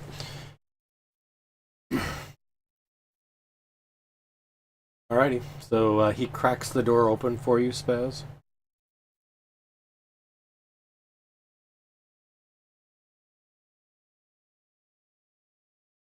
Half of them. So the door is cracked open.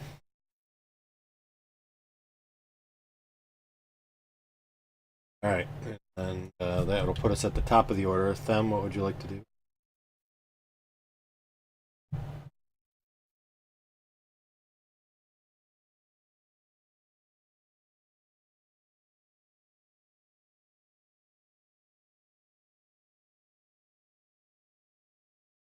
That's number 7. Number 7.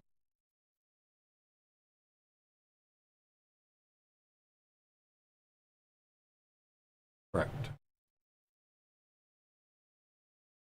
Number 11.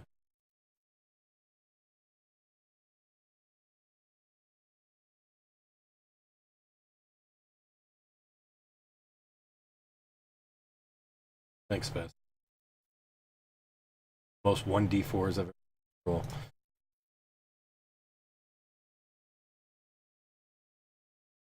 No, 2 times.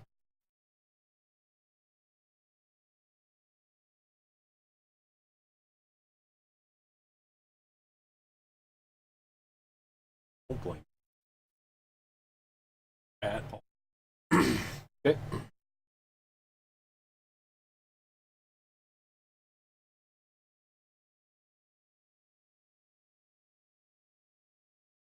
Okay, sounds good. I have an effect actually.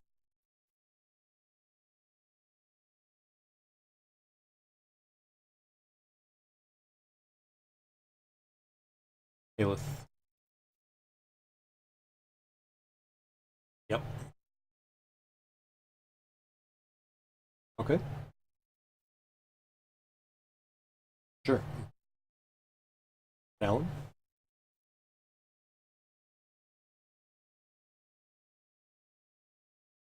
Okay. Yep. Okay, perfect.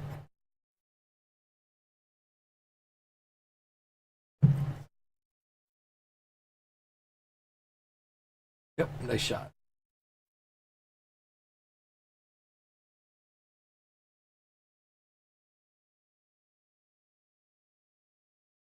No, not for the one in the back. Yeah. Oh, that's true. Oh, yeah, yep, you're right. Thank you. Still hits.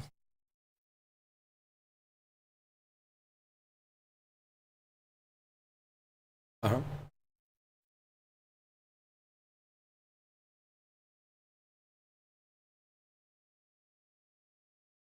Okay. Okay.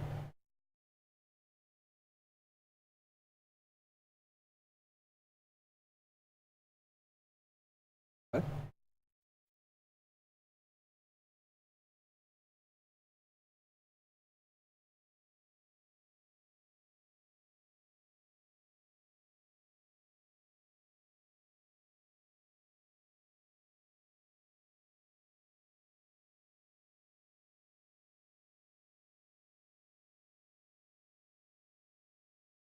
Okay.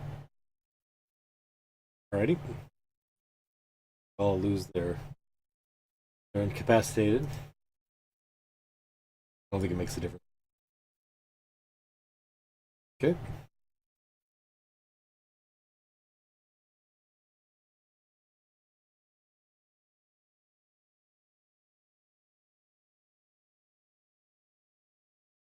Yep, they all failed.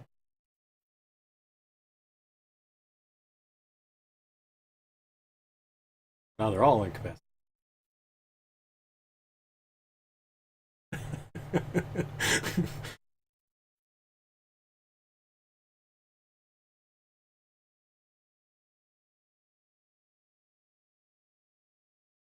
All right. What would the rest of you like to do? Merrick, you're up next.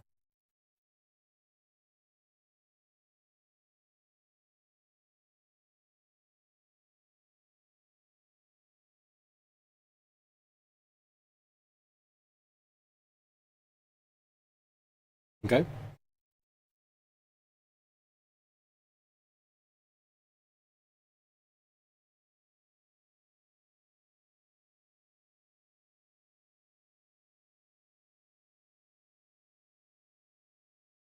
Oh, thank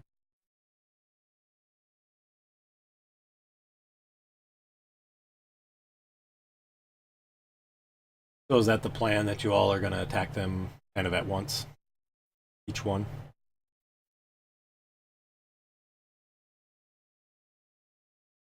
All right. So can all of you roll whatever damage you would typically roll on the one that I put here? I'll take that damage and kill them all. Because if you all hit them with the same like damage, that's going to surpass their hit point. Yeah. Mhm. Yep.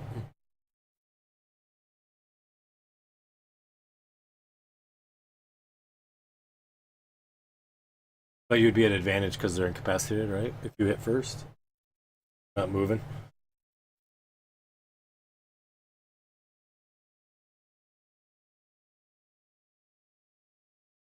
Yep.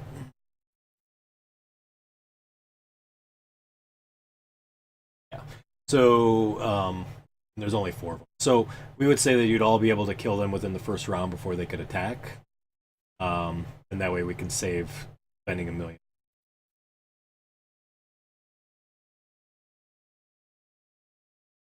Nice.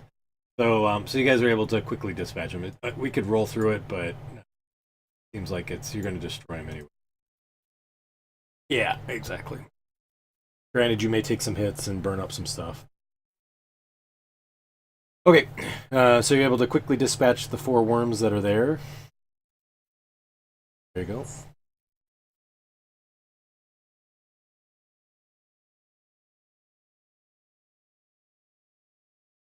How long would you all like to spend? You want to look at every book? Yeah.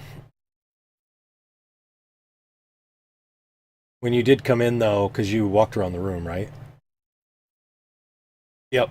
So in the center pile, somewhere in there, there was something emanating a little bit of magic.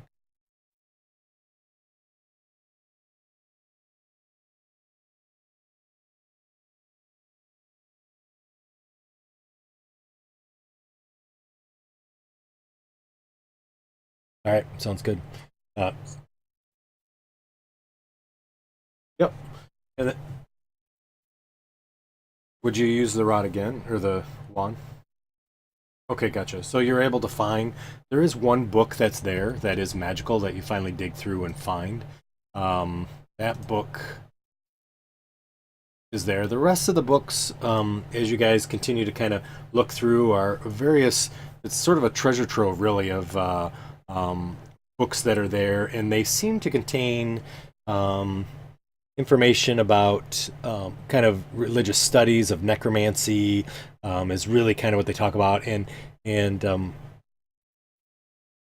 sort of various gods of death and undeath, but you don't see anything that specifically speaks to Caius or Caius himself. It's more about like Nerol and all the other Vecnon and the other gods of sort of death and whatnot, but nothing specifically about Caius. And the book that you find is covered with gems and a gold filigree along the edges, and the pages are very thick and they appear to be of the highest quality.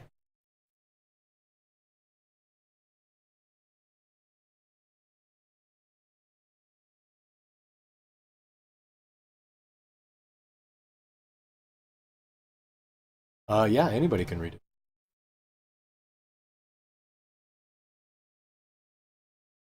Many people know what that book is.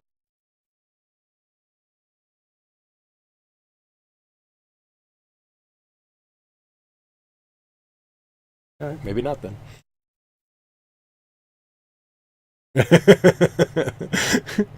So as you page through the book, you see that the book contains, and for each one who looks at it, it's written in your native language. So it contains tips about health and diet um, and and things of the sort. But every page, as you page through, you see that it appears to be infused with magic.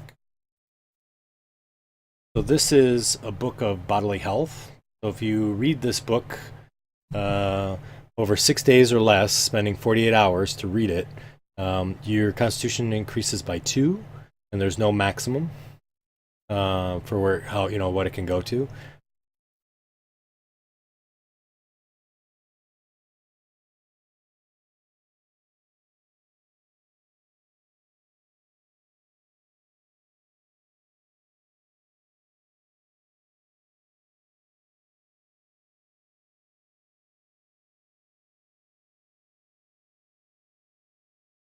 I don't know. It's tough to say.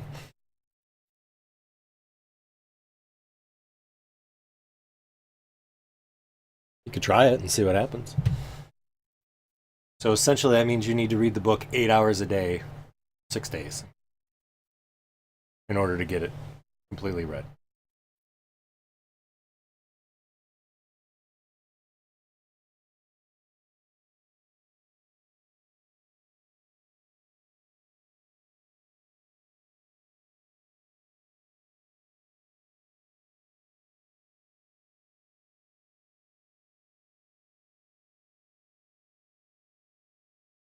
Manual.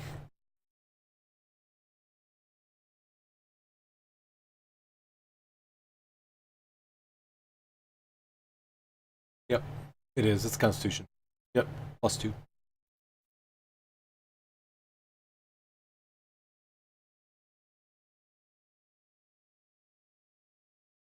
Looking through the remaining books, as you page through this, you do feel that if you had a question about something that was either an arcana or religion check related to necromancy or the gods of death, that you'd probably have an advantage to figure that out. That being said, the books that you find that are useful weigh about 50 pounds total if you were to take them with.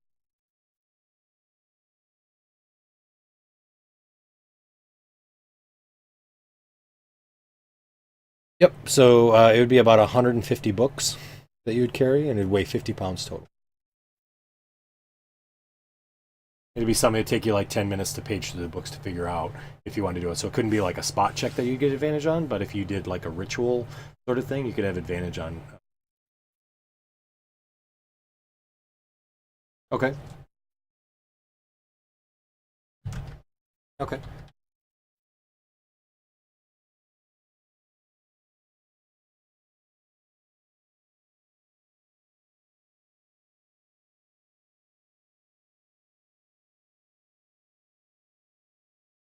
I dragged him in the party sheet. You're welcome. The large tome is